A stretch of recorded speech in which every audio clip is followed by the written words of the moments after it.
Every second that I breathe is going down in history. We are victorious, can't stop me.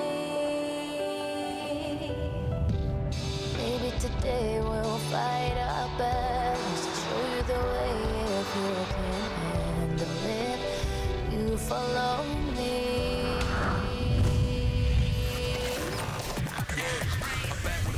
Start with a pinnacle, I be the man. Back to the battle, the last man standing. Who would've thought that I had what it takes? Put the whole city on my shoulder, go crazy. Back to the pub with the keep and the G. Victory lap on the ride with the team. Stay good sport and smoke with the E. Aim for the high school ring, I'm gone.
PMGC 2021 Grand Finals. to glory.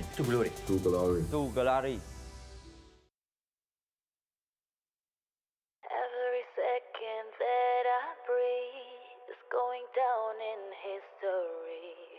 We are victorious, can't stop me. Maybe today we'll fight our battles. I'll show you the way if you can handle it. You follow me.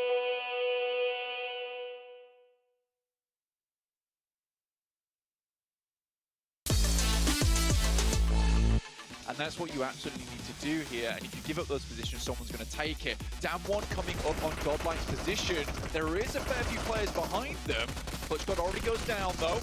Oh, they're trading 1-for-1. Junie spraying around on the swivel, and Godlike fall at the hurdle. Damwon Gaming only have one knock as well. Excellent hold there, excellent position. Very, I would imagine, typically what happens for Rivals, but maybe it'll change. Yetka goes down, Frozen finds the high ground, and once again, this man clutches it when no one else can. We can feel a little bit more comfortable to start moving down this hillside soon. Uh-oh, Godlike, they're still fighting.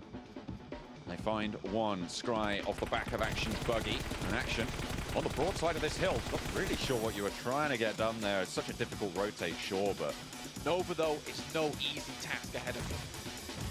3 players alive for Nova, and that's a great way to start, but that's given back twice as much as they got. An excellent nade from Kadur to see 2 down and leave Order all alone. Oh my Nova, God! but it's nades everywhere. One more as well, and Order steps up big for Nova. Just Kadur, the nade man himself, gets a taste of his own medicine, and it's Nova to snatch it back. Next through, you take a tumble, and Nova put themselves on top, the defending champion, Stantor. King is 1000% the thief here on this game. We see Order in the front line do a little hop in, trying to get that intel, cooking that grenade. Rebo just chilling in the back seat. Order said goodbye with that grenade. Order, once again, back-to-back games, dominating.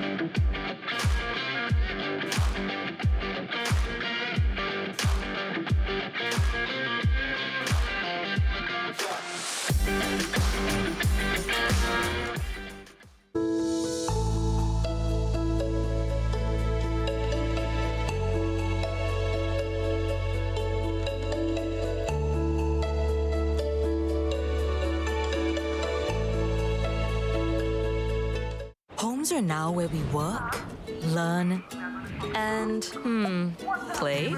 Oops. Homes are where we build spaces So loud. to call our own. Power on and beyond with Singapore's most trusted broadband.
capture Earth in all its beauty.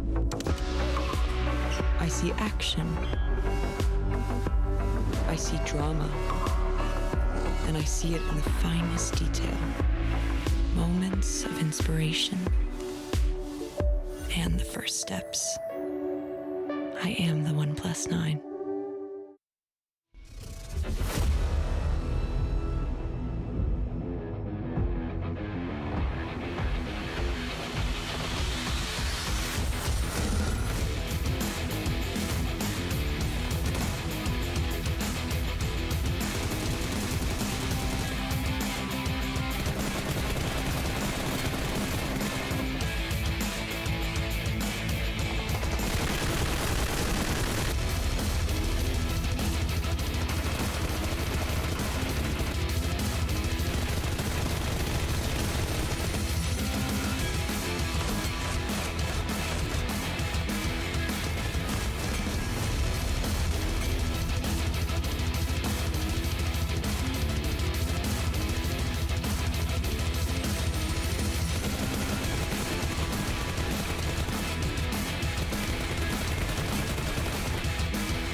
And welcome back. We are here at the long-awaited final day of the PUBG Mobile Global Championship 2021 Grand Finals. I'm your host, Miles Moretti. Today, we will finally be able to witness a team take the throne and become your PMGC champions. But before we get into the action, I'd like to take this chance to thank our hosts, Tencent Games, Krafton, and Lightspeed and Quantum Studios, our tournament organizer, VSPN, as well as our incredible global sponsors, YouTube Gaming and OnePlus, with flagship performance, an immersive 120Hz display, and hyper touch technology made specifically for gamers. The OnePlus 9 and 9 Pro are your best shot to claim those chicken dinners. I'd also like to thank our local sponsors, Fairmont Singapore and Singtel, the Singapore Tourism Board, and the Singapore Games Association. Without further ado, let's get into the action and find out which of our teams will claim the trophy and $1.5 million in addition to the prize winnings they've already claimed from the total $6 million prize pool. A whole year of competitive PUBG Mobile play comes down to this. Take your shot and become the next to glory.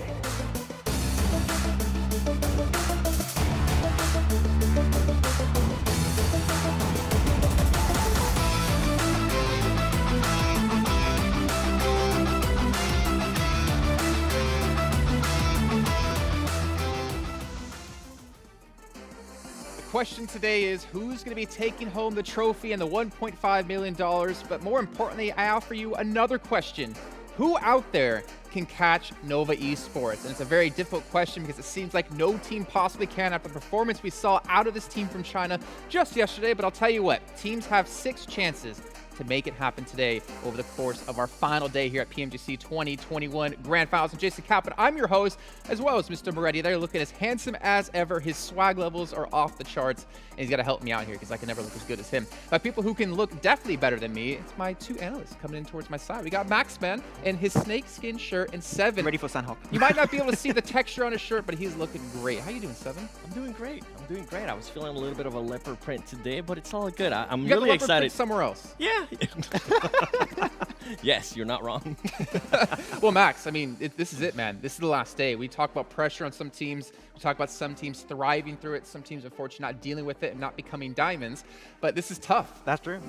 Nova has such a big lead over all the teams right now. It's coming down to that question of can they maintain this pace and can any team catch them? I mean, they've been so consistent throughout all of yesterday. Once again, for the guys that are really in the back of the room, they got themselves 3 second places They're at out in the Chicken hallway. Dinner. They're not even in the room anymore. They're in another place completely, and they also got himself a 7th place with 10 eliminations. That is a score that I said was almost impossible to beat. Technically speaking, it can be, but now if you want to overtake Nova, not only must they have a bad day, but the teams below them must have an insane performance today, and that's going to be really hard. The stars need to line perfectly here. Well, the stars have aligned pretty damn well here for Nova, to be fair. I mean, the top team at the end of this day will be taking home $1.5 million. And, you know, Seven, we heard from Order towards the end of the day there, actually with our last interview.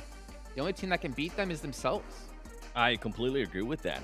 It comes down to the rotation, something that I noticed and I loved about Nova when I went back and watched day 2, yesterday's performance, is how quickly they were willing to rotate out of their landing spot. It only took between 3 to 5 minutes to just rotate out of that. And another thing is when the circle's about to close in, everybody's pretty much right next to their vehicle and ready to move out. That's something that you don't really see out of some of the other teams. For example, Alpha 7 usually takes a very long time. They definitely take longer than 5 minutes even looting on North George. It's going to be interesting. I am looking forward to seeing how Navi's going to be doing, though. They look good. Like they do. I mean, the performance yesterday, I think it was Meku, if I'm not mistaken.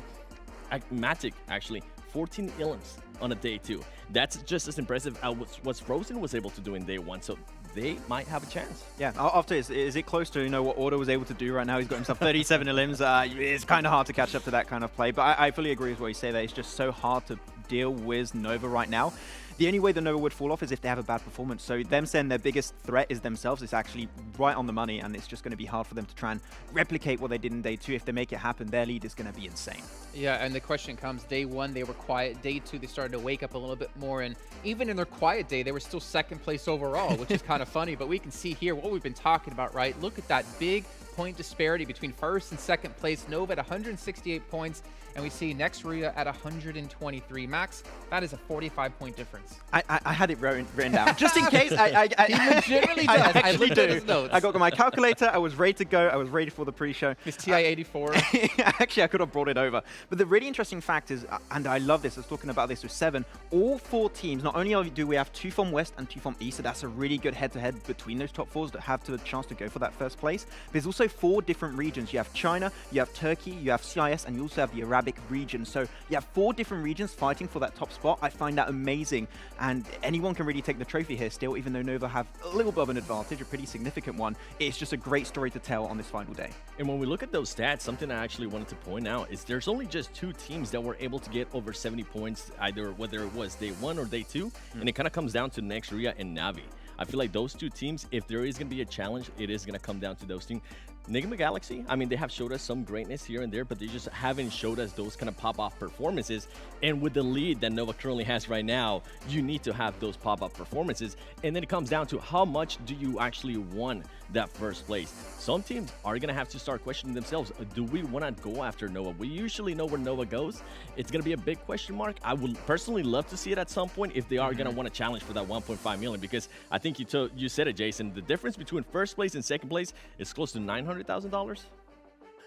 That's insane. Question, maybe? Yeah. No, it should be $900,000. And right now, if we look at Nova in particular, we always talk about Paraboy being the stand-up player, but Order yesterday. That KD. That 5 KDA, 34% of his team contribution. He has been playing phenomenal, which is so difficult to do when you're always in the shadow of a player like Paraboy. 34% team contribution too on top of that. It's just insane to think that Order and Paraboy has been able to remain so consistent throughout this tournament. Even Paraboy, I mean, of course you have a 5 KD for Order. That's insane in its own regard. But Paraboy is having 3. Having just above 2 is extremely complicated on this amount of games, but the fact that they're able to absolutely blow that number out of the water is mental. But interesting stat actually that's coming in. When you look at the top assists throughout all of this tournament so far, Order top assist was 18, Paraboy 17, King 16. Not only are they top damage and top eliminates it every single time, but their assist and their team play on its own is just absolutely insane. So you can't beat them, I have the impression. They're just too good. What's more impressive is the fact that Paraboy's died early quite a few times because they know he's going for these wide flanks, but he's still able to maintain some ridiculous stats. But speaking of stats, Nigma Galaxy against Navi, there's a clear night and day in my head between these 2 teams because Nigma Galaxy struggled to get eliminations. And Navi, they didn't look amazing day 1. Remember, they had that chicken dinner boost them from like 15th place to 12th, and they eventually got into the front page. But Navi were able to get the eliminations. It's about if they can continue to improve over the course of today as well. Yeah, and with the head between those 2, it kind of comes down to just the damage they were able to output. And with Nigma Galaxy, I mean, there was only one player that's been able to be performing day 1 and day 2, and it comes down to Lord. Yeah. I believe it was day 1 he was able to get 6 Illims, 7 Illims on day 2. So more of the other players need to step up. You just mentioned it. Noah has so many players stepping up, whether it's in regards to elims, whether it's in regards to assists. If they want to even have a chance, right now, Navi is just outperforming them in regards to elims. I think if they can fix that particular problem you're bringing up there, Seven, it would also help them resolve the issue, which is about getting their eliminations right. If every single player can take those fights and there's actually a proper 4v4, they're going to get eliminations on its own, and it should be fine, but that's where really Nigma Galaxy need to improve on.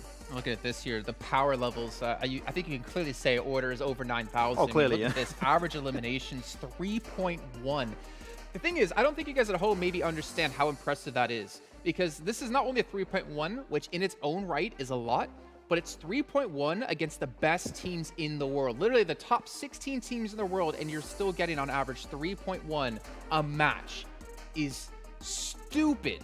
In a good way, obviously. It is just ridiculous to expect anyone to be able to pull those numbers off, especially a player like Order, in the sense of it's always paired what we talk about. I think that really is a testament and really is a good story around this player.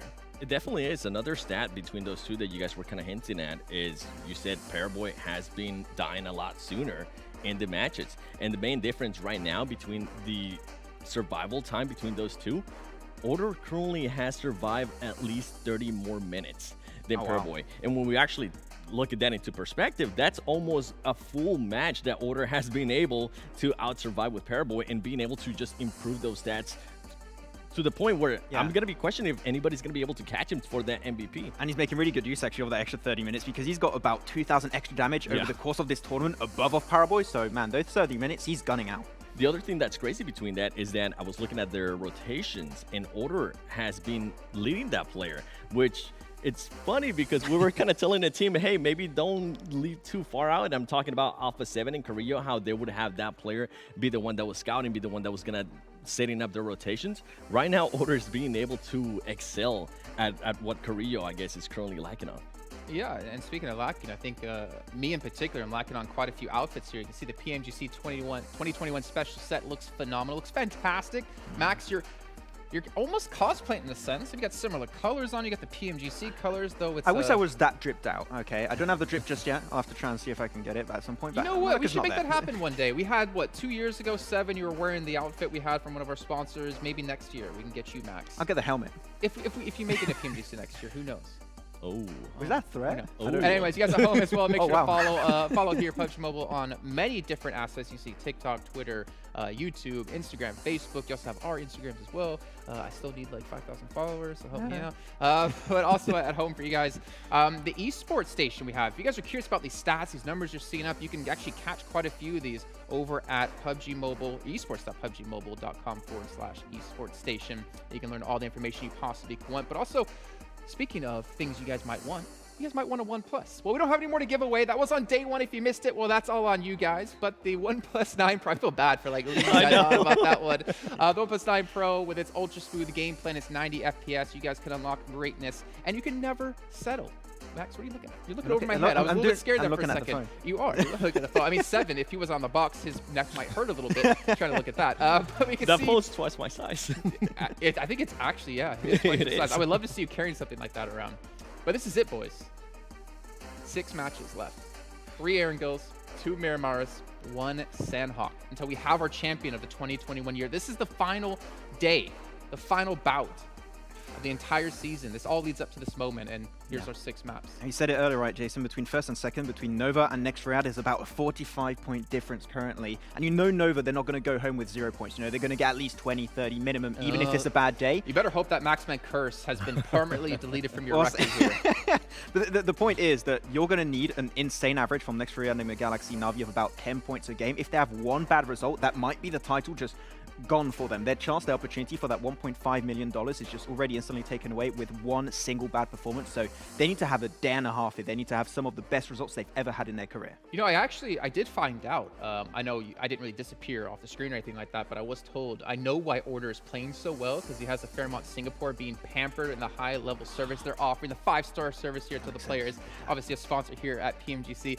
I feel like we could actually probably be good at the game if we got that kind of service. Manny Petty. Yes. At least he's honest. At least he's honest about it. Also, for you guys at home who are watching, we've been talking about these like PMGC tokens. If you go back to the league stage, we still have them happening right now. You guys can get involved with it, get your predictions in, and win more of these tokens that you can use to unlock rewards for yourself.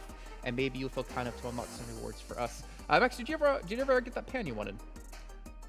No. I try. I mean, every time I see a skin, I'm like, okay, I'm gonna try and get it. I pull for it, and I get other cool skins, which are nice, but I don't get the one I want. How's your Tesla doing?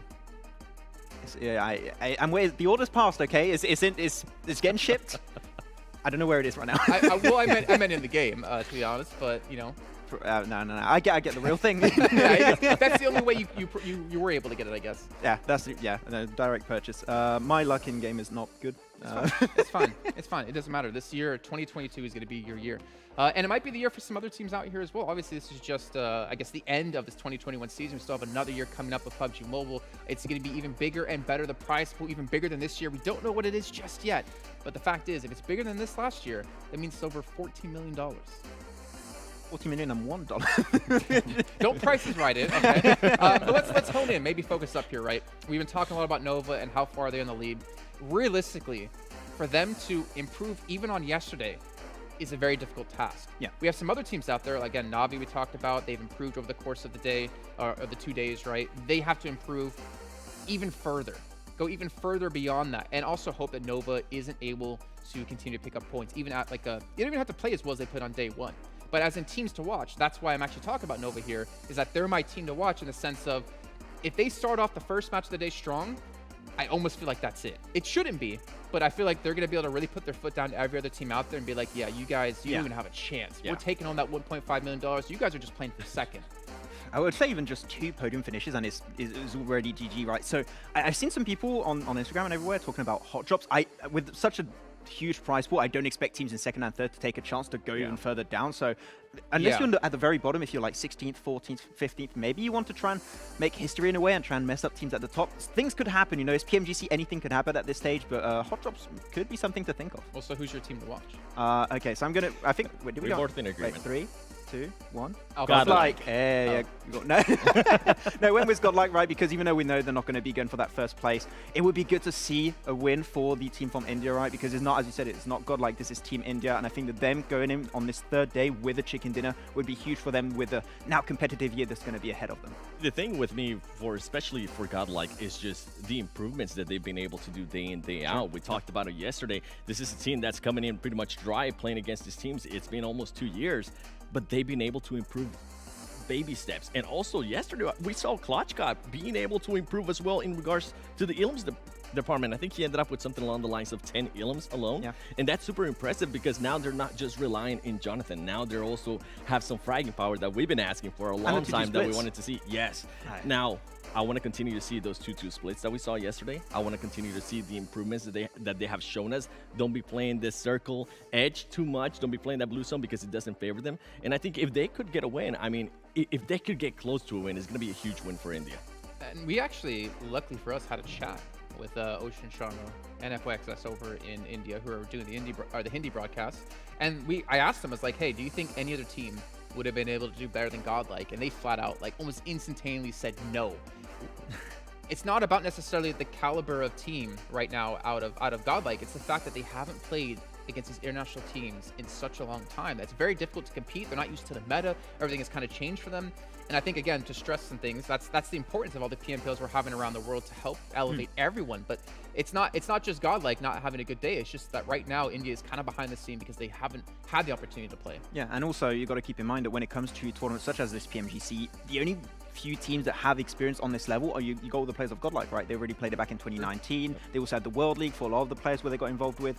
That experience is super valuable. I think the other teams that coming into this for the first time would have been a lot tougher, right? So it's still good to see that they're trying to put some results in. They're slowly climbing up the ladder on the leaderboard, so it's really good to see an improvement there. But if, as we said, right, Seven, if they can get one win today, I'll be going home happy and thinking, you know what, they showed they can make it happen. And next year, next PMGC, that's when they're going to come into the tournament extremely seriously. Yeah, in a way, a moral win, right? Just that's pretty much what it comes down to. Just being able to have a moral win, not just for yourself, for your team, and also for your country. I think that's where I'm kind of coming from in regards to Godlike and Team India, as we've been calling it. The next thing, though, is now we're starting to see consistency in regards to players. I kind of want to give a shout out to Jonathan. We saw what he was able to do with Alpha 7. We have seen the fragging skills that these teams have. They just are currently, it seems like they were a little bit delayed on their strats, whether it was rotation, whether it was how they were able to push into certain compounds. It seems like they were delayed. This is going to help them out a lot. I think this coming year, depending on how the structure is going to work out, I think it could be a possibility that India could possibly have a top 5 team. And I love how actually you pointed out the fact of like Godlike not doing well, Jonathan showing he can still frag, because this game is so much deeper than you at home might think. It's not about having the raw mechanical skill, which we talked about, right? West teams, they're used to being able to peek out longer, not be punished, whereas in the East, you get punished almost immediately. But also these rotations you have to make. You have to have a really solid micro and macro level of play if you want to be the best in the world. And I think that's why we're seeing Nova, or so much consistency out of our top teams, be able to do this time and time again. Yeah, and consistency, of course, is going to be super important. And if I want to take the topic over to inconsistencies, actually, I've got 2 teams in particular they think we can all agree on. Okay, I'm going to be a little bit harsh maybe here. We're going to be looking at Star One Infinity. Where are these guys? That's true. We saw them be so consistent in the East League, and you're looking, and when you compare West and East, I think a lot of people and I agreed the East was a lot harder to be consistent in, and they came in as very big favorites, but they've not been here. I would like to see them finish off with a good day. I don't think they're in competition for that first place, but they need to try and step it up here. Okay, Seven, any final thoughts? No, it's just pretty much ST, just pooh, explosion. Okay, well, we'll see a lot of explosions here as we're going to head into our first match now today in our final day. It's Championship Sunday, and there's not a better way to kick it off than throwing on over to Mustache Dave and Necro. Ladies and gentlemen, the final day, the final countdown. 6 more games to close out the 2021 competitive PUBG Mobile year. One team will be crowned PUBG Mobile Global Championships and awarded 1.5 million USD. Necro, it all starts now. Game 1, day 3. Ergo, let's get it, man. Let's get it. Let's get it, dude. This is what it has come down to. That one single team. And currently Noah are looking like the Kings, but still you have the teams that are right underneath them. You have still those 4 teams. And I still feel like teams right underneath them, Nigma, Na'Vi, I feel like they're always going to be those teams that are going to be huge threat for Nova. Even if one single game slips out of their hand, Nova will need to make sure that they're trying to at least get those points back in the next game. You're talking about threats to Nova. I don't know, man. Nova, all the way at the top, we can see it right there. Their average points in Erangel, 17.3. Not only that, I'm worried about Order. Yesterday, Order was slaying with the grenades. Order was just putting up the numbers. Phenomenal performance here so far. And I was looking at Order's numbers in particular. This dude averages a little bit over 500 damage per game. So I don't know if you can stop that, man. I don't know if you can stop that. It's like an unstoppable force of nature at this point. But yeah, Fenerbahce, this is what I was really expecting right now. Teams that are all the way at the bottom of the board. Fenerbahce, Furious Gaming, Godlike. I'm expecting these teams to actually try and spoil some people's games. And they can always go for those because now they already know they're all the way in the bottom of the board. There's no way they're going to be able to at least like get on top. So maybe, might as well try and just spoil some games. And we already are seeing over here 7 going against Fenerbahce. He spots one man out, lobs in an 8, flushes him out of his position, but still knocks bomb a little too quick on his feet. And Rip 7 is going to be kind of by themselves up here in the front lines. Yeah, they might have recognized, okay, there's an enemy ahead of them, maybe a solo dolo, had that Uzi in hand and was really trying to hedge their bets on the fact that that grenade would take down Noxbomb. And since it was not successful, we see right there, pull them back. I think that's a smart move because you don't want to risk it, especially if you're down there at the bottom. I don't think you want to risk losing one of your teammates this early on. You got to play together as a unit, calculated, and collapse on them at the same exact time. Everybody needs to be on the same page right now. Now, the teams that I'm really going to be eyeing out for are going to be Nextria, Nigma Galaxy, Na'Vi, DXavier, and A7, and maybe Down One Gaming as well. Because these teams, if they have all 6 of the games today consistent, I'm pretty sure there is a chance that they might just take Noah down. But again, Noah is one of those teams that also is going to be having those consistent games. So I don't really know what to expect, man. It's just so hard to tell. It is. The pressure today, all-time high, right? I mean, this is the highest level of competition in competitive PUBG Mobile. Some would say the best lobby yet. you know, highest level of competition with the best players in the world. So make sure you watch live, earn these rewards. The Grand Finals treasure box now available in the store right there. And hey, you want to look like one of these players? You got to unlock the skate. I already got mine in game, so looking hella fresh. But here's Nova. That's a team that we're probably going to be highlighting a lot today just because they are number one. They have such a large point lead. And that's they're kind of talking about Paraboy in particular, playing that scouting role, right? Always that player up in the front lines looking for that optimal position for their teammates, but has been getting taken out pretty early on. But even with that in mind, still able to have a solid KDA, and the team is still doing just fine. So, I mean, do you have any thoughts on that with Paraboy? Dude, he's still able to get like 3+ KDA, and I'm absolutely speechless. Yeah, even though he's getting predictable with what he's doing and still maintaining that KDA, dude, I mean, I don't really think so. I need to add anything like about it already. Like the stats speak for themselves. So Paraboy already is doing absolute phenomenal. But Order is just a man. As I said, he's just an unstoppable force of nature right now. It's like Order seems unstoppable up till now. But another team that I'm really going to be eyeing out for today has to be Stalwart Esports, man. I don't know what happened to them yesterday. They seemed completely invisible. Looking at the 10th place right now. They started the tournament with the chicken dinner, right? The team with the first chicken dinner, 14 elim points. Day one, solid when it comes to placement points. Not a lot of elim points. Day two, kind of the opposite. They had a couple games with solid elim points, but just not a lot of placement points. So, yeah, I'm with you on that one. Like today, if you are one of these mid-pack teams, you really got to try to get both elim and placement points. So you can have those consistent points flowing in every single game. And I had to pause myself right there because this tournament, hey, we have been seeing some nice sniper shots. No, Matic. Matic heard that bullet just whiz right past their helmet right there. Oh, he got kind of scared as well. That's why he's just like booked it. He's like, all right, see ya. I'm not interesting. I'm just going to book my ticket right off. And well, he just catches the US and just runs away. Does realize maybe if he stops it for even a second, Newsy, it's not going to take enough time for Newsy to just like line up the shot and hit the headshot onto him and crack some skulls open. But yeah, if you talk about the scoreboard, I was taking a look at the scoreboard as well. Nova on the top with 168 points, and then Nextria right underneath them with 123. Now, how I look at it is like Nova, they have a little bit of safety cushion. Even if one game slips by, it's going to be fine for Nova. They still have a decent amount of lead over here. But again, that one game will help other teams to close the distance, and this is what Nova cannot really afford. A little. They got 45 points cushion, man.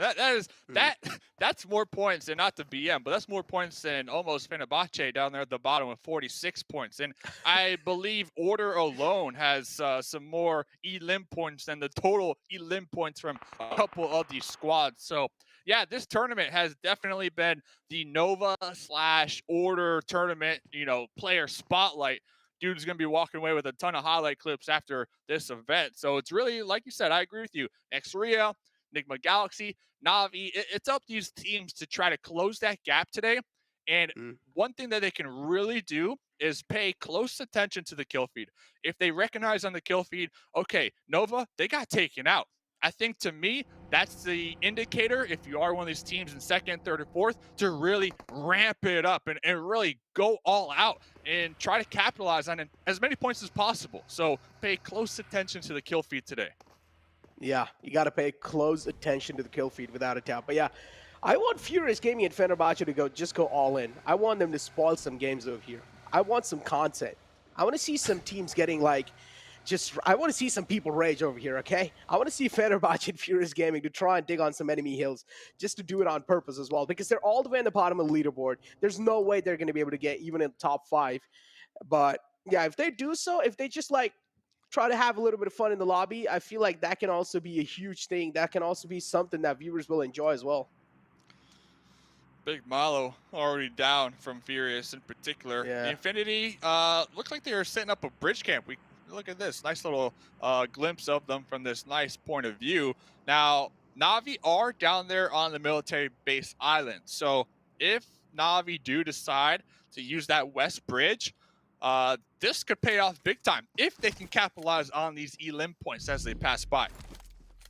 Navi. But the blue, it's going to apply a little bit of pressure. So do they wait? Do they sit back and wait, or do they relocate? Right? That's the question in my mind. If you're Infinity, what do you think the play is here, Necro? I feel like you should just try to relocate as quick as possible. You do not sit back and wait. I do understand Na'Vi all the way in the blue zone. But again, Na'Vi is one of those teams that are really well known for those late rotations, and they're going to keep on doing so. So Na'Vi, that's kind of like their main play style. Infinity, on the other hand, I feel like they should not wait for Na'Vi. Instead, they should just try and rotate and maybe try and play things a little safe, try and book their ticket already inside the next zone. But again, they're all the way on the edge as well, so I don't know where the next circle is going to be shifting, but the circle shifts right in the center. There's a lot of teams already in the center of the zone, so making yourself comfortable in the center is going to be quite tough. Yeah, not too bad of a circle shift either for the Infinity if they do want to kind of stick it out a little longer, try to camp out Na'Vi. But I agree with you, like looking at the overall leaderboards, the Infinity have a lot more to lose in this situation if it goes awry for them compared to Na'Vi. But then on the flip end, Na'Vi, remember, they are chasing down that 1.5 million US dollars. So they don't want to let that slip on out of their grasp either. So looks like both teams going to be popping in their vehicles, looking to relocate into the zone. But over here, DXavier getting sprayed upon by Action, the solo out there. Oh, the solo in the compound. I'm pretty sure DXavier, do you realize, is the only solo man taking a lot of shots onto them, but also has dealt quite a lot of damage. So DXavier, I don't really feel like they're going to be challenging a fight against Action, at least for now.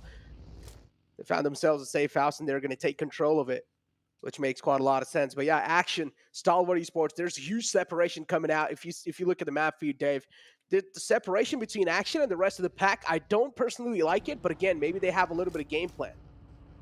Yeah, I'm trying to count how many meters away. It's at least 700 meters, but I do believe Action is going to look to pop into their vehicle and try to regroup with their teammates just a little north of Milta. So yeah, there he is down there. So it is kind of early on. Teams are kind of shuffling to find that perfect spot to call home for the time being. So Action, if they play their cards right, might be able to just avoid all the sight lines right now and actually make it back to their team. Now, the team that I'm really worried for has to be Infinity. Now, they were camping the bridge, but look at the late rotation coming outside from Na'Vi. Now, they are going to wrap up right behind Infinity, and I don't feel like Infinity are going to expect anyone to be right on the back. It's a 2-2 split coming out from the side of Infinity, but again, they're quite spread out from each other as well. So, Infinity might just have a little threat unless Na'Vi decides to go for a complete, they just throw a complete new curveball and they just try to go all the way up from north, which would be a good rotation. Yeah, I don't really see a lot of teams near school. They can try and get those compound, but again, the next circle shift, I don't really feel like it's going to shift anywhere near school. Yeah, so I do believe Na'Vi, they are playing this one slow because we saw them kind of zooming in on that bridge. They did recognize, okay, there's a couple enemies on that bridge. That's why they played slow. So with that in mind, this is a team that is very comfortable playing in the early game blue. I wouldn't be surprised if they just avoid trying to send it directly into zone and just wrap all the way around, kind of like what you were mentioning, kind of north of Pochinki, near school, wrapping over there. Of course, we can see it is going to be free and clear, so that is like the perfect call for Na'Vi right now. Yeah, and they also like to play on the edges, so considering how they like to play their game style, it makes a lot of sense why they're rotating like that. But yeah, for now, S2G and Furious Gaming quite close to each other. Now, Furious Gaming, as I mentioned, they have nothing to lose over here. They can just try and spoil S2G's game. S2G, they're also not looking that great all the way on kind of like the bottom of the board, I would say, on 11th place. So S2G, not looking that great, but still, there's at least a chance that they can make top 5. I agree with you. Not for S2G, but for Furious, when we're talking about nothing to lose, but then at the same time, you don't want to lose, if that makes sense. So, yes, they have nothing to lose, but you don't want to be the team that gets taken out in 16th position every single match. And I think that's going to be something on their mind. If you are one of these bottom teams, I think the goal today, get a chicken dinner, right? Just get a chicken dinner so you can say you won a game here at the highest level of competition. And I think that'll make you feel good. But over here, next Ria, okay, looking for a potential fight onto 628. Ooh, they take a couple of shots, connected one. But now next Ria on to move instantly. Do you realize they're not going to be able to regain the control? So now next Ria on to move. Trying to reposition themselves, trying to find a little bit more comfortable spot. Damwon Gaming right next to them as well. But yeah, we have DxZavier and Godlike this time. It seems like they're challenging this compound. And what a great jump shot coming in from the side of Godlike. But the problem is they're also getting shot at from the back. But the opening being found on the compound, that's going to be opening quite a lot of things up. But over here, DxZavier, they're able to hold off this compound pretty well. Yeah, look at DxZavier. They had 2 members up close and personal. Now they're sending 2 more because they had a 2-2 split to close the gap and try to provide that support. Jonathan Klitschko still going to be alive behind this broken wall. Looks like DxZavier are going to be pulling back. So one player I was looking at in particular from DxZavier who has that clutch badge is Frankie, right? It has to be Frankie. So I was looking to see exactly what Frankie was doing. And it looks like Frankie was just providing that oversight, that cover fire for their squad mate to pull back and save. Yeah, but now DxZavier, they have a really good positioning as well. But the problem is they don't have the man number to hold it down. Only 2 men left to try and hold the position down. So defense might just crumble if any of the team decided to challenge a fight against them. Team Secret, another one of those teams on the struggling phase. Oh, look what they're doing. All the way on 12th place. Yeah, they're just blocking the ways. They're just making sure Furious Gaming are being trapped inside that bunker. What a huge, like, big brain play. They know there's an enemy potential down there in the bunker, and they parked their UAS in a certain position that is angled that you cannot crawl or jump or move past it, and then they blew that up. So yes, Furious Gaming, they are safe for now, and yes, there's a couple entrances to these bunkers, but that right there, that's one of them eliminated. And now look at the other entrance. It looks like Godlike are going to be pulling up right behind. So Furious, man, they are stuck underground. Oh, they are. 3 players Godlike right outside the gates. Furious Gaming, they can't really move a lot. They're also giving a lot of footsteps away with the way they're moving. So Godlike are pretty well known of what Furious Gaming is doing over here. Furious Gaming as well, they're big time chilling. They're not really trying to do anything. They're just taking things quite slow. Makes quite a lot of sense as well. If the circle moves away, though, that's going to be a huge problem for Furious Gaming without a doubt. But there's a lot of teams on Shelter, so they're probably going to be engaging in each other. And I do already see 2 players falling down from Godlike, and it's H2G taking a little bit of shots onto them, and Nova as well joining the fray. And the zone did actually move away. So you got S2G, you got Godlike, and then Team Secret blocking all the entrances right now. If you are Furious, you are stuck. I see they might have one of them available to utilize, but regardless, all those teams, they will have to move. Oh, here we go. Na'Vi finding an opening onto Nova. King goes down. Not a good news for Noah, surely. But still 3 players that are open. Noah, they can make a lot of things happen with only 3 players live in the lobby. We've seen that in the past. Not just 3, only 1. Just keep Order alive. He can probably clutch out the whole situation and carry his team on the back. But yeah, now Na'Vi left with all 4 players to work with. I do want to see where they're going to be positioning themselves. Now, as I mentioned, they like to play on the edge of the zone, and they're probably going to be trying to do so. But Nova is the team right in the front. Yeah, big chilling right there up to the north. But look at that, big fight. Silas dropping down with the Scar. There's 1, there's 2. Oh, Furious Gaming, they got screaming a buggy, I believe, underground, looking for a play to happen, to execute, to reposition, but popping back over here to the north. I was going to say, I don't think Na'Vi will contest this onto Nova. Nova, yes, they did lose 1 in the process of grouping up in this compound, but this area, Nova, they have it pinned down. They got a couple buildings they're working with. We see Order on the outside using that broken wall for additional sight lines, and they're making sure to take shots onto Na'Vi in their vehicles to push them away so that they can't actually crash on top of them. Oh, I do like what Na'Vi's trying to do here, but still the position, they will be held outside the zone. And here we go. Hamoudi finds an opening onto Takesy, but also taking a lot of shots in return. Not a good news for Enigma Galaxy for sure. Hamoudi spotted out in the open. Does have the little Gazia to work with as cover.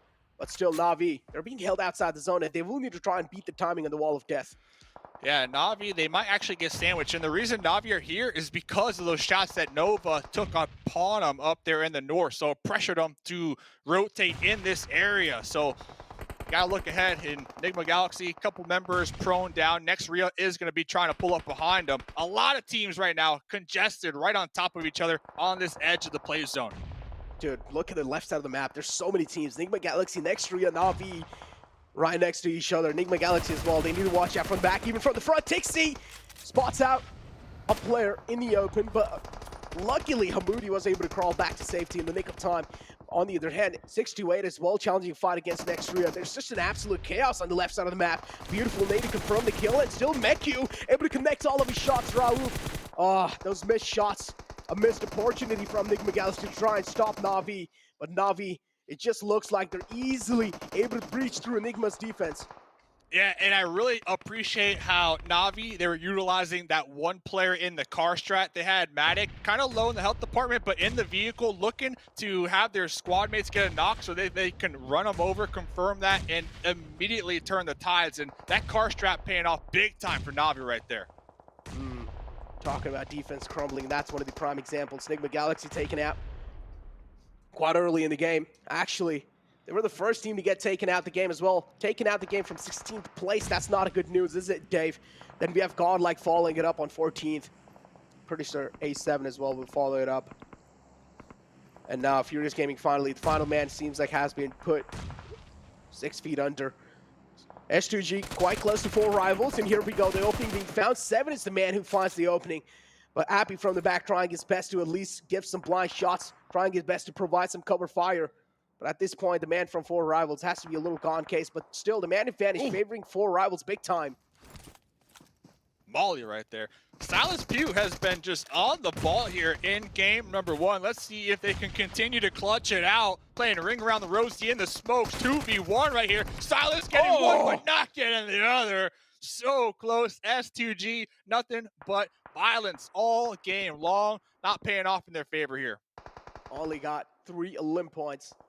Not that great, S2G. Didn't really get a lot of points from that. But again, circle shifting away on the right side. Na'Vi still has a lot of pressure to deal with. They still need to make it inside the zone. They're trying to play the edge lines, but if they do play the edge lines, Noah's going to be the one to just put a lot of pressure on Na'Vi again. So Na'Vi, overall, they're not really looking that comfortable inside the game. We also do see Team Secret on the high ground. Noah finally on the move. Ooh, they're sending Jimmy and Order in separate directions here. Try to hedge their bets on these sightlines from Don Juan and Team Secret above them. I like how they're spreading out here. It looks like Jimmy going to be trying to take some shots with the Scar. Nice little spray down out there in the distance. And Jimmy just pulled up in such a nice location that there was already a burnt out vehicle that Jimmy built their own cover. Oh, there we go. Popping up with the M4. Spray down right there. Oh my God, but from the other side, it's Kitsune taking out Order. Huge knockout. Na'Vi needs that. That's going to be bringing so much, or at least that's going to be giving them a huge sigh of relief. Now they don't really need to worry about Nova anymore because the rest 2 players are right in the front and they're quite separated out from each other. Pairboy and Jimmy, there's a huge separation between these 2. And Na'Vi, they have such a huge area to play around with. Yeah, but they do have this this cover to work with. But Pairboy not slowing down yet. Not slowing down yet. Tixie getting the love tap right there. Look at the cover. Pairboy has some solid hard cover, and so does Jimmy. So I really do like this spread. Yeah, the spread definitely is working out. But again, if one player falls down from them, Noah will need to try and play this really safe. As I mentioned, even if one player goes down, this might just be at Manova. But yeah, Na'Vi, they should be able to get back to Tixie, hopefully. And yes, the res is being stuck onto Tixie. Tixie should be back up on his feet in no time. Noah, on the other hand, the spread is quite good, but they also need to worry about the team on the left. It's 4 rivals. Yeah, it looks like 4 rivals trying to sink their circle teeth into Jimmy away, down though. there. Yeah, circle does shift. It doesn't favor them. And Jimmy still just putting in work. Look at Jimmy's cover. I'm still amazed with the cover that Jimmy was able to build over here. Matic, though. Oh, Jimmy! Oh, what? You see that? He challenges a fight against a bolt action like that and still able to take him out. Oh my God, Jimmy, the nerves on this man. I don't even know what to say at this point, dude. Jimmy, absolutely insane. Gotta say, the confidence on this man is looking at all-time high right now. But Noah, as I mentioned, if one man goes down, Noah will have to play this game all solo. And now it's all down to Pairboy. And this is where it's his time to shine, Dave. Yeah, and we can see Na'Vi not looking to push over this hill and take the face check with Pairboy because they're not sure how many enemies are actually over there. Pairboy is doing such a good job that to continue to apply that pressure and scare Na'Vi to push on the other side of the hill towards Don Juan. Na'Vi are just cleaning it up. No matter which team is in the front, Na'Vi will clean you off, and they're able to make their presence inside the next zone just like that. They're just sweeping it through, Dave.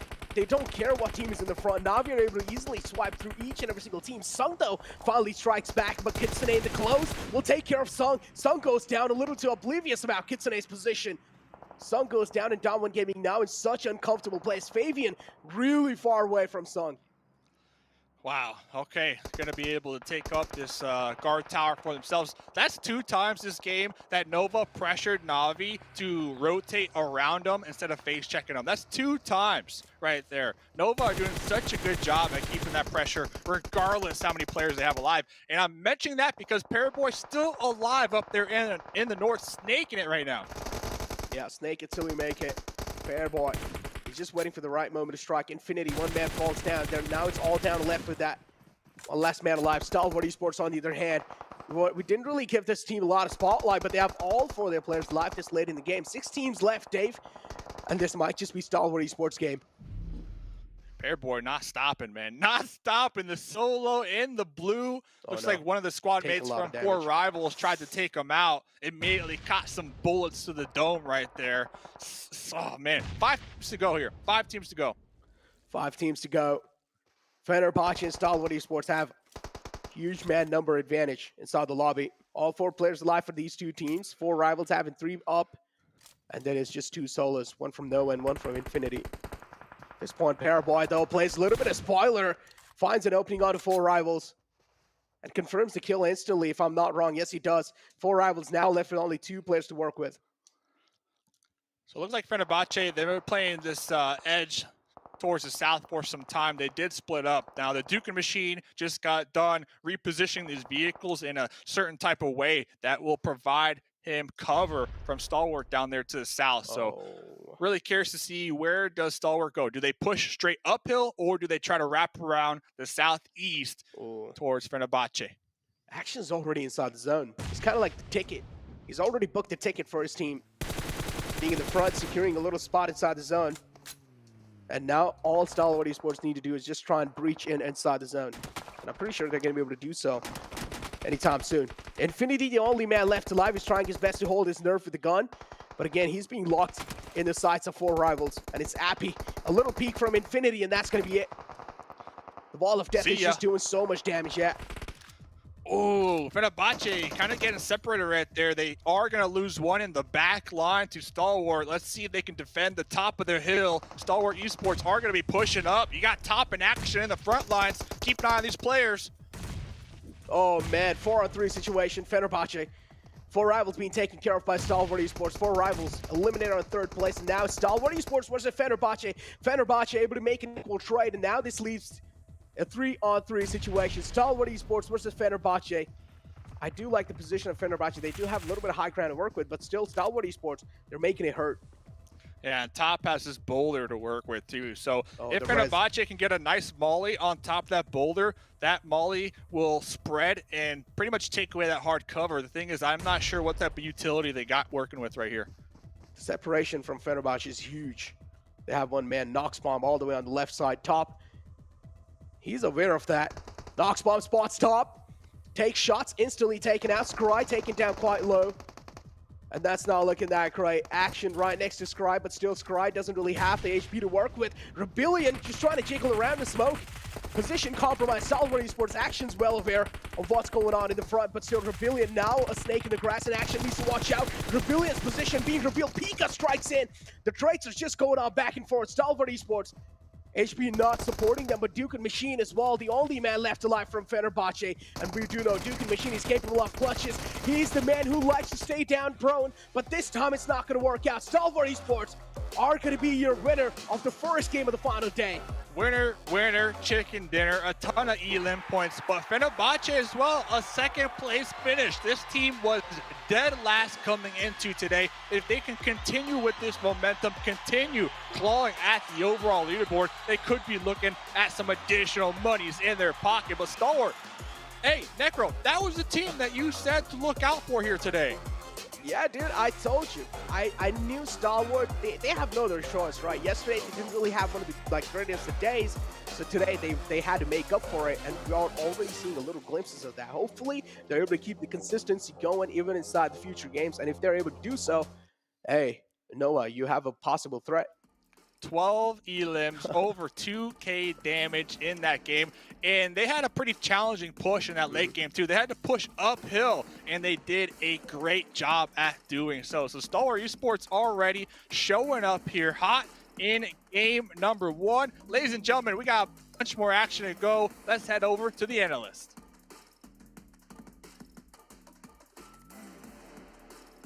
Well, Stalwart Esports start off day 3 like they started off day 1 with a victory in their pockets. They get themselves some juicy points. 12 eliminations, and of course, as you see, the first place for the chicken dinner. Much needed points for them. Obviously, a very difficult time for them to contest first place at all. However, the amount of money they get extra, every single point they get, every single placing they improve on, is a lot of extra money in their pockets. Yeah, and not an easy game at that, right? Because they were on playing the more southern side. They had to take every single fight uphill. And the play that they went for, actually, because if you look at their stats that game, they had 1,200 healing. They had a lot of the teams looking their way and just taking those shots. And they were just, okay, we're going to wait it out, wait for all the teams to be pushed over that ridge, and then they're going to have to fight each another. And when there are less players, less teams available, then we're going to go for the push when there's only Fenerbahce remaining. They played the long game, and it worked out for them. It definitely did. And I mean, can we talk again about Nova? We mentioned how they're pretty much their biggest rivals. Well, guess what? They showed up, and now we're starting to see more of the likes of Paraboy. At some point there, we were scared that he was going to be able to do the 1v4 against 4 rivals. It could have happened, but right here, look at the stats. Fenerbahce finally showed up for me. This is a team that I've been talking about how consistent it was. This team that wasn't really well known for their elims, so I'm not surprised that they didn't get that many elims. But for them to be able to at least get up there, this is a team, Max, that's looking to not be dead last. There's going to be one, right? So there is going to be, we don't know. But hey, still going to have that prize pool, right? If you can try and get some extra good games at the end of the day, Fenerbahce could be looking pretty comfortable. And Paraboy getting himself 1,000 damage, 1,010 damage on this game. And man, he scared a lot of teams away. Na'Vi in particular, they were not willing to take that fight. The fact is here for Nova and for Na'Vi in particular, as you saw Next Rio go out really early, is the fact that Nova still scored 5 more points than Na'Vi did in that match. Yeah. Meaning that lead is lengthening even more. It was already a ridiculous amount of points. I think it was around 45 before. It should be around 50 now, if I'm not mistaken, if I can do math correctly. Well, okay, I know it wasn't 45 when I said in the beginning. But the fact is, that lead is still growing. That means that no matter how well Na'Vi did, even getting themselves 8 eliminations, Nova still got 9. And then Nova still placed higher. This goalpost is continuing to move, and Nova are getting step by step closer to closing down that $1.5 million and being called the best team in the world. What did you say, Seven, at the start of the day? I think you said a 100-point lead. You expect between first and second? I was like, that's too much. Now I'm looking at this, I'm like, hey, there's a chance I gave a 100-point lead to be created for Na'Vi, and that would be insane. Oh, sorry for Nova. That would be insane if they could create it here in just a few next 5 games. When you have a player telling you that their biggest rivals is themselves, in a way that's kind of just brushing up the competition. Nobody has showed them anything that they could be scared of, and I think it's impressive for the team to be able to, if they can put up a 100-point lead, I think it'll be huge, especially for the legacy. This is a Nova team. 100-point lead is huge. Yeah, this is a Nova team that has a huge legacy. This is just gonna add to it. One thing that we do have to mention there, it was Navi's performance. They were able to jump up from 4th place to 2nd place. And what's the difference in prize pool there, Max, for that? That's 180,000 over to 630,000. So I'm not going to do the exact math. How much is that? I'm not going to do that. I should have checked the numbers actually, but it's a big increase, and it's pretty. The really fun fact. Okay, I'm going to lose all ounce of credit here, but the fact also that they took out Nigma themselves and almost got rid of. Thank you. And the fact that they were almost able to take out Nova was really big play from Na'Vi, but the thing is still you have that point differentiation. If Na'Vi had a bad game while Nova was able to get a really good result there, that could have been already GG on the very first game of the day, and that's a very scary prospect. Yeah, and the thing is, we don't want to call it right and say, okay, it's over, Nova have won, but the fact is, we have 4 teams below them that are on the 120-point mark.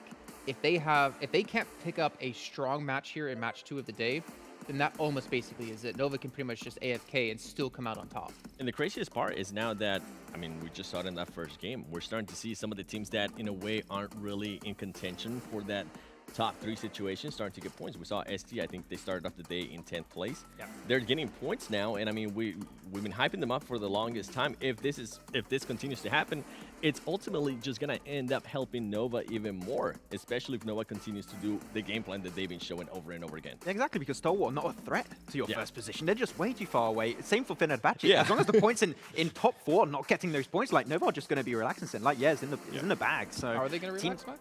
like that. I felt I could be pampered if I was at the hotel, but I'm not there. Manny Petty? Yeah. That's true. Yeah, get Manny Petty and get a nice little drink in his hand, bathing in the sun, which Nova might be doing with a nice vacation of $1.5 million. But you're very right. And the thing is, right, we're talking about how these teams need to catch up some. I think you mentioned like hot dropping before. But realistically, if you're a team in 2nd through 5th place, you can't hot drop them, because if you fall out early, that's it. That's your hopes gone. You have to hope other teams are able to punish them. And as we saw, I think it was King who went out early. Order didn't care. He still picked up 5 eliminations. When it was just down to 2 players out of Nova, they continued to be aggressive up against, I think it was like Na'Vi, fighting uphill and still winning fights. Yeah. Like, even when they're down people, they can still bring the eliminations. You know what's the crazier part that just kind of came to my head? I wonder if Paraboy saw the performance yesterday from Order, and he's like, I want to be able to top that. I want people to know I'm still the bad man.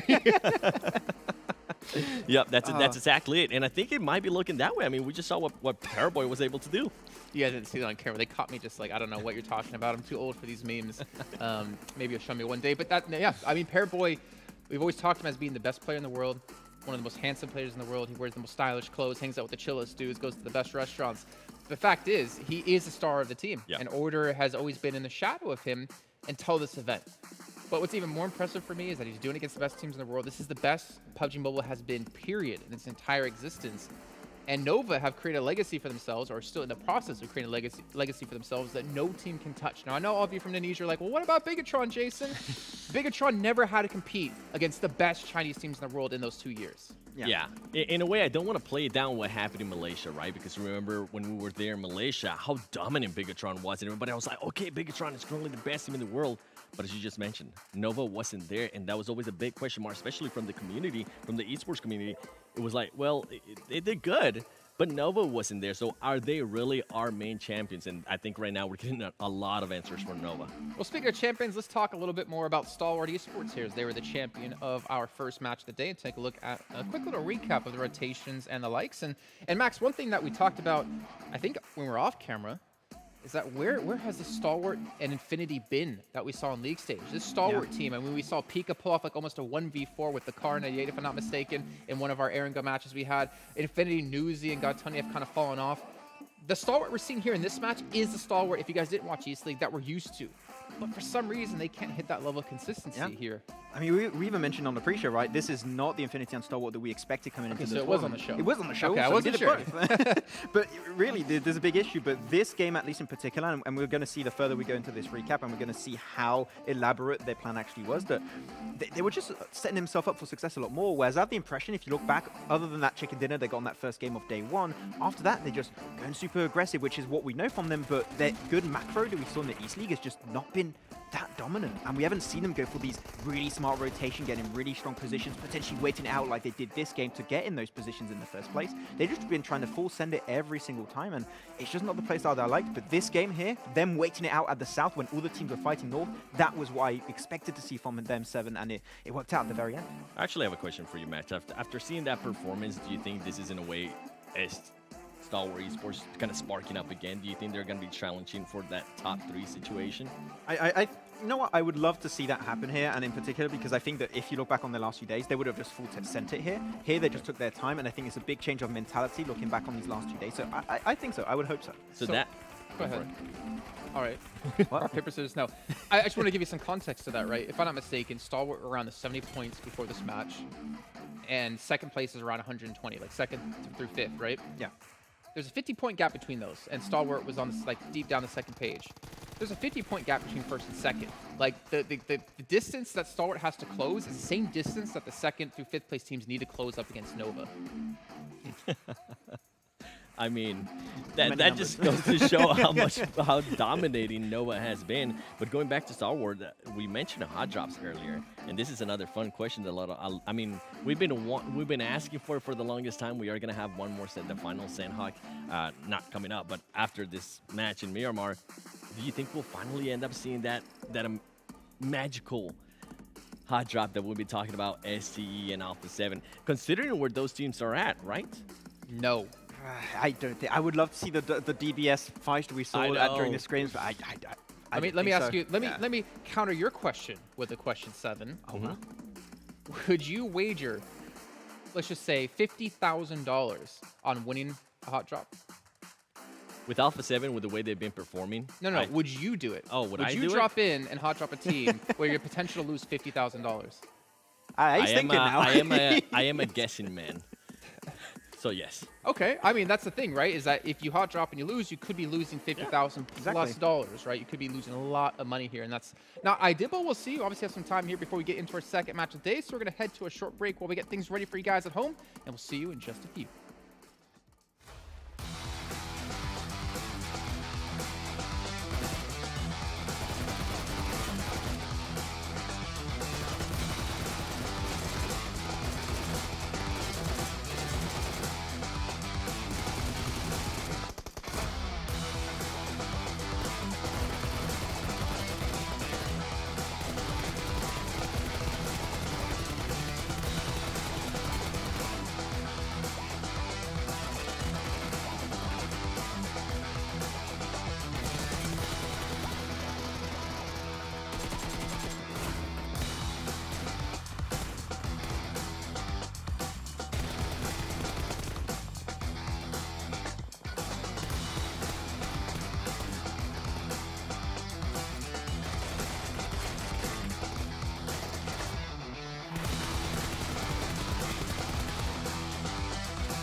I saw the first light, the first steps. Now I see much more. I capture Earth in all its beauty. I see action. I see drama. And I see it in the finest detail. Moments of inspiration and the first steps. I am the 1+9. All right, we are back now, and we had Stalwart Esports start off the day strong, replicating their performance from day one of the event, but they still have 20+ points to catch up on if they want to get into the second place position. But then again, you have the likes of Na'Vi here trying to defend that title with their $600,000, bumping themselves up 450,000 from the match before. I'll say you got that wrong. Yeah. But we, oh, okay, all right, Max. But to be, as we're saying, right, we're talking about can teams realistically catch Nova? If we look at the point difference, we would say it is possible, but the difference is it's Nova, and they've been playing really well. Yeah. But realistically, we could see Stalwart at the end of the day getting into top 3. There is a very good chance if they can put on another chicken dinner like that, they're going to be in top 5. I can see it happening. That's the main reason why I was asking that earlier, because I was trying to get your opinion on it, because I can totally see that happening, considering that this is a team that showed us some amazing performance on the first day, literally on the first game. I would love to see that kind of style that they were able to show us on that first match. And if I'm not mistaken, you were wondering what has gone wrong with the team. You said the team's pretty much playing the exact same. It's just some micro things that haven't worked their way. Especially the macro, I would say in particular, that needs to be worked upon. But you know what? The start of the day was a chicken dinner. That's great. I'm going to spoil my team to watch. It is going to be Stalwart, because when we look back on the East League, they were a team that would have that momentum factor, just like Alpha 7 in the West League, and they would get chicken dinner, then get himself a few podium top 5 finishes. This is what I need to see from them now if they want to hopefully race for that third place and get themselves hopefully $330,000 in that position. So we'll see, but at the end, still going to be looking back on that game. Paraboy, even though he was solo versus 4 rivals versus Na'Vi, he just stopped everyone. I really liked actually what Dave mentioned in that game. We had 2 situations where Nova basically just pushed Na'Vi to rotate around from them, even though they did not have the man advantage. That's how scary this team actually are. They do not have the advantage of terrain. They are playing low ground. They do not have the man advantage, and yet you are not ready to take a fight against them because they're Nova. And something that Nova was able to showcase us there in that last game is that they're willing to be aggressive when teams expect them to be defensive.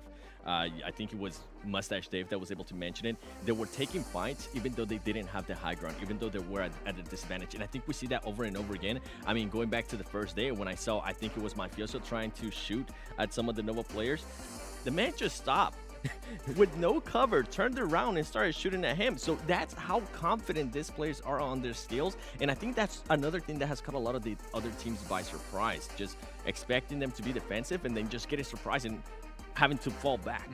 Well, you guys were talking about what Mustache Dave mentioned. I'm going to talk about what Necro mentioned. And if I remember correctly, word for word, he did say Jason Kaplan is one of the most handsome human beings in existence, and you should make sure to go follow him over on Instagram. Yeah, I believe he said that. No, but it's actually, maybe talk about our teams to watch here. And I'll start things off. I know, Max, you already said Stalwart Esports, so we'll lock that in for you. For me, technically it's like 4 teams, but I'll give it to 1. It's Na'Vi, because if they want to be able to chase that title, they have to perform even better than they did in the last match. They have to somehow close the gap up against Nova. So my eyes are technically on those teams in 2nd through 4th place. But Na'Vi in particular, like, you got to continue to perform. They got 8 eliminations. Not for any team that's like, oh, wow, that's really good. You guys put on a great match. The problem is Nova did an even better match. They survived even longer. They have to improve even further than they just did. I mean, at some point, I feel like Na'Vi is going to take notes of that, and they're going to be like, okay, we just got to fight for 2nd place. We're not at that point yet, but it will happen at some point. If Nova continues to showcase the performances that they're currently showcasing. My team to watch is going to actually be Enigma Galaxy. This is a team that ended up getting 0 elims in the last one. Na'Vi was able to outperform them, and I feel like if they want to have a chance to even get between those 2nd and 3rd places, they need to start performing. They need to start getting those elims. Well, I gotta spoil things for you. Natus Vincere, which is obviously the full name of Na'Vi, is like born to win, not born to 2nd place. Vanessa, go ahead. Who's your prediction? Okay. Who's your team to watch? Enigma Galaxy. Okay. Well, there we go. Oh, sorry, I was too busy in my head. Like, what is Natus Vincere?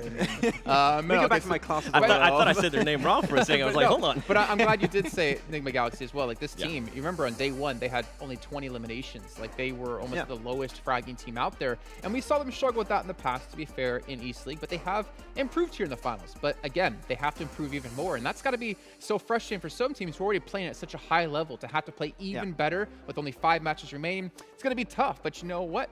They're going to have to make it happen if they want to be the best in the world. And speaking of best, we got our best commentators in the world here. Necro and Mustache Dave. A shout out to the boys on the desk. 5 more games to go. $1.5 million first place prize. 600K second place, 300K third place. There's a ton on the line here, Necro. Popping into Miramar. I gotta ask you, man. We are heading into Miramar. We're heading towards the end of the tournament. Do we expect any change-ups here on this game in particular? Okay, before answering your question, I gotta say, Jason is one of the most handsome dude over here, okay? He's looking pretty good. He's looking clean, man. Already saw that, you know, on the desk. He's looking pretty clean. But yeah, now getting back to your question, dude, any switch-ups? I don't exactly know. I just want the teams in the bottoms to actually try and hunt down teams in the front, okay? The teams try and hunt down teams all the way on top. Try and hunt down Nova. try and hunt down Na'Vi, try and hunt down next Ruya, you know? That would be one of the most like interesting things that I personally want to watch. I don't know, hunt them down. We heard from the analysts right there that even when Nova are down to just a solo or a duo, teams are still respecting them. They are staying away from them. Like, that's just the dominance that Nova have been showcasing here so far in this tournament. But getting into this match, we can see those average points in Miramar. Alpha 7. Day one, Alpha 7 was my squad to cheer for. I mean, I gotta cheer for that team representing Brazil. Let's see though, can this be the match that they really clean up here and get a couple elim points to set them on the right track here today? Oh, dude, set them on the right track. A couple more elim points. Yeah, that's what all these teams want, especially teams that are in the top 5, without a doubt. They want to just go. They want to just get those Elim points. They want to get those placement points as well. But unfortunately, in that previous game, Nigma Galaxy got taken out quite early. Actually, they were the first team to get taken out. So that means this Miramar game is going to be meaning quite a lot for Nigma Galaxy particularly.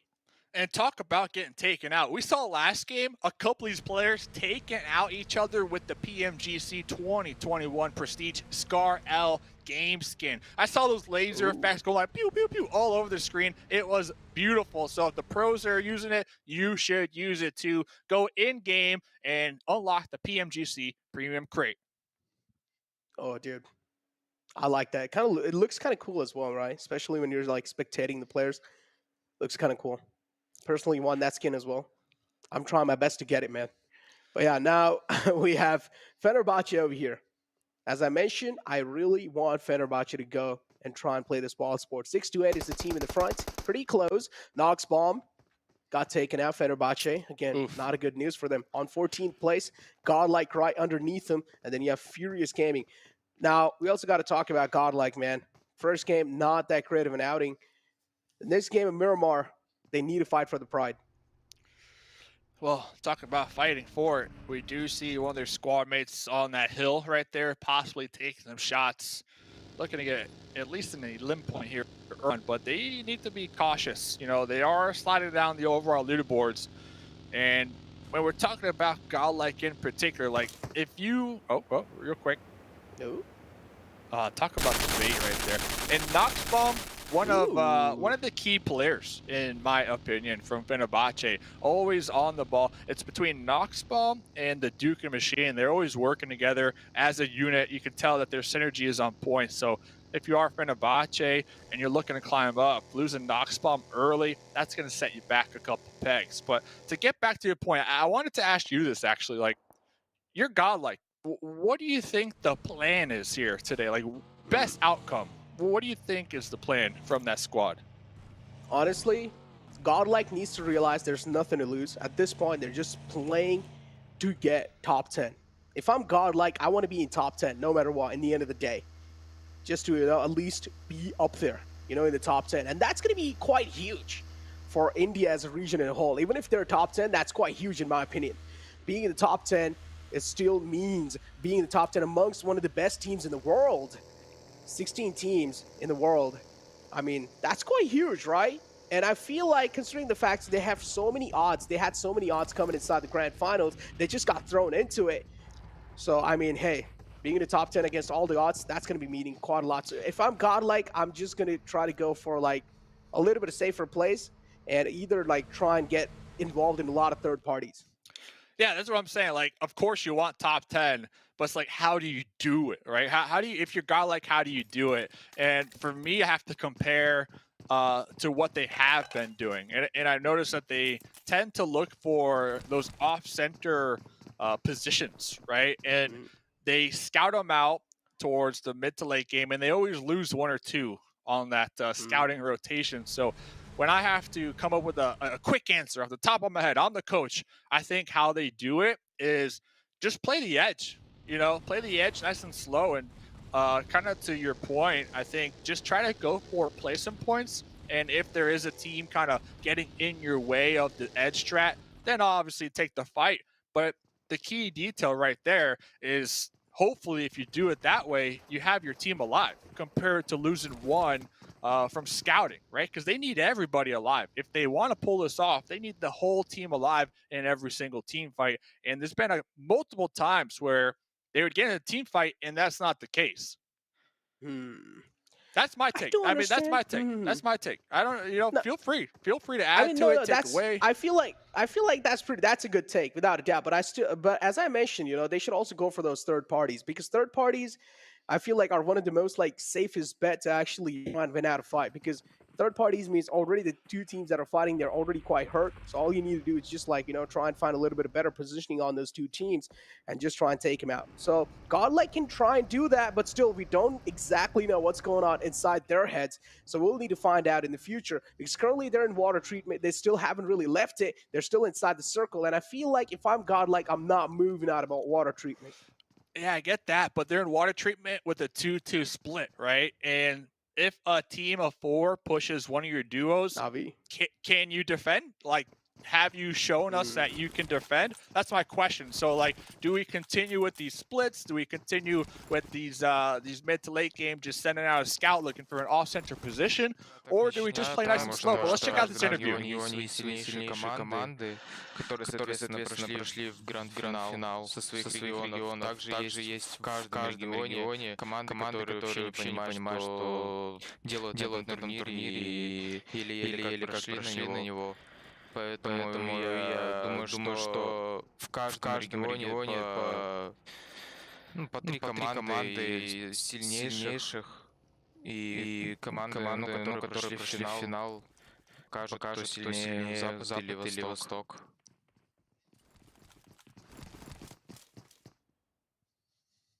Okay.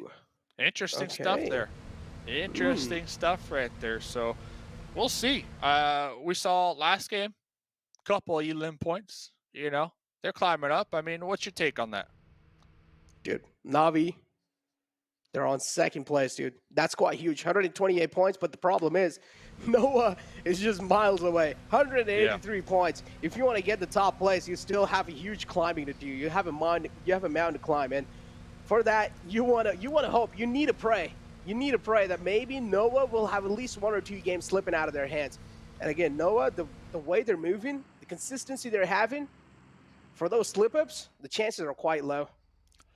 I like it. I like where you're going with this. If you're not first, you're last. And I think that's the mentality right here. And although the point gap between first and second is pretty steep, they're not showing any signs of slowing down. It is 100% every single game. And they're doing it, man. They are showing up. So I love that championship mentality. And we'll see how it unfolds here today as all these players wait to see where the next circle goes. Does center up a little more, so not too harsh for a lot of these teams who already acquired some center locations. Clutch got moves inside the house. In the nick of time, shuts the door right on his eyes. But yeah, next Ruya, quite lucky, gotta say, Clutch God. Oh my God. He's lucky that the headshot did not connect.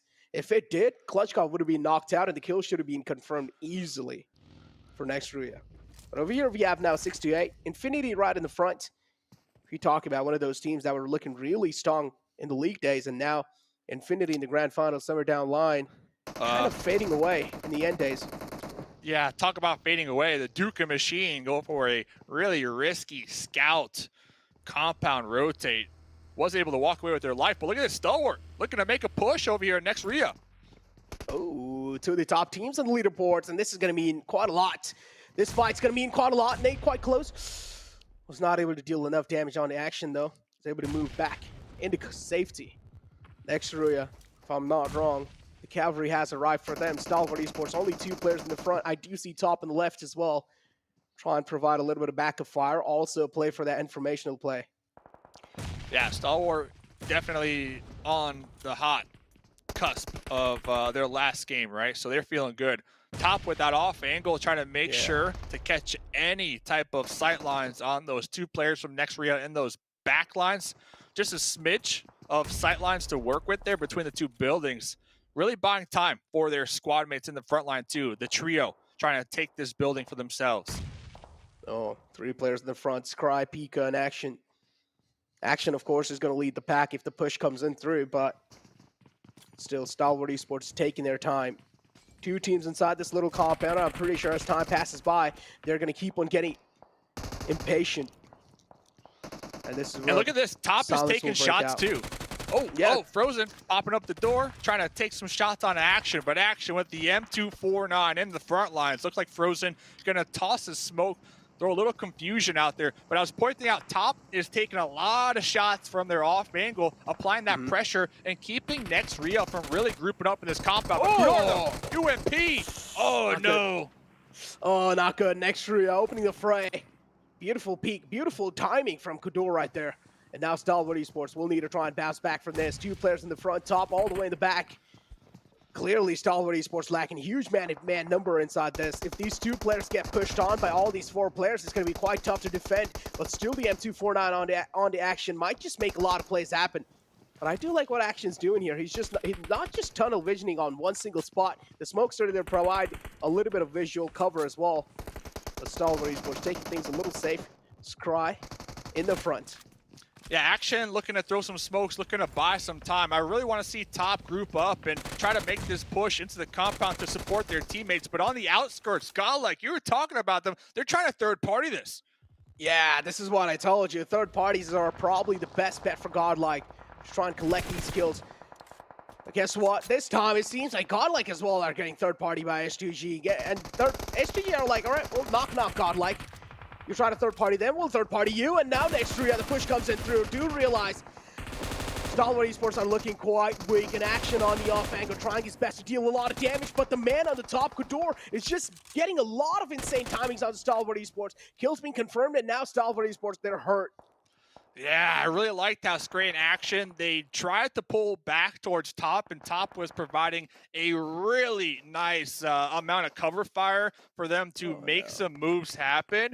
But the thing is, they just got caught in the tail end, and now Top retreating out here. Next zone did go on up, so Top can retreat back to the edge and play for those placement points. But that right there goes to show me that team communication is flowing on the side of Stalwart. And although the play didn't work out in their favor, still a good play at the end of the day. Godlike, it seems like they're able to make it back to safety. So 4 players still alive. Looking pretty good for now. Neo, though, a huge separation between the squads, and I personally don't like it. Na'Vi in the front, Godlike, trying to just scare him away from that compound. Top, all by himself in this compound, and Na'Vi are looking to crash onto it. So many buildings in this area, and it just happens that Na'Vi going to be rolling right past Top. No. But Top, applying that pressure, was able to confirm one. Can't Top clutch this out. M4 down to 24 bullets, looking for that wraparound, anticipating the push from all angles, taking a lot of shots on a Miku. Let's go Top. Can we get the third? Oh, that's a huge mistake from Na'Vi. Kitsune especially jumps out of a moving vehicle, gets knocked out. Meku as well drives in the straight line. And Top is not going to miss shots like those, but Meku is still knocked out. The rest should be back up onto Meku. Beautiful smoke to provide that cover. But Nova as well, they found themselves a good spot inside the zone. They can try and hold it off as long as the circle doesn't take a huge shift away from them. And from what I'm expecting, it shouldn't really. I'm tipping my hat off to Top still right there. Top, the last player alive, still was able to get a couple Elim points, right? That will help stay afloat. Yes, only one, but every point is going to matter at the end of the day here. Bolt Action in the end. Well, Lamborghini's tossing mollies up there, so they might think there might be an enemy up here, actually. So trying to clear it out. Oh, that was his chance. That was his chance. While he was waltzing, that was his chance.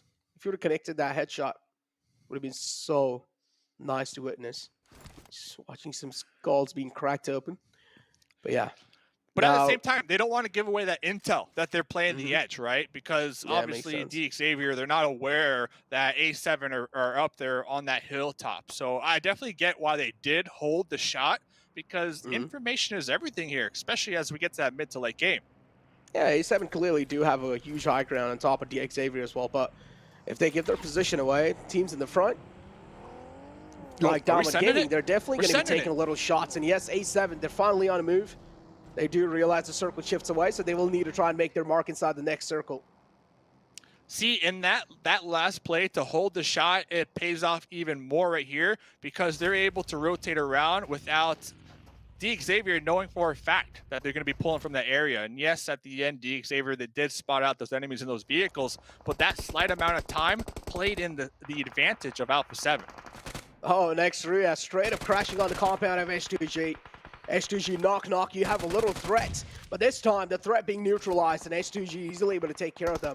Fenerbahce quite close to DXavier. Fenerbahce's compound as well as getting charged on. The defense is trying to get breached through, but still DXavier are crumbling down.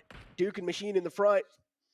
One man in the back for DXavier. He's a little too separated away, but he still doesn't really have a lot of HP to work with. Lamborghini in the front, trying his best to confirm those kills. Nate goes through and instantly will confirm. But Duke and Machine, as always, he's the only man who's left alive for really late. Yeah, as long as Duke and Machine doesn't catch a grenade to the face here, they might be able to defend. Lamborghini pressing up here. Lamborghini also needs to make sure, though, that their back sight lines aren't going to be exposed because I see Enigma Galaxy right behind them, but it does look like Duke was spotted towards the end right there. 4 rivals as well, taking a dig on a Nova. Noah, one man getting knocked out. Still looking just so good on the overall rankings, man. 183 points, plus they got 2 points more. So they're looking really good. They're big time chilling.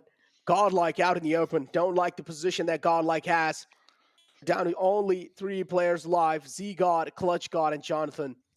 They're in the open. In the front, yeah. Yeah, but fortunate for them, nobody's going to be behind them, right? Yeah. And they also have clear sight lines to the north to make sure they can't get backstabbed. So they really have some time to work with right now and come up with some type of game plan on how to push down onto Team Secret. So they do have that working for them.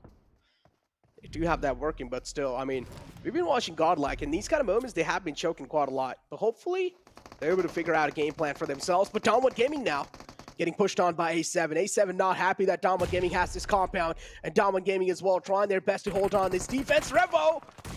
Oh, he could have got taken out there.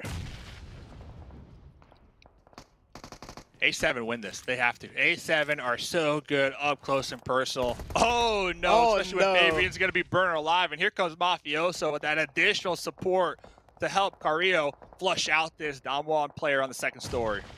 Oh, that's going to be compressing Damwon down even a little bit more added pressure with Mafioso joining the fray.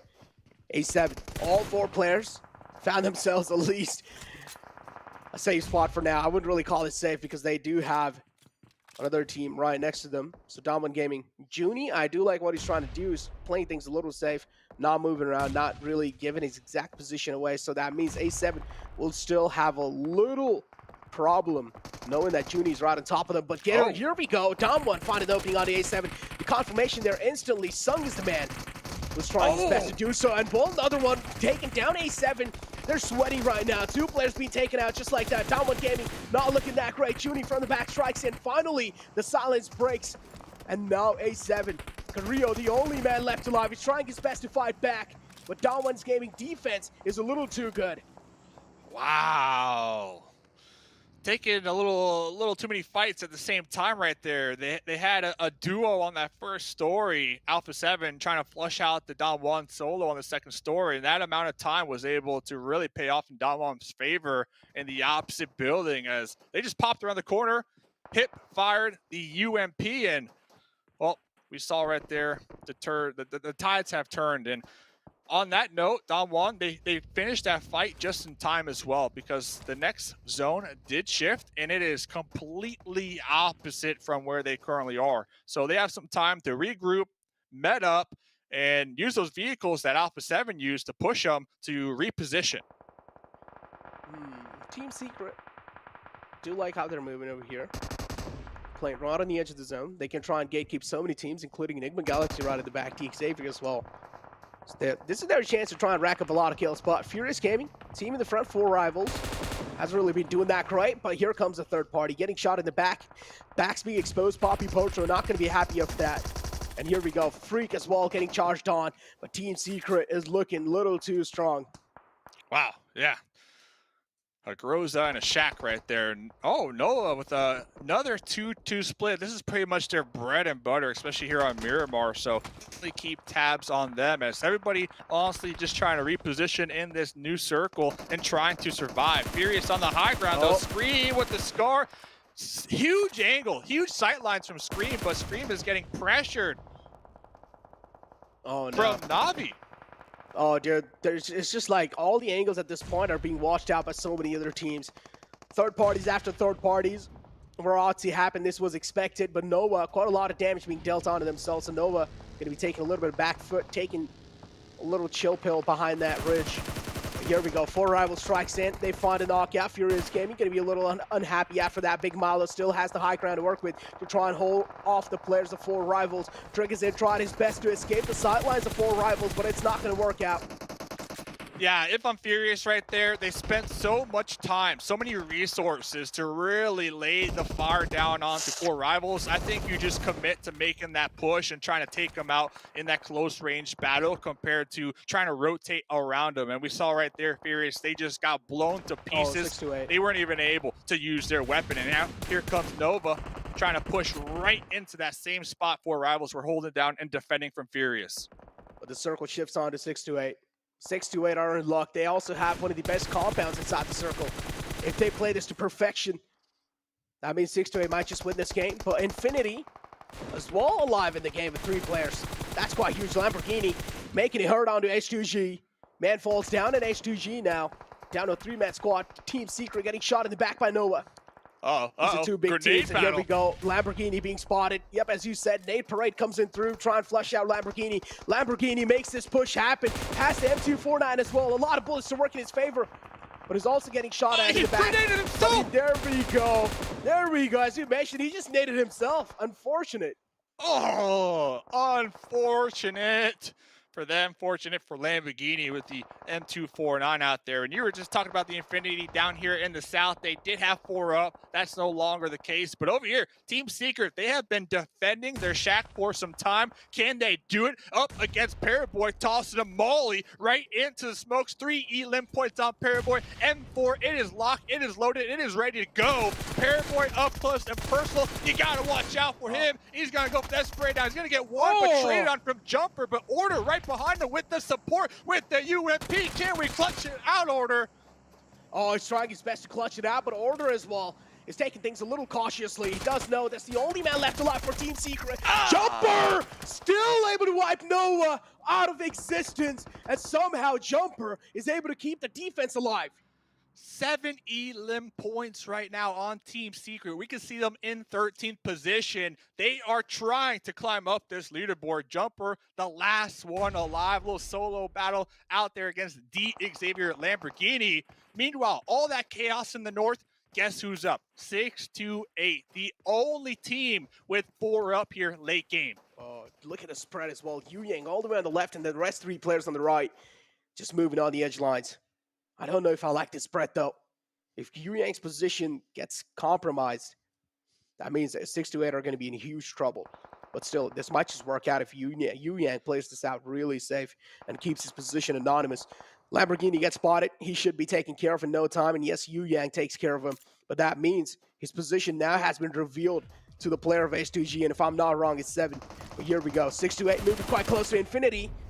They have no clue that Newsy is right in the front, but Jumper gets taken care of by Yu Yang, and there we go. That's quite an instrumental play by them. Yu Yang's position, yes, if they do get called out there, you have to assume they're not going to be able to get picked up, but Yu Yang is just putting in the work from that angle, and, well, it's a 3v1. 3v1, 7.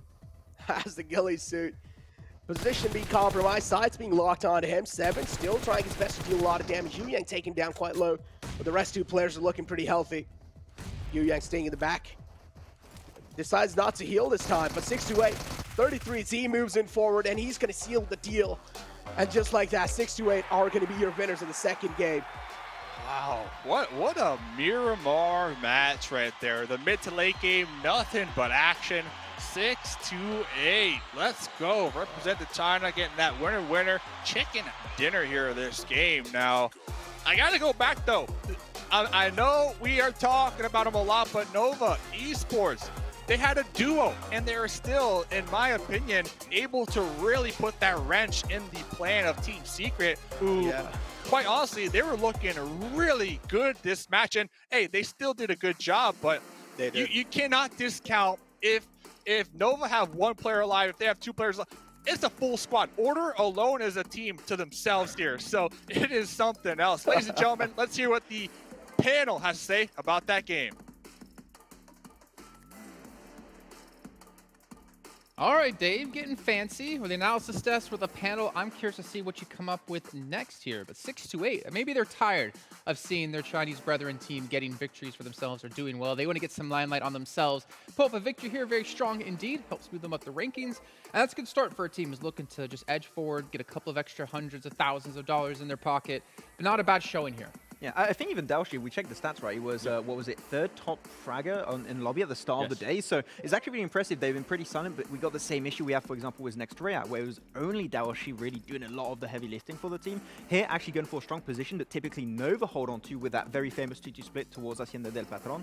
Execution really well, waited for the late game, and just started pushing out when there was just less numbers. Really good execution. And something that we saw, it's second place, third place, and fourth place teams that were all out before top 10, which is kind of allowing these teams that weren't really in contention before, they could try to make a push. I mean, we saw how much ST was able to push up with that last chicken dinner. They could make a push for those top 3 situations. You can see Nova here, 6th place. Yes, that's not great, but they still get 6 and 7 more points ahead of the teams who are trying to catch them. This point gap continues to grow. This goalpost is continuing to be moved. And obviously part of that is due to the man on your screen here, Paraboy, the MVP yet again. Is this the second MVP in a row out of him? He's like, you know what, Order? Get out of here. MVP's mine, son. I'm the star player on this team. I mean, you know that blue, those blue lines, that's Order, okay? He's still pretty far when it comes to elimination. So, though in terms of overall damage, he's still really high coming out from him. The blue one. The blue one Blue there. line? Yeah, the blue line. That's Order. And you know that's going to still require a really huge day from Paraboy if he wants to overtake it. It's $10,000, you know, it's a pretty good vacation. Make to a hotel. Get pampered, you know, you'll be fine. Yeah, get on to the Fairmont Hotel over in Singapore. You see here the points they do have, though. They have a 62-point lead. 62. I think I said 72 point is I was expecting at the end of the day here. I might go back and revisit this because I don't think I'll be right anymore. I'm actually cool with my 65, actually. I'm not going to be too far. But the really interesting point in this game that you've got to keep in mind is that all the teams that we're looking at here, which are going to be Na'Vi, Nima Galaxy, and Next Ruya, are currently in 2nd, 3rd, and 4th, respectively. They all went out before top 10. And while Nova was still able to get a decent amount of points, so that gap is once again increasing. We're starting to get to the point where there's no comeback from Can we give a special shout out to D Xavier here in 5th place? 0 chicken dinners. Every team around them has one, and yet they're still in 5th. That's pretty damn good here, especially with the team coming in from Vietnam. And if we compare them to Damwon, they're able to really maintain performance they had in the finals of the league stage in East. That is impressive. I mean, if you look at their placement points, they have more placement points than anybody near them. That means they're being consistent in regards to those placement points. I do want to give another shout out to 628. They were able to jump up to that 6th place, and this is what I was talking about. We've been talking about which team can catch Nova, right? We might be getting to that point now where some of these teams are definitely not going to be able to catch them, and it becomes an issue of some of the other teams that were in 10th place, like 628 was before this match. They're now put themselves within 13 points of 2nd place. And if I'm not mistaken, that is a big gap difference in prize pool and something that a lot of teams are going to be keeping an eye on. I was going to say, Max, you can calculate the prize difference, but I No, don't I don't want to put them on the spot. The thing is, right, if you're talking about Nova here and the point that they have, pretty much, as long as they just don't go out with 0 points, they're going to win. That's what they're currently sitting at. I would even go to say, like, we're already halfway done with the day. I would say this next game... We're not halfway done yet. That was match 2. We're not, yeah, I know, but we're almost there. Okay. That's true. If this next Sanal game, we do not see any of the teams that are in top 4 below Nova get a good result and Nova having a mid-lane or even bad game, I think it'll be over. I don't think you can close that gap already. It seems almost infeasible here. I think they'll just get closer to my point gap difference. 100 points. That's what I thought it was probably going to be. They're looking to do it. And once again, the craziest part is that Nova still has a fight between themselves. You have Paraboy, and then you have Order. And both of them are trying to clash against each other and see who's going to take that MVP. Yeah, and the thing is a lot of pride to have as well. If you can beat Paraboy in this, I think for Order, like, that'd be phenomenal. And we saw a couple of teams contesting it. We saw Order having the big lead going into the day. But again, Paraboy's continuing to show up here. And if Paraboy, not only is he playing to win, but he's playing to be the MVP. I feel scared for every other team out there. I have the impression we're going to start seeing Order and Paraboy drop different locations. Like they're hot dropping each other right now, just contesting early frags. They're just going to like, okay, we're going to take one team each. We'll try and get all the eliminations, but they're fighting for that MVP spot. They're not even playing. They don't even need to play afraid. I mean, Paraboy almost took Secret on by himself. Like that's how much confidence they have individually to win fights. They're taking fights uphill, which is already tough to do against the teams, the caliber of teams we have. They just have no fear. It was Team Secret. I think we have to give a shout out to Jumper from Team Secret because even though we haven't really spoken to Team Secret or seen anything from them, Jumper being able to beat the 2 players, right, that are currently in that contention for MVP, that's going to be a confidence boost for this player. And I mean, these teams are still fighting it out for some prize pool, so hopefully we'll see a little bit different. I'm not going to say Team Secret's going to go all the way to top 3. That's not what I'm saying. But it could be maybe a confidence boost to push them to top 10. Yeah, I think it could definitely be happening. Though, if I do have to bring potentially a negative aspect to the table on that play, I think that Nova could have played that a little bit better on that push onto Jumper. They could have gone for a 2-man push at the same time. They just went in one by one. Are we nitpicking right now? Yeah, I am nitpicking. I'm trying to find the small little details. Like I can go negatively on that aspect. Otherwise, it's 99% good gameplay. Paraboy should have definitely waited for Order, but they're currently fighting for that MVP, so he wanted to get those elims first. I'll get it first. Yeah, we're not happy with them being 60 points ahead. They need to be 160 points ahead, everyone. But the fact is, I mean, they still technically can improve, but obviously we have to be hesitant to, I'd say, to critique them because we don't know the columns going on within the team. We don't know, like, maybe they're feeling really relaxed, right? Maybe they did get pampered at the fair amount. Maybe they don't have to worry too much and they're not playing in that kind of situation where, all right, we need to catch up to this team to win. No, they're just like, as long as we just don't die, we're going to win this whole thing. I can already go to my bank, cash that check right now. I'm already thinking about what do I want to buy? Some new shoes, maybe a nice car, maybe want to help Max out and get him some skins finally in the game. Who knows? Yes. Oh, I thought you were going to go somewhere completely different with that. But we're not sending Max to Turkey, no. I completely agree with you in regards to Nova, just playing a little bit more relaxed. I'm not going to lie, Max. I would love to see Order and Paraboy drop in different locations. And I think what you were trying to go for is mostly Nova trying to do a 4 corners. Are they that confident? Are they that comfortable right now that they can just try to have a player, each player just land in a different spot just for fun? Maybe the last match. Maybe the last 2 games, just for the memes. And then Paraboy's going to land like near Order and like just try to nade him down. You know? So this is my MVP now. Get out of here. I would just like them to try and nade each other. Like, no, get out of That's here. what we're getting at too now. They're trying to down each other before they get any aliens. Yeah, Order, take that car and run off. Ba, ba, ba, ba, ba, ba. Okay. Well, we're seeing 6-8 here in the rotations they made. Obviously, they close out the victory here on Miramar. And I mean, what do you want to say about 6-8's victory? Did it look easy? Did it look hard? Did they have to fight for it? I mean, still getting the eliminations they got. I think it was like 27 points, I think. Or no, it was 25, right? Because they got 10 eliminations. It was a very strong game, but unfortunately, this team has just been a little bit quiet, but they are moving up the leaderboards. They are securing themselves better positions. And more importantly, they're showing the world that there's not only one Chinese team that's better than you in the likes of Nova. There's 2. Yeah, and this is the Chinese team that doesn't have this type of experience in PMGC, right? So maybe need a little bit more time to get into the swing of things. And here, actually, it was a very slow-paced game very early on in this match. I think early to mid-game, not much was really happening for them. The moment they had Control 7 of that road section that was down south of the Lake Circle, they were gatekeeping almost everyone. I think in particular, Infinity was a team that just could not make it across that road because the hold that was coming through from 6-8 was just so strong, it's impossible to make that rotation actually happen. And the moment you know you cleared all the south, start going uphill, start taking control, going for the wide splits, and make sure that no one has a living opportunity or chance to take that fight against you. So 6-8, this is the type of finishes that I'd love to see from them. I wish I could see it just a little bit more. I mean, we might be able to, right? This is a team that already has 2 chicken dinners. They still have, what is it? 4 more games to play. There could be a chance that they're gonna see that prize pool getting bigger and bigger. Thanks, my math was great. They're gonna see that prize pool getting bigger and bigger as they move up, and they might start changing. They might start adjusting, especially with some of the other teams. I gotta call one out. I gotta call out Alpha 7. I mean, Alpha 7 right now, they're having to. They might not even make it to top 10. Yeah, do Brazil not making it to top 10. And when we talk about that, like, remember what we were saying with Godlike, how we were hyping up Godlike? Okay, maybe they're gonna be able to make it to top 10. Alpha 7 might be putting themselves in a situation where they might not make it to top 10. I feel like for maybe Alpha 7, and I mean, this can sound kind of negative, but it's not really entailed that way. I think being in Brazil, sometimes with the performance they've had over the course of the year in PMPL Brazil, it becomes like an echo chamber for them. They kind of think they're the best team in the world, and they kind of have a wake-up call. But speaking of wake-up calls, we're going to head over to Singapore here, and we have an interview with Tixi with Charmaine. Take it away, and let's hear what Tixi has to say. Hello from Singapore for the PUBG Mobile Global Championship Grand Finals. I'm Charmaine E, and oh my gosh, I wish you could feel the excitement, the exhilaration. And with me now, we have Navi. We have, of course, Tixi from Navi. Hi, good to see you. A big hello to all your fans internationally. A few questions for you. The Grand Finals is only 4 matches away from ending, and looking at the standings, you are within striking distance of the championship. With that in mind, what preparations did you make coming into today? Всем привет. У нас осталось последние 4 игры до окончания всего матча. Как вы думаете подготовиться ментально к последним 4 играм? Думаете ли вы поменять стратегию? Нет, мы не планируем менять стратегию. Будем играть также от края, и мы планируем занять топ-1. Не будем смотреть таблицу до последнего матча.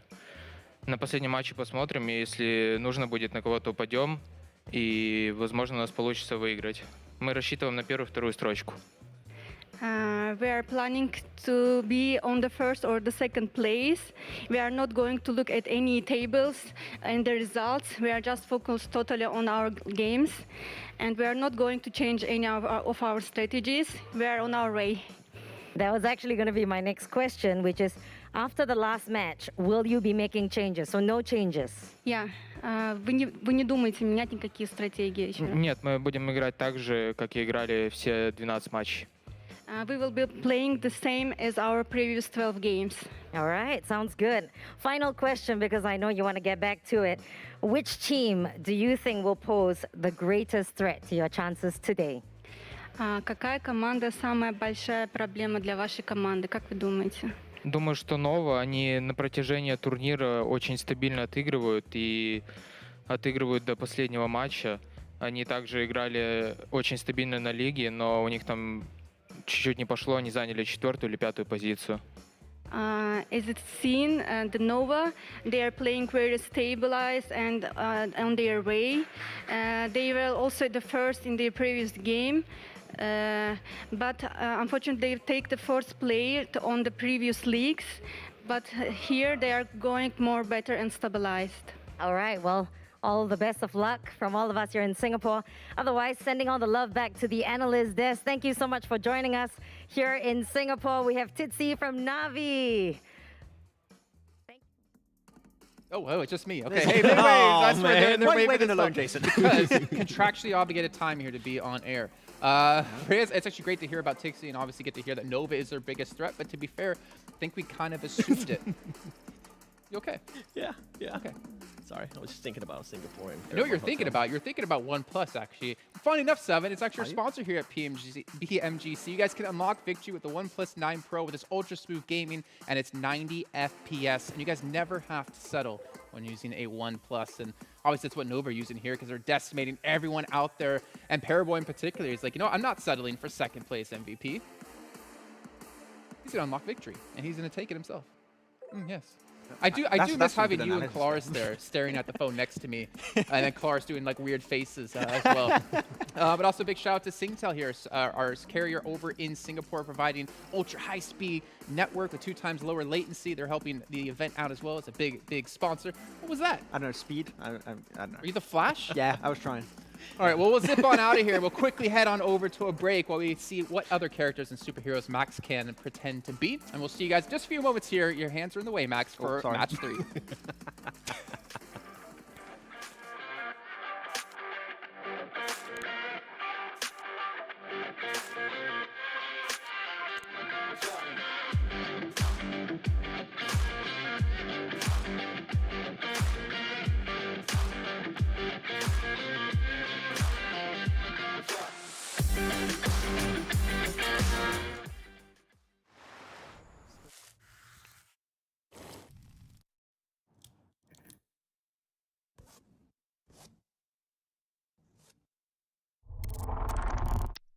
بسم الله الرحمن الرحيم. Eddie, are you okay?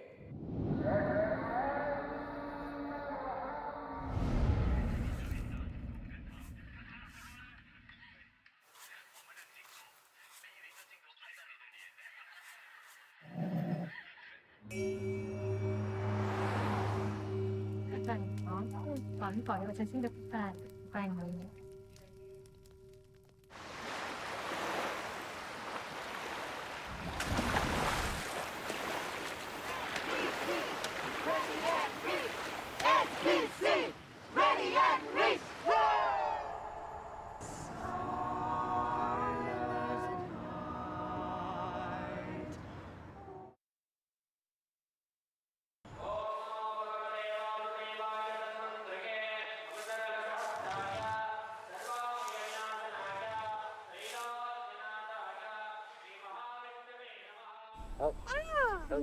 Yeah, take it.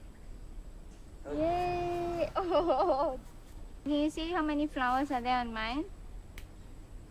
Go! Yay!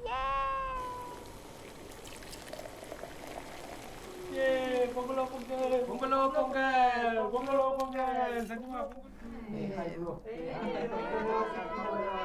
Welcome to 봉글. Thank you.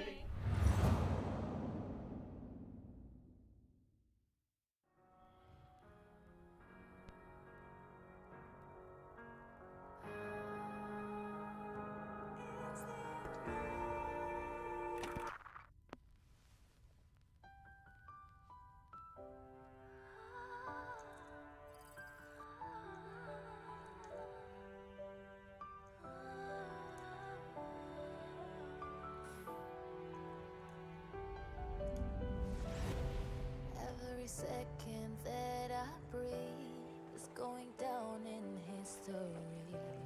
We are victorious, can't stop me. Maybe today we'll fight our battles, show you the way if you can handle it. You follow me.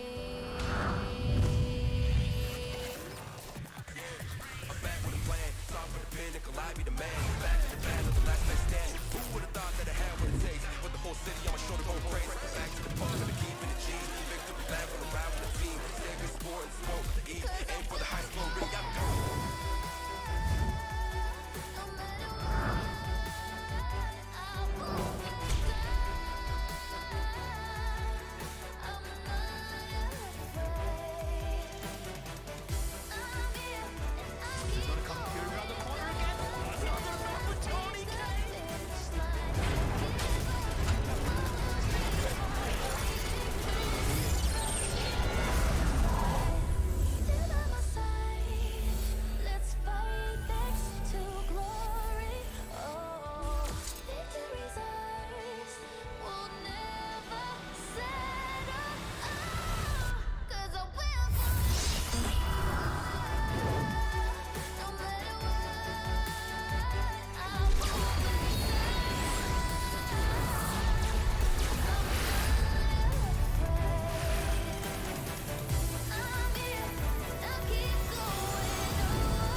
BMGC 2021 Grand Finals. Grand Finals. Grand Finals. To glory. To glory. To glory. To glory.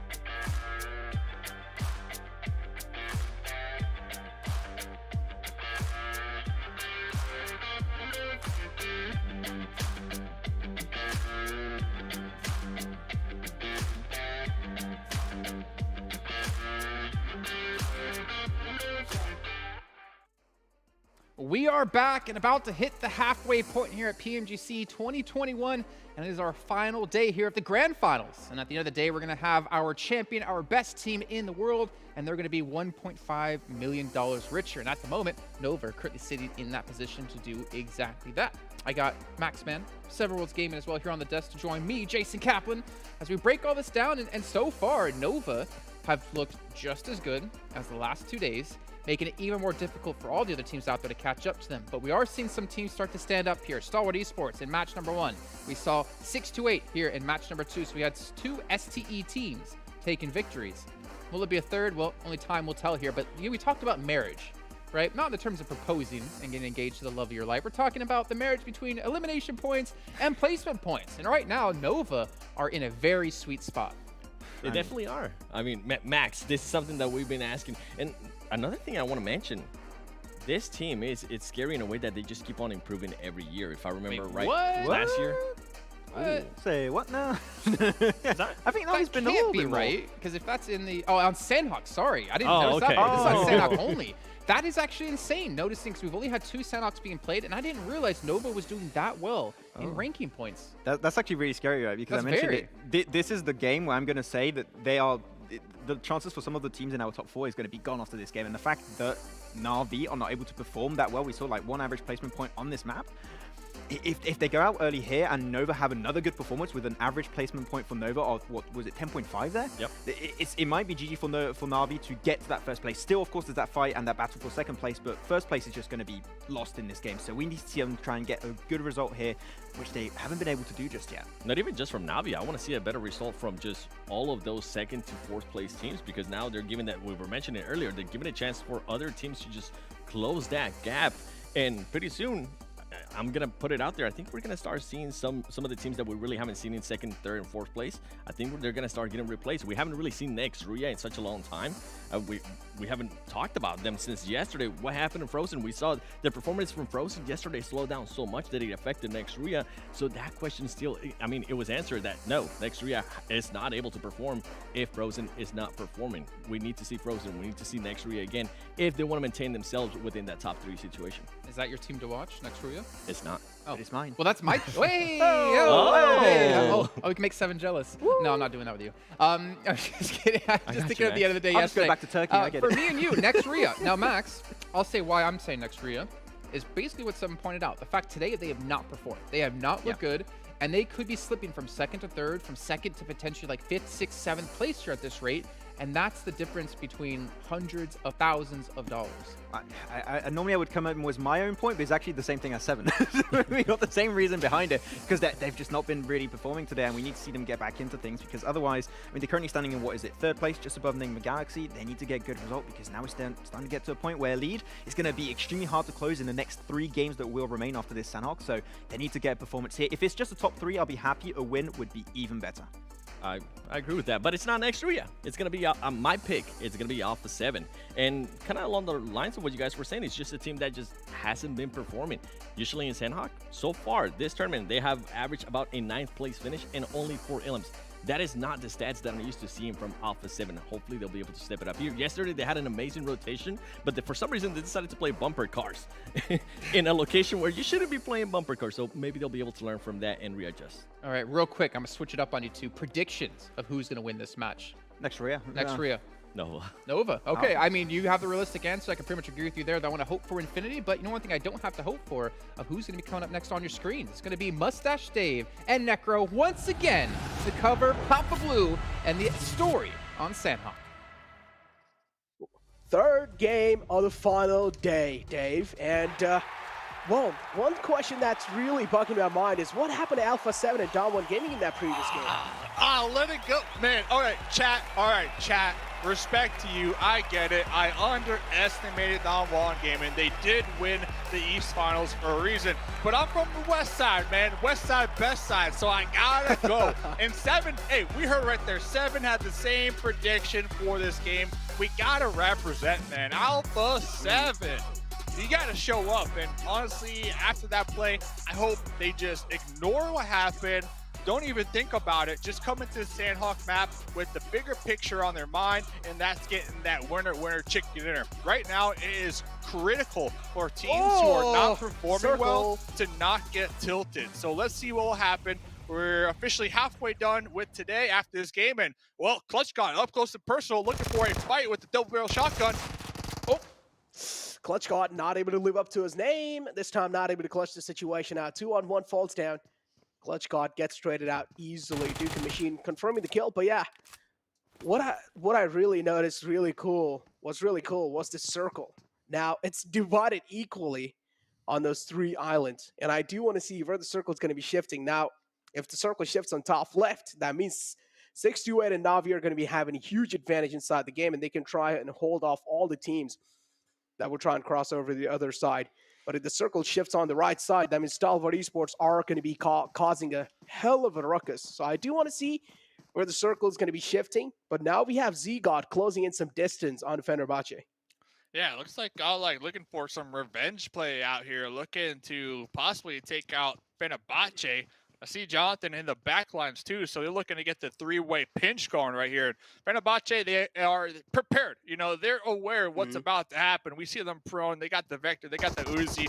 So they got some weapons that are really good up close and personal. So really, if they vault through his windows, they're going to need to be careful.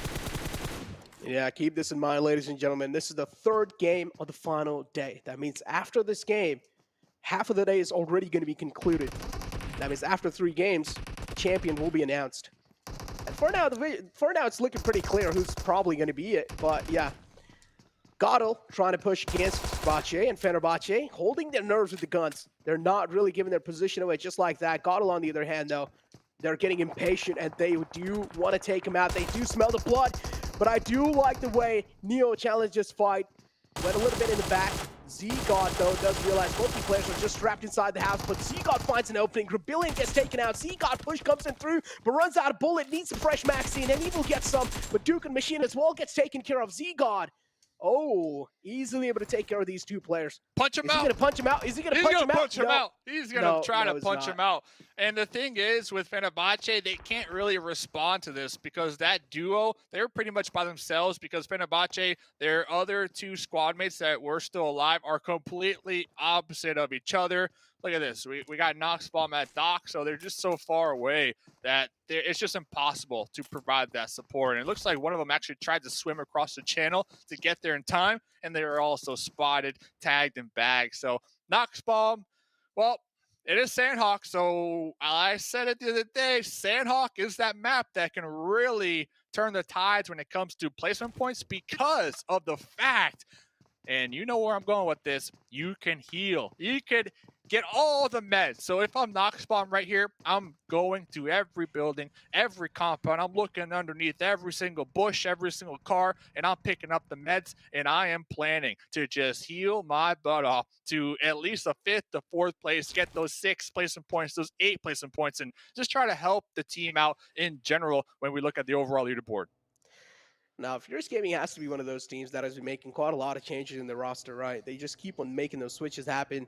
Big Milo for Triggerson in, but the problem is inside this game, we didn't even get to see him in action.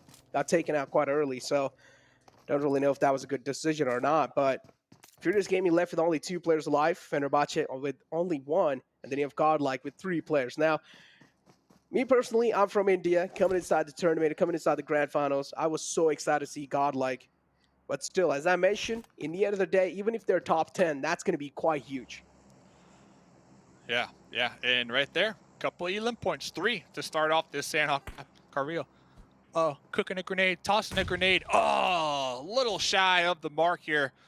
4 rivals turtling up right here, anticipating a potential push from Alpha 7, looking for that redemption from last game's push. There we go, though. Revo's nade is going to be opening things up over here. And this is going to be opening quite a lot of opportunities for A7 to make the push happen. But again, this shouldn't be the Dom1 Gaming thing just repeating itself. A-Show and A7 should be a little too cautious. They're using the utilities perfectly to try and flush out 4 rivals from this comfortable spot they've gotten themselves in. 4 rivals taking things quite safe. And A7 seems like they're going to back off. Yeah, Senetexa really far from this fight, also not able to provide that support similar to what we saw from Fenerbahce in that last push. So I think after last game's Don failed attempt to claim that compound for themselves, they realized, okay, we do not want to risk it. Currently 10th place overall. If they were to lose one or even two members this early on Sandhawk, that will set them back big time. So I like the call. These are how those two players got taken out for Furious Gaming. Unfortunate start for them. But again, one of those teams that is all the way in the bottom of leaderboards. Dave, I really do feel like the next three games that are about to come, they're going to be really interesting. Because I feel like the next three games, this is where the final teams might just start playing spoilers. Oh, it's going to be intense. It is going to be intense. And Xavier, okay. Looking to push into paradise. Look like S2G, we're all prone. Just looking at the doorways. Silas, though, UMP, yep. Look at this. S2G are setting up a trap, and, well, the trap is strong. We're able to knock out one of the squad mates from D Xavier. S2G, as you mentioned, D Xavier straight up walking into the trap. Lamborghini, though, trying his best to reply back. At this point, the fallen man will be confirmed. And yeah, Lamborghini, as the speed of Lamborghini, just falling back. Oh, dude! Oh, punch out! Punch out! Uh-oh. Salt on the injury. The 1-2. So, real quick, I want to touch on that three-man push from Alpha 7. I feel like if they would have, and I'm going to keep talking about it a little bit. I feel like if they would have wiped out, oh, look at this. Yeah. I feel like if they would have wiped this fight right here, they would have had to push for rivals.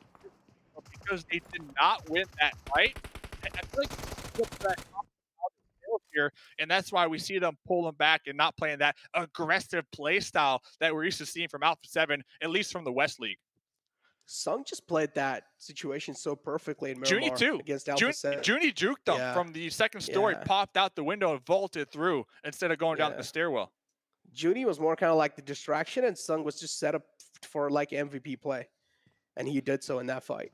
So Junie overall as well, doing a perfect job.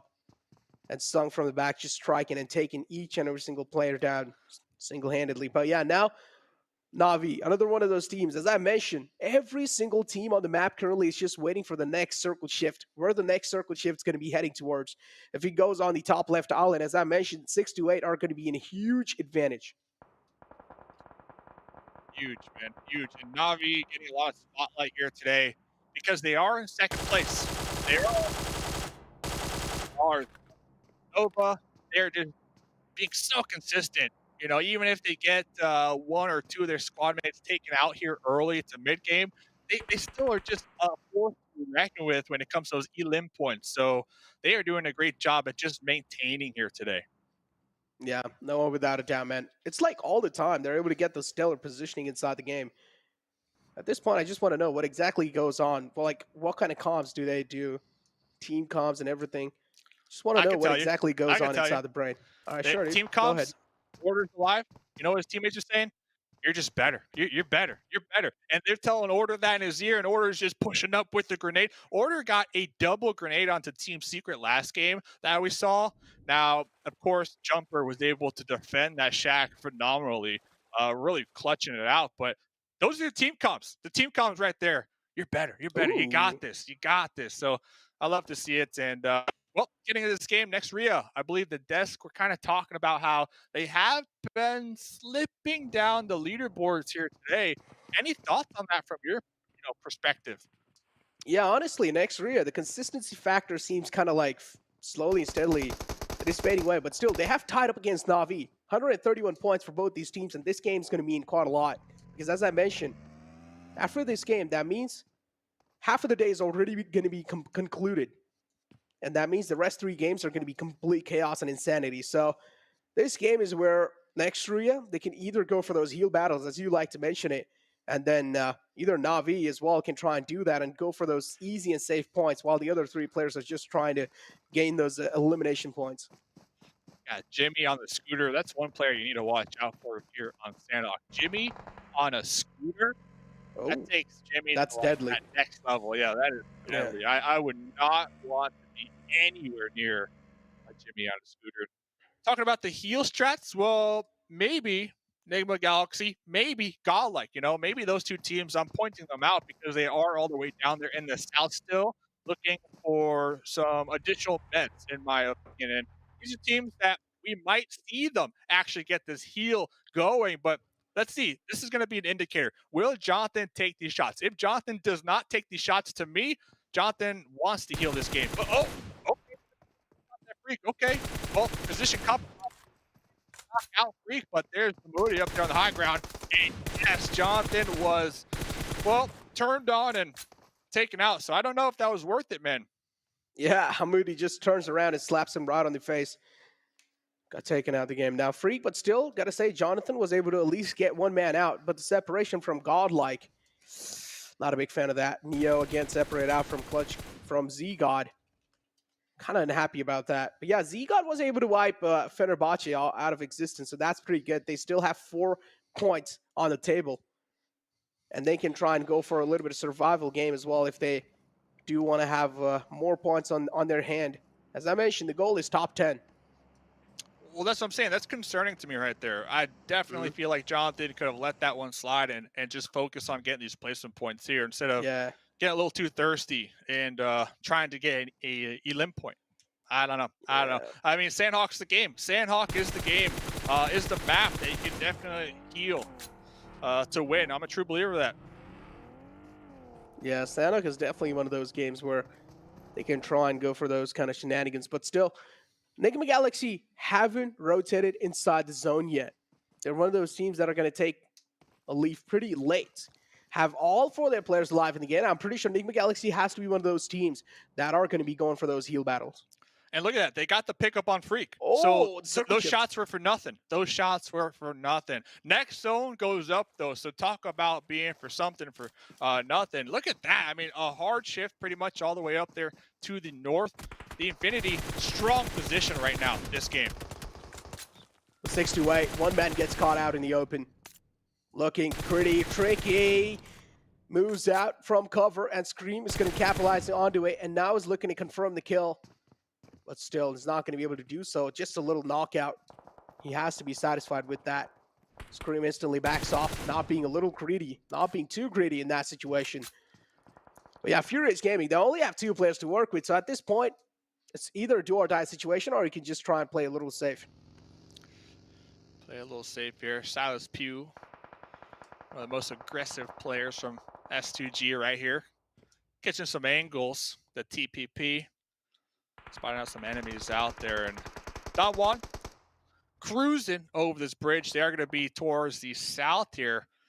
Not in the play zone, so they're looking to reposition. Miku, though, looking for them, waiting for them to go for that swim. Once when they're in the water, easy pickings. And looks like Miku's going to wait for at least 2 of the members to be in the water here. Oh, he's also providing support for his teammates who are currently swimming across the channel as well. So they are playing a crucial role to the success of the trio trying to make it onto the land here. Yeah, Miku is like just staying in the back. If there's a little threat, he's given a lot of visual info for the team. So now the team knows there's another team right on the right side, so they can always try and play a little safe from that. But Dawon Gaming, a proactive nature, helps them quite a lot in these situations. Forrest right on top. But we do have Miku from the back as well, trying his best to make it hurt. Matic in the close. Forrest gets spotted from the back, and he's taking a lot of shots, and his 4 rivals knocking on the doors of Dawon Gaming. Oof, Maddox still in the water, man. He doesn't want to pop up.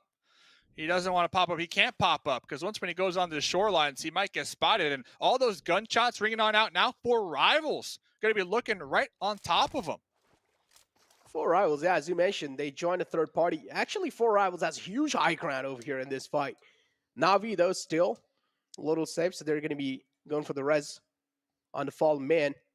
Takes C. Dawon Gaming still has another one man alive on the right side, and Na'Vi, I feel like, is not going to be a huge threat for Na'Vi. So Na'Vi, of course, as I mentioned, they're tied up in next Ruya. They already have 2 points on their pockets, so that means Na'Vi are now in second place officially. But still, they will need to try and maintain it, gaining a lot of points inside this game. Wow. It's about to be sweaty, man. 15 minutes into this match, we still got 15 teams alive here. Fenerbahce, unfortunate for them, one of the first teams to get taken out here. Damwon down to just one after that engagement with Na'Vi. So, gotta say, Na'Vi definitely coming out on top of that one. Next zone does go up, though, just touching a smidge of Paradise. And Infinity all the way up there to the north, a huge position for them. Yeah, Infinity definitely having a huge position. That's going to mean quite a lot. There's a little separation. It's a 3-1 split. Mello was in the back, but I do see him retreating back towards his teammate. Logan as well, just having the high ground, making sure no one's crossing over the bridge. But 628 is making their way slowly and steadily on the other island. And Infinity will need to try and stop 628 if they're not going to do so. 628 winning that previous game, they're already having their morals boosted up quite high. That's true, but I'm still looking at the Infinity. Like, this is a team mid-pack right now when we're looking at the overall leaderboards. With this zone shift, they have a lot of potential to really try to capitalize on getting some solid sight lines and getting a lot of elim points, especially like you mentioned, 628 now looking to reposition out there on that west side. But over here, one of the main focal points, all the teams using boot camp to try to safely rotate into zone. I'm counting at least 4 to 5 different teams in this area alone, Necro. Oh no, but I also do see Damwon Gaming striking from the back and taking out a player of Na'Vi, and Meku is the man this time. Gets taken out from the back. Unfortunate stuff for them. And it was Fabian from Damwon Gaming. That one little man alive, that one snake alive from the back is going to strike in, and Na'Vi now being handicapped big time. Tixi, the only man left alive in the front, has so huge burden on his shoulder. Yeah, with that said, I'm kind of surprised. 4 rivals kind of running out here in the open. Their backs exposed here. Oh, look at Tixi, though. Tixi is prepared to take out Fabian. Let's see Tixi with the UFP popping up. Fabian taken out for that revenge here. And Na'Vi's still going to be alive with some elim points to continue trucking forward. Look at Godlike. 2 players alive in the game still. Z-God has a lot of threat in the front. But Nova, I'm going to hold on to my words. Finally finding an opening on the Nextria. Nextria had all 4 of their players alive, but finally now one being found frozen as well, being knocked out. These are 2 huge players being taken care of this early in the game. Nextria, they're going to sweat in the late game. Yeah, and that's bad for Nextria because they're down to just a duo. You know, that's bad for Na'Vi as well, down to just a solo. Every single game that Nova show up to the mid to late game with their numbers advantage is bad for everybody else trying to climb up and overtake them for that $1.5 million. So we'll get back to that because Stalwart Esports, they are pushing up. They are awfully grouped together down there in the south. Frankie, again, just making it hurt for Nextria. Nextria are not having a sigh of relief. They're being shot at from all the different angles, and now Deke Xavier as well knocking on their doors. But guess what? This time, Noah losing out to 2 players. Jimmy and King fall down, and Yeekta is the man putting in a lot of work against Noah. And this is against Nextria, too, that team in 3rd place. Yes, they did get taken out right there, but still, being able to play spoiler to your enemy here in 1st place for that $1.5 million, that's huge. Oh, Na'Vi taken out too, though. Yeah. Na'Vi are going to be on the 2nd place. So, oh man, I can already imagine the next 3 upcoming games are going to be absolute insanity. But yeah, for now, 628 having the high ground inside the zone over here, but they will need to leave it soon. That means leaving in high ground, they will have to move out in the open, and that's where problems are going to start knocking their doors. 23. I do see Stalwart Esports as well trying to swipe their ground up in the front just to try and move inside the zone. So I think Nigma Galaxy have 23 first aids. They are in 4th place right now. If they can try to heal up and overtake Nextria, that's a lot of money going their way if they can continue to maintain those points moving forward in those next 3 games like you mentioned. So let's go. The heal strat on Sandhawk. That's what I want to see. Nigma Galaxy pulling that one out here. Honestly, personally, I don't really like to see a heal battle. But yeah. I mean, for consistency for teams, it's definitely one of the best choices out there for consistency. And Parabol as well is left out in the Wall of Death, so he's also taking quite a lot of damage. Silas Pew behind this little rock is just getting bombarded down and he's barely surviving on a sliver of health. He needs to start patching himself up. S2G, Silas Pew is the only hope left alive. And he is patching himself up. He is bandaging himself up, but this time he gets shot in the back and it's Infinity taking out that man. Yeah, Lamborghini was trying to cook that grenade to perfection before tossing it, just wasn't able to do so. And Man, Infinity have been just clutching out these zones. Let's see if they can defend because they are getting pushed right now from all angles. Next circle does favor them once again too. So Infinity, they just have to defend. Not only that, they have a duo that's in hard cover. They have a compound to work with. Oh, finally. So many nades being utilized just to take down that one single man. Z-God outside the zone, healing himself up, trying his best to make it inside the zone. But at this rate, the chances are looking pretty slim. I don't think so Z-God's going to be surviving the amount of damage the zone's dealing onto him, unless if he has a lot of first aids to work with. But I don't think he has a lot of them. Definitely. But Team Secret over here, just moving out on the edges of the zone, hugging the wall of death. And Fredo, I do like what they're trying to do here, but Infinity are going to be having their arms open for Team Secret. Newsy looking to try to pop in that Ronnie and group up with their teammates. Oh, like no, you said, though, Z-God. Team Secret trying to wrap around that west side and use that hard shift angle to their advantage of the zone. Trying to assume that it's going to be safe and clear, but Tootie, with the spray down. Look at this little lean peek right here. Oh, Toonie able to get those points. And now Stalwart Esports as well, including Team Secret. Fredo left with not a lot of HP to work with, and well, the Wall of Death will take care of him. And Infinity, Necro, they're looking so good. Necro, look what's happening. Rauf, Galaxy. 19 Listen, first aids. Yes, when I pointed this out, there were 10 teams alive. So if they were to get taken out in 10th place, that's 1 placement point. But because they utilized the healing strategy, they went from getting only 1 placement point to a guaranteed 12 placement points. And you're gonna sit there and tell me you don't like the med strat on Sandhawk? You're crazy, man. You're crazy. This is it, man, at its prime. 4 teams to go is good. from 10th to 2nd? Come on, man. Yeah, 4 teams is definitely really good, right? To keep that consistency factor going. And Rauf, with having a lot of first aids to work with, we're going to be here for a while. Infinity, though, finally, I'm really happy to see Infinity win this game because we had to talk about how Infinity isn't really able to show themselves up, and finally now able to show themselves up on the board. This means maybe there's a little chance for Infinity to maintain that top 5 place after this game. I'm happy for Enigma Galaxy because I think coming into this game, they were 4th place with Nexria and Na'Vi getting taken out towards that mid-game.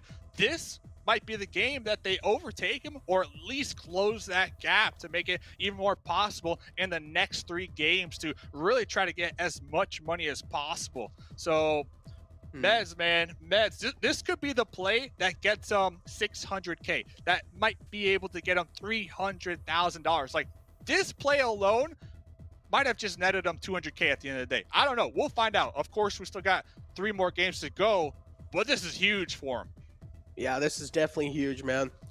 As you mentioned, going for the consistency play, Enigma Galaxy are going to be getting those 12 placement points in their pockets. But yeah, Infinity overall, though, I gotta say, they really needed this. They did realize it's the 3rd game of the final day. This is where we throw the ball. If we're not able to do so, it's a do or die situation for us. But what I really want to find out is that after this game, are Infinity going to be shooting themselves up to top 5 or not? Maybe. Look at this dude. He's just full-blown concentrated on hitting that meds at the right time. Med down. He's looking out there. He's like, well, boys, this might have been the play that got us 200 extra K at the end of the day. So GG's the Infinity. Like you said, they played this one nice too. Yes, they did get a couple zone shifts in their favor towards that mid to late game, but they also held down a compound as a duo and flexed out their other duo to make sure nobody can wrap behind them and surprise them from that west side. So they were definitely proactive this game, and you got to give it to them. Gotta say, man, the patience as well that Infinity showed in the previous game of Sandhawk were quite huge. Infinity overall, they totally deserved this, and they desperately needed this as well, Dave. What a game. 9 elims. GG. And that's Sandhawk right there. We got 3 Sandhawks here of the tournament. Now we got 3 more games to go. That's going to be the deciding factor. Of course, we'll be joined with John and Blake. Any final remarks, though, from you, Necro? Nothing much, man. I just want to see the final 3 games, honestly. Final 3 games. Let's go. Get pumped up. Get that popcorn. Let's head over to the analyst desk. Thank you, Hugh Hefner and Mustache Dave, as we have closed out our third match of the day. That means it's our halfway point of our final day of play here at Infinity. I mean, I talked about it before we started the entire event. They're super consistent when it comes to Sandhawk, but shoutouts to Enigma Galaxy here.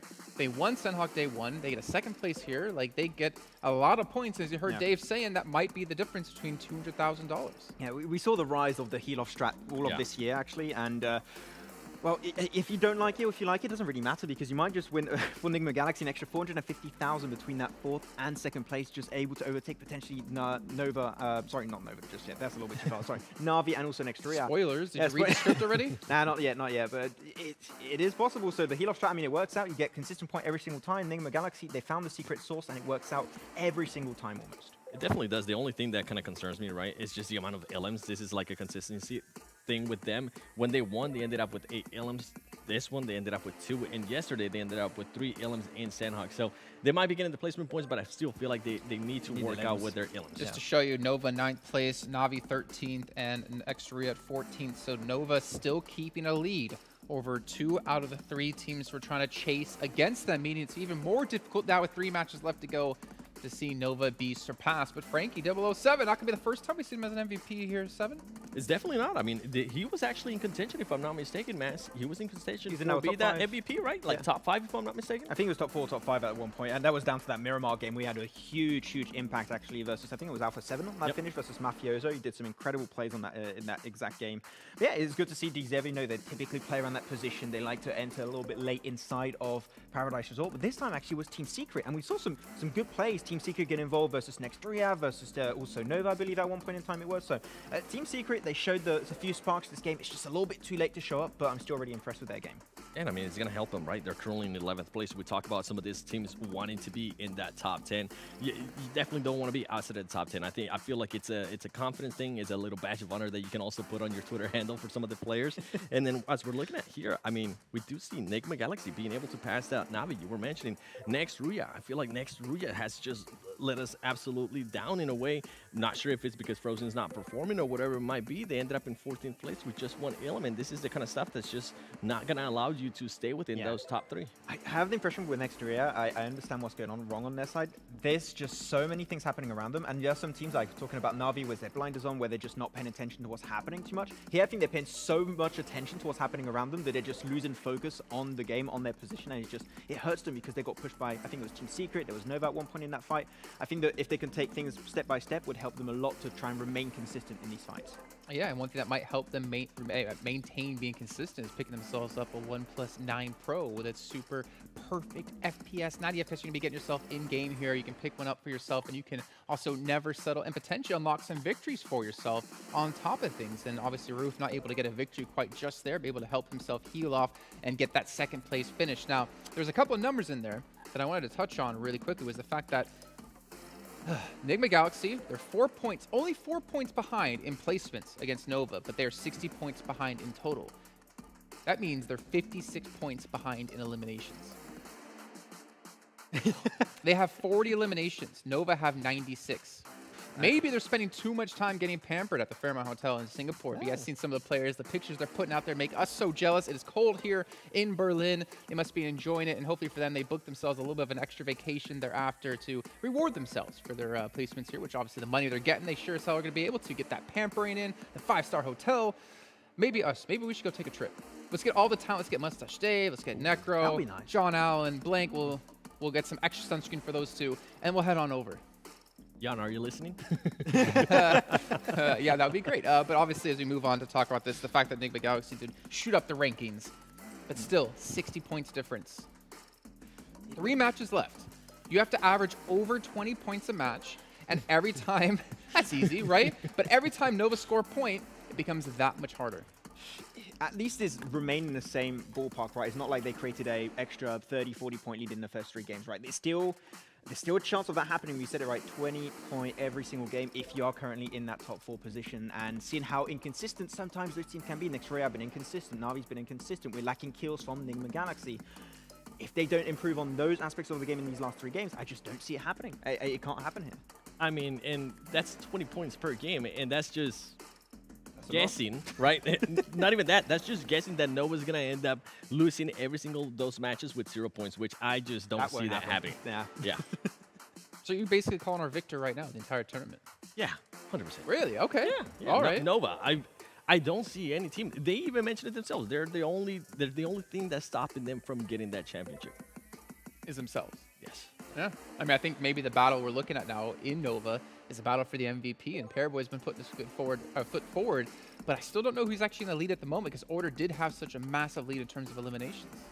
But I mean, we have seen Paraboy step it up in a big way, and we haven't even seen Order in any of the MVPs and any of the top players. I feel like Paraboy might. I feel like that race right there might be closer than what we might be thinking. I think in like match 1, Order had maybe one more elimination, but Paraboy was still the MVP because of survival time, because he was the last one remaining. I think the thing that might make it the Order is actually the MVP at the end of the day is because he had that 2,000 extra damage at the end of day 2. Like 2,000 damage for a race to MVP is huge, and to make up for that for Paraboy, I don't think we've seen enough for him to make up for that 2,000. So last 3 games, if he can get some big, maybe 5 elimination games every single time, then that might be able to allow him to close that gap. But it's too big of a gap that was created yesterday for Order. It's hard to close that one. I mean, even with that one, we still had the gap between the average survival time, right? I think at the beginning of the day, it was a 30-minute discrepancy between those two. And Order pretty much has to just spawn in and die right away. we would have to see, we would have to see what we were talking about. We have to see Paraboy land to him and be like, hey, hold this for me, please. Thank you. Oh, no. Yeah, but I mean, the fact is, even besides that, we obviously can't call it a victor just yet, the entire tournament. We can't call it champion just yet. Crazier things have happened, though it is looking likely for Nova. The battle then comes into like that 2nd, 3rd, 4th, potentially 5th place position. We saw Infinity. They shot their rankings off that victor into 5th place. There is still a very tight battle in these placings for a runner-up. And the craziest thing that we've seen right between 2nd, 3rd, and 4th place is that those teams continue to keep getting eliminated before we even get to a top 10 situation. I think in the last match, if I'm not mistaken, it was Nextria and Navi that got eliminated before we even got to a top 12 situation. Yes, they were able to get points in regards to elements, but it's just not enough. Even happened in the Miramar game, I believe. All the 3 runner-ups also went out before top 10 position. That just can't happen anymore. It happens once more, you're out of that race of top 1. And we are seeing here a little bit of a race for the Infinity to make sure to close out this match. And we can see how wide of a separation they have here as well. I mean, they have 3 players grouped up together towards the west side of the mainland, and that 1 player off very far to the east. Yeah, not too big of a surprise. It's a pretty nice position. If there are locations that typically teams don't like to drop too much 7 right, it's going to be the northeastern side and also just the eastern coastline, which are not very populated. So if you want to go for some wide splits to get all that loot, spread your wings early on, that is a position to make that happen. But other than that, you just play the northern side. And the cool thing about these positions next to Tatmok is that you've got those little hilltop positions that are not contested, as I said, because not many teams drop there. And you get that vantage point for information. So it makes those rotations from mid to late game even easier. I feel like a big thing that kind of helped this team get the win as well was how many teams were outside of the zone towards the south. We saw Nova having to do a big rotation where we've been talking about it too, Max. We've been saying, when is Nova actually losing? And it comes down to when, there's no other option where they just have to full send it, and they're more than likely going to lose that engagement. So I felt like that was a big part of this game, but the Infinity played out perfect for themselves. Yeah, and also talking about Infinity here, looking at that 2 to split, they were able to play. It just gives them so much information once again that I mentioned in these positions, extremely important, but they were making sure that, for example, Furious were trying to breach onto the side, which is, I would say, one of the smartest entry points if you do not have the position that Infinity have in the first place and they're just trying to wrap around. But this 2-2 split enables you to defend that position so well, so Furious Gaming had no chance to make that play work out. And then, it's Sanhok, you got the heal off, you just got to be like, at the end of Sanhok, I have the impression what you have to do, if you know this heal off, you just got to do an emote dance battle, and that's the play. That's usually what we end up seeing, right? I mean, all those players dancing. We did see one result, though, on Sanhok. I can't remember which season it was. I think it was season 1 this last year of PMPL, where we had like 3 players left alive for, I think it was like Big, if I'm not mistaken, and they're sitting there dancing and emoting. There was 1 player hiding on top of the UAZ who took 2 of them down and almost won the game. So, I mean, I agree. I mean, especially if you know it's probably going to be a roof healing off in the blue, you could do it. But the fact is, this is a strategy that obviously Enigma Galaxy were planned for. I think Dave pointed it out. He had like 24 or 26 first aids. They knew they were gonna go for something like that, and it's not the first time we've seen them do this. Yeah, they still had, what was it? He still had 20 first aids when he was sure he was going to be in 2nd place. I was scared at one point that potentially Infinity was going to be in the last circle, and they were going to be not able to out-heal Rauf because they didn't have the first aids for it. So it's a strat that works. You can't argue with it, and just keep on going, Enigma, because you found the recipe to success. Yep, it's not the prettiest, but as long as it gets the points right now, out. They're in second place. They're not complaining. More eliminations. Yeah. Need more. Yes. I mean, if it might not be pretty, but if it wins me $400,000 extra, I'm not going to complain about how it looks. You're going to take us on a vacation? I am definitely not going to take you on vacation, but I will take my parents on a vacation. Oh, that's nice. And maybe steal their 2 dogs because they're adorable little puppies. But we need to talk about the puppies. We need to talk about what's going to be coming up next. We still have 3 matches left to go until we decide who our champion is here at PMGC 2021. So make sure you guys tune back in after a short break.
Please stay at least 1 meter apart.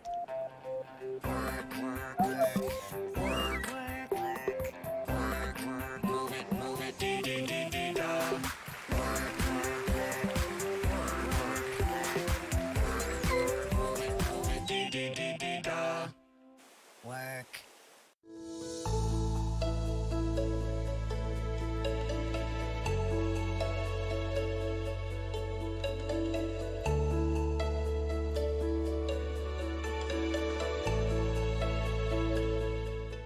Homes are now where we work, learn, and, play? Oops. Homes are where we build spaces So loud. to call our own. Power on and beyond with Singapore's most trusted broadband. I saw the first light, the first steps. Now I see much more. I capture Earth in all its beauty. I see action. I see drama. And I see it in the finest detail. Moments of inspiration. And the first steps. I am the 1+9. It is time to find out how the rest of our day is going to go. It's the second half of the day, which means we have a change in casters. And of course, we have only 3 matches left to go for teams to catch up to Nova potentially. As hard as that word is to say, it is how hard it's going to be to overpass Nova. You can see lower tier, though, able to travel pretty far. And Rauf, I'm actually surprised to see him travel that much, considering all he was doing was probably standing in one location healing for about 20-something minutes. But to be fair, right now, Nima Galaxy gets him up quite a few placings. The problem is that strat will not work for them in the next 3 matches of the day. Yeah. I think that's the distance traveled for all the first aids to get to him, actually. Combined, I thought it was going to work out. But yeah, it's going to be hard for that strat to work out. So we need to see potentially more eliminations. But we're going to be seeing that overall stats over here for Erangel. And again, close to 8.7 here for Nova. It's going to be hard to beat. But we need to see Nima Galaxy. We need to see ourselves also potentially side of Na'Vi, especially get away win on next Ria, and everyone's getting close to me around. Okay, we need to go back to us. Okay, oh, they lead. I looked at. Okay, it's fine. Yeah. Okay. All right. Cool. I don't know what that was, Max. But the fact that Nova have, what was it, 8.7 average eliminations on this map is ridiculous on Erangel. I mean, the fact is, you're playing against the best teams in the world, but to be consistent at that kind of level is very tough to do. And again, I feel like it really proves the point of, like, Nova have created a legacy for themselves, being one of the best, if not the best teams in China, but the best team in the world. I agree with you. Quick question, actually, Max. For you, let's start off with you. Who do you honestly think is going to end up taking the MVP in between Paraboy and Order? I think Order created too much of a gap on that second day, so I would have to go to Order. I don't know if you agree? Or Yeah, I'm with you. Okay, I'm with you. I think Order. Mostly with what you were saying, the damage. I don't think Paraboy, he might be able to get more ilims right now. Survival time. Yeah, the survival time, being able to survive 30 minutes longer than the other person. If we were maybe halfway through day 2, I would question it. But right now, with only 3 games left, I think Order is more than likely going to be taking that MVP, unless we see some Paraboy just go absolutely nuts. So you both say Order. Huh? Yeah. So you both say Order. Well, I'm saying Paraboy then. I'm looking for your boy Jim. Oh, okay. No, let him down. Jim's next year's Jim's year. Oh, okay. okay. Last year it was Paraboy's year. This year it's Paraboy's year yet again. I just realized like this doesn't make sense. No, I think Paraboy's gonna come back. I mean, there's still 3 matches to play, right? There still is a chance for him to do so, and we know he's on a tear so far today. But yeah, I mean, I think it's interesting the fact that he's would be potentially able to do it 2 years back to back. What's crazier is that when you actually ask Paraboy who the best player in their team is, at least going back to the last time I was able to talk to him, he always says Jimmy. He says he is the one that allows us to perform the way we are able to perform. He's the one that puts us in the right locations. He's the reason why this team is so good. So it is interesting. I would love to see some different stats, maybe in regards to support players, and to see how Jimmy is able to pair up in regards to the other players from Nova. Okay, well, let's maybe get into our teams to watch here, into our 4th match of the day. And Max, I don't think we start off with you often. So 7, let's hear what Max has to say of this team to watch. You know what? I actually feel the team I went for. with mine, it's going to be next Ria.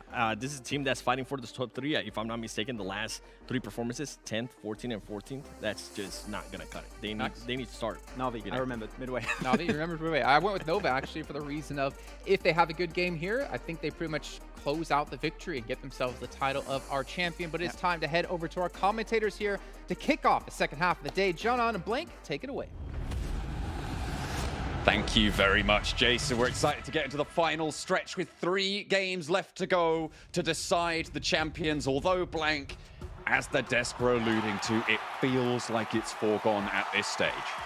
It feels like we are now playing for second place, unless Na'Vi can have some more consistency, but I do not see that happening. Just yesterday, 5 out of the 6 matches, Nova were in the top 5, and the match they weren't 8th place. They really do not drop out of those top spots at all, honestly. And even on Sanhok, yeah, they don't get the most amount of points there, but it really does feel like the fate has been sealed here.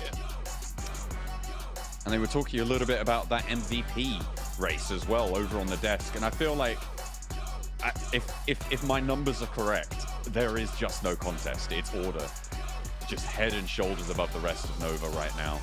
Sat on a clean 45 kills in this tournament, which is absolutely nuts over 15 games. All the way Order, honestly. And looking even more deeply into his stats there, if you look at his knocks versus his eliminations, the average is actually quite similar. So for Paraboy, a little bit more different in the sense that he has more limbs, a lot more limbs than knock averages, which to me says the Order is just translating all of his knocks into his own eliminations and doing a lot of this work solo. And I think that's very, very impressive coming from a singular player. We do get this playing path coming from Zaki all the way into Milta at the moment, so teams will have to vie for the context down towards Sosnovka military base. Stalwart have been able to make it out pretty easy, though their drop will be made late because of this, but regardless, should be able to start getting looted up fairly soon. Playing path gonna push people down to the southwest, as you say. People will break out wide. Substitution coming in. Mantoy out, Kid in. 4-team secret. They drop all the way up in Severny. And Nova, they've got 2 buggies. They're going to split apart. They are just south of Everest right now. Actually fairly close to 628 by the looks of things. On that western edge, just south near that hospital area. Stalwart, they made their way to Novo Infinity, back to basics in Sosnovka military base. You might think that, you know, buggy surfing looks easy when Nova do it, but the amount of times and the amount of tournaments I've watched where people have tried to buggy surf and get flung off around about 10 meters into the ride is unreal. But it feels like this is becoming more and more of a common trend where the buggy can fit technically 3 players when it shouldn't necessarily be able to. That does really give you a lot of options in the early game, especially when 3 players all drop around one location, only have a buggy in hand. And that's really assisting the early game rotates for Nova to get into position, especially when they have an awkward playing path that starts in Zaki. They want to get down into Gatka as soon as possible. Here they're able to make it happen. So you won't actually see 628 give them too many problems early on, purely because they're also on the long haul down towards Quarry at the moment. But John, it's really getting towards the end days now for PMGC Grand Finals. Not in the sense it's never going to continue. We hope it always continues. PMGC Grand Finals always a lot of fun. But looking on our right side of the screen, 137, 134 to that massive, gargantuan 197. It really does feel unlikely now. To me, it is all about that 2nd through 5th place, how much that can change, because blank 2nd place is worth $600,000. 5th place, $90,000. That is an incredible drop-off for a gap of just 8 points between Infinity and, at the moment, Enigma Galaxy. I feel like that is just incredible that we're seeing it this late into the tournament, such a non-distinct top bracket within this table standing. I mean, you've got DXavier on the outside as well that could be a wild card in towards those top standings, but the money that you earn for those small increments of points is absolutely incredible. It's vast.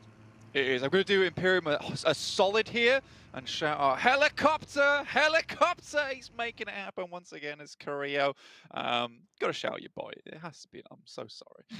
But you are right, though. You are right, though. The actual prize pool is a little bit of a big, it's a big part of the tournament, especially when we have such a huge prize pool overall, 6 million coming to this PMGC. It was unbelievable when it was announced. It's still unbelievable now. And you say that there's that $600,000 drop into $90,000. Man, I'm saying $90,000 is still a lot of money on the line. So if you get into these top spots right now, you're still going to be going home with quite a big prize pool for yourself, but it does go up massively in increments. And I think Na'Vi would not want to drop that away and let Enigma Galaxy grab that $600,000 when they have been pushing so hard this tournament. And I personally am hugely impressed by this Western team who has gone through a series of changes throughout the year where they didn't look so great. Sometimes it was that massive glimmer of like, whoa, this is a really good team. Come into the West League, do far, far better there. And now here in the PMGC Grand Finals, we are seeing a Western team that not slightly slipped their way up here with generous circle shifts, but a team that has truly fought for it, and that makes me incredibly happy. But they are still with a little bit left to go. I mean, the most expensive point in the tournament right now is the gap between Na'Vi and Next Ruya. 1 point worth 150 grand, right? From 3rd to 4th place is that drop off. So they are definitely not out of the woods. They're not out of the woods yet. No, absolutely. And I think that for Na'Vi, keeping this up is not necessarily, like you said, just a case of beating out Enigma Galaxy here. It's beating back Next Ruya and the Infinity and the DXavier. I don't think we've actually really touched on DXavier a lot, honestly. And I think that when we were looking at the East League, I'm going to be maybe a little bit bad manners here, but for DXavier, there were a fair few times where it did really feel like the circle shifts favored them massively, which allowed them to do so well in the East League finals and East League generally. I will take back those words right now because I think DXavier has proved to us that they are a phenomenal team that have what it takes to make it happen, and we just haven't been paying a lot of attention to them because honestly, when you look at the middle packs, you're kind of thinking 7th to 9th. When you look towards the top, you're thinking 1st to 5th. DXavier's been kind of sat around that 6th position for a heck of a long time. I think this is a team that could push in these final 3 games, Joe. I mean, there's such a smooth curve on this lobby distribution, right? That it's very possible for basically any team still at this point to make massive gains in terms of their earnings overall. I mean, even Fenerbahce, it's reasonable to think that they could jump up to 13th, earn themselves an extra, what is it, like $6,000 towards the bottom of the table. So there is still potential for movement all over this lobby. Hugely, and that's what we like to see when we come to a global stage, is that just nice curve that goes down. Unfortunately, and I mean, I think Jason tried to say it, and I think that I will agree with him, is that, you know, Nova is one of the best teams in the world, but I will go one step further and just say that they are the best team in the world. They have been since last year, and it really does feel like when they come into these East League finals, etc., you know, they're just qualifying for the PMGC Grand Finals, and then they get here and they're like, all right, boys, let's win. Like, what matters to them right now is that trophy of the Grand Finals, and it's a huge accolade to have. No, absolutely. It's incredible to be able to put up back-to-back performances like this. I mean, especially coming in, you know, from 4th place in the East League as well, right? They still managed to get, I think, like something around $60,000 or something in that sort of region from that. But that's going to pale in comparison to what you get just from being so strong. And from Order's performance, I mean, if nothing else, he deserves that top spot. Absolutely. And let's talk about East League finals as well, because that was kind of a wild card, in which case Damwon Gaming just had a surge of power that came through the electrical circuit, which sent them straight to the top. And I don't think Nova's had to fight for those top spots for a very long time. They're usually in this position right here, where they are a clear chunk of points ahead of anyone else, and it's playing catch up mainly for these other teams. Max has talked about a fair few times as well, is that, and I think 7-2, honestly, is a case of you have to hope that Nova goes out 16th, 12th place for the next 3 games. Either have a hope in hell. But is that going to happen? The boy said it best on the desk. No, to be quite honest with you. Oh, yeah, no, that makes sense, actually, when you say no. Yeah. No, fair enough. I think it's, as I said towards the start, it feels fairly foregone, and the battle for second place is raging a little bit further down the tables. I'm thinking, what is the difference? You know, why are they coming into these things so strong when they haven't always been in the top in their respective regional plays? You know, they have been challenged, if nothing else. What is it? Is it this change of introducing the Western teams that gives them that little bit of strength? You know, whilst the West is strong, it changes the dynamic pretty significantly. And could that change affect their performance in a positive way? Does it give them things to use, tools in their arsenal that they maybe didn't have against those East-style lobbies? And maybe it's that stylistic difference that is giving them such strength. I will give one last point here before I get right back to the game and start analyzing these positions, etc. Because for me personally, I think for Nova, obviously coming from PEL and then coming to here when you're playing on, you know, PUBG Mobile Standard, right? This is a case of, for me, a change in performance over time, which is because of practice and playing with these teams, understanding their play style. And I think that if there's any team that improves the quickest, I know we always give out these improvement awards towards the end of the tournaments. Good fight here from Godlike for once. This is really, really strong, coming out on top. Damwon obviously taking some good shots between them earlier on in this tournament. Junie, clutch factor. He's got Sung as well. Junie and Sung, a devastating duo. Damwon with some of the strongest crossfires in buildings in the game, but they're out on the open terrain, and it seems like Godlike have the upper hand here. They should be able to get these reses off, pick up an elimination point, and start on their climb a little bit further up those tables, trying to scrabble together as many points as they can. To quickly round up my last point, I think it's for Nova, it's practice, and over time they improve so quickly in different environments. It's unbelievable. And I think for any other team that might be very difficult, and Nova just has this fantastic mindset and grind set, to be honest with you, especially when they come out in an interview and they're like, you know, our biggest enemy is ourselves. And that's fair play to them. That's fair play to them. Looking at that fight though, this is Damwon Gaming's biggest strength, is to understand when to leave a fight, when to not go any further in it. And I think, you know, being in 9th place at the moment, where there is a potential for a massive jump up in points, taking the L there and leaving, probably the best thing to do. Yeah, it's pretty decent. You just want to be getting 8 points in this game, right? And just keep it consistent because you know you're down to 2. It's going to be a little bit less likely to really get those big point scoring games. So you just want to play for consistency. Next circle, just about to pop. Fairly centered on Pochinki right now. Could head out to probably the kindest for most teams in this circle is to head out east towards that sort of glut. And in fact, it does do exactly that, over towards actually Fenerbahce, right in the middle.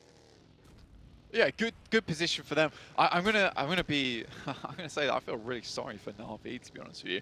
I think all day we've had hard shifts away from them and their positioning. You know, this is the risk you play on Edge, right? Is that you aren't necessarily going to have all these circles be kind to you and you have to be prepared for these hardships. But they do move further away into highly populated areas, which makes rotational paths for Na'Vi so difficult. 4 rivals taking a few shots from Nextruya. Typical position for Nextruya on our angle.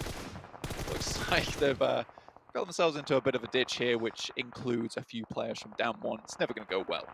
Out the Nextruya frying pan into the Damwon Gaming fire. It's just not going well here. Only one player standing, and he's taking tick damage as well. The shots across the way, has to hit the deck, has to heal up before you can even look for this res. And in the meantime, Nextruya are even taking fights with Nigma Galaxy all the way in Pochinki. Right now, guarding out on the south peak. We're going to pop those smokes and keep 4 rivals at 2. Nigma Galaxy should be able to get themselves back up in action. And I will say right now, if there's any team to give credit for, it would be Nigma Galaxy. The huge improvement they've made since their inception, honestly, has been ridiculous. And getting here in the grand finals to second place, massively well done. A team that's perfected Sanhok. Frozen, though, looking to perfect these nade tosses over towards Damwon Gaming. Can't quite connect one as of yet. This is a very similar position that Nextruya you're able to clutch it out versus A7, but this is not A7, but does it matter? All Frozen pretty close to that nade, but it's not quite going to light him up properly. Sung now last standing for Damwon Gaming. After a couple of unfortunate turns for them, another long nade over towards Judy's going to see him bleed out. Another suppressing nade, a little bit too long there as Nextruya want to find more. Frozen put down, and Sung now half HP, has to move around the side. And against Nextruya's forefront, will start to stand tall. But look at this, it's 4 rivals. They're back in the fight, and Sung may be having spoilers played at him. Kudur moves in, but not before Frozen gets flushed. Nihat there on his knees. Sung looking to find one more, but these ditches do prove a little bit tricky right now. Sung also has to be aware that there could be a team, FPU in particular, that's going to cause him problems. Nice nade tries to do a little bit more damage, but it's not on target. Unsuspecting position there right in the center. That's where you thought you would nade. So Sung goes for something a little bit atypical there. Won't quite find anything with it, though. From atypical to A7, Alpha 7 moving up to Nova's position. This is on the western edge of the circle. Both teams currently out, or right on the edge of this next circle, so the shift likely to not encompass them in this next phase, but Alpha 7 don't want to push through. Just keep it calm, keep it easy. Nova really not the nicest of teams to go up against. Quite the scary beast. Ooh. Godlike moves on Nextruya's position during that chaos. Really well done from these guys. Clutchgod is on his knees, but the rest of the team is up and in position. Nextruya was just split for far too long, and Godlike saw the opportunity and grasped it. Oh, MVP candidate right now, order down. Mafioso wins out the trade, and Alpha 7 get a flank. Paraboy, second in the running for that MVP spot for Nova, does go down as well. So now it's just Jimmy and King. Revo moves up, and Senatex is there around the side of the tree. Plenty of backup, and Alpha 7 picking apart Nova right now. John, we asked this. Does Nova go down 16th? That's what's required to get Na'Vi into a better position. You know, it's starting off good for them at least with A7. Feeling a little bit more strong. Jimmy, the last remaining survivor, but 4 rivals just cannot hit the shots. Try as hard as they might. Jimmy managed to make it into the next circle as well as it shifts southeast away from Alpha 7 and their new position that they hold. And Jimmy keeps on going. He's pretty close to Fenerbahce, but they don't have the angles. That hilltop will prove sanctuary for Jimmy right now. I think this is something that Nova do very, very well, is just clear understandings of safe zones around the map, great compounds to play from, great compounds to win from. And that position right there just says it all to me, because this is a difficult position to broach for a lot of teams. Not many people are going to be rotating through there. It's not the best position in the world, but it does keep sightlines off you. A7's taking a fair few bits of hits in the distance from Na'Vi. Ooh, Meku goes down, and Cenatex around the side has to be on the swivel. Kitsune on the roll up, but low HP means that you have to play smart here for Alpha 7. The rest of the teammates not so lucky either up the hill. Na'Vi, they've lost one, and Tixi is down, and Pemboru still proving to be tricky, but will not be able to land the shots over to Kitsune just yet. Alpha 7, are they taken down? They're going to be eliminated out on the western front. Na'Vi able to roll on through the sweepers in action. Matic out in the blue, though. Not likely he's going to get picked back up again. Goes down there. Now Na'Vi just down to 2. And a great opportunity that was gifted to them here to start to move up the rankings is taken away. In the meantime, Nigma Galaxy happy with this one. In second place, can start to rack up some more numbers. Na'Vi now down to just Kitsune. Awful position to be in for them. But Nigma Galaxy, they're rubbing their greedy little mitts together right now. One player on Na'Vi, one player on Nova. Potential to extend that gap over Na'Vi and close it up towards Nova. Give themselves a shot, and they are slap bang in the center of this next circle, Blank. They have a good position. They have a great position. I want to see them play from this again. Like I said, like having an Arabic team here in the finals itself and performing this well is just incredible. But Na'Vi will be taken down in 14th place. Goodness me, this was a time to shine. And looks like we're going to get nothing but dull boots here. The good news for Na'Vi is that next Ruya are out before them and with less elimination points. That bumps that gap up from 1 point, Blank, to 2. I know, it's impressive, but it is still something. It is, exactly. I mean, that's better than nothing, right? Better than nothing. Looks like Nova will have to see themselves pretty for a little bit longer. How they're going to make this one work. The roll-up. Back in. Oh no, the roll-up's good. From Godlike, Sung, just about going to be able to make it in, I think. Unless he does go down to the blue, and I didn't quite catch it. But Pemboru still playing spoiler. S2G, look at the floor. What are you doing? Finally, Pemboru gets spotted, and Kelsey, lucky with that drop shot, was absolutely on 10 as to whether that would go through. Yeah, there was no way Pemboru was escaping that one just like a fly in my kitchen after I opened the door. Looks like Godlike back on the cards, though, looking for a little bit more damage onto Furious Gaming, but they are floundering. Oh dear, Neo forwards. Jonathan bleeding out. Zigod goes down on the forefront as well, and not really too much backup. And Neo standing behind the tree will get ticked down by this blue zone, so it's just Klotchgod versus the last player from Furious Gaming. Will find the knock, but you can't get that res. It's too far away. Grab some meds and see what you can do. Neo will fall. One player for Godlike Gaming left. Yeah, we'll pick up the vehicle as well. Lamborghini spots out the guys from Team Secret. That's a Molotov through the window. Kid goes down to it. The other should burn as well, but adds a nade in there just to seal the deal. Ice Shots is next. Fredo looking next on the list. That's a full recipe found at the supermarket. Beautiful. Boiled to perfection. Stewed perfectly. DX Xavier. They are going to take a knock in response from Stalwart as they try to move through top. Peppering on this approach, but DX Xavier looking to regroup here. They are on the outskirts as Lamborghini and Rabbiz take that forward position across the road. Action and Pika know they're in this shack as the crash is good, but it's being surrounded. Beautiful nades coming through from Action there. We'll take down another player. You can see the other two boys off in the distance. Some good shots. There's one.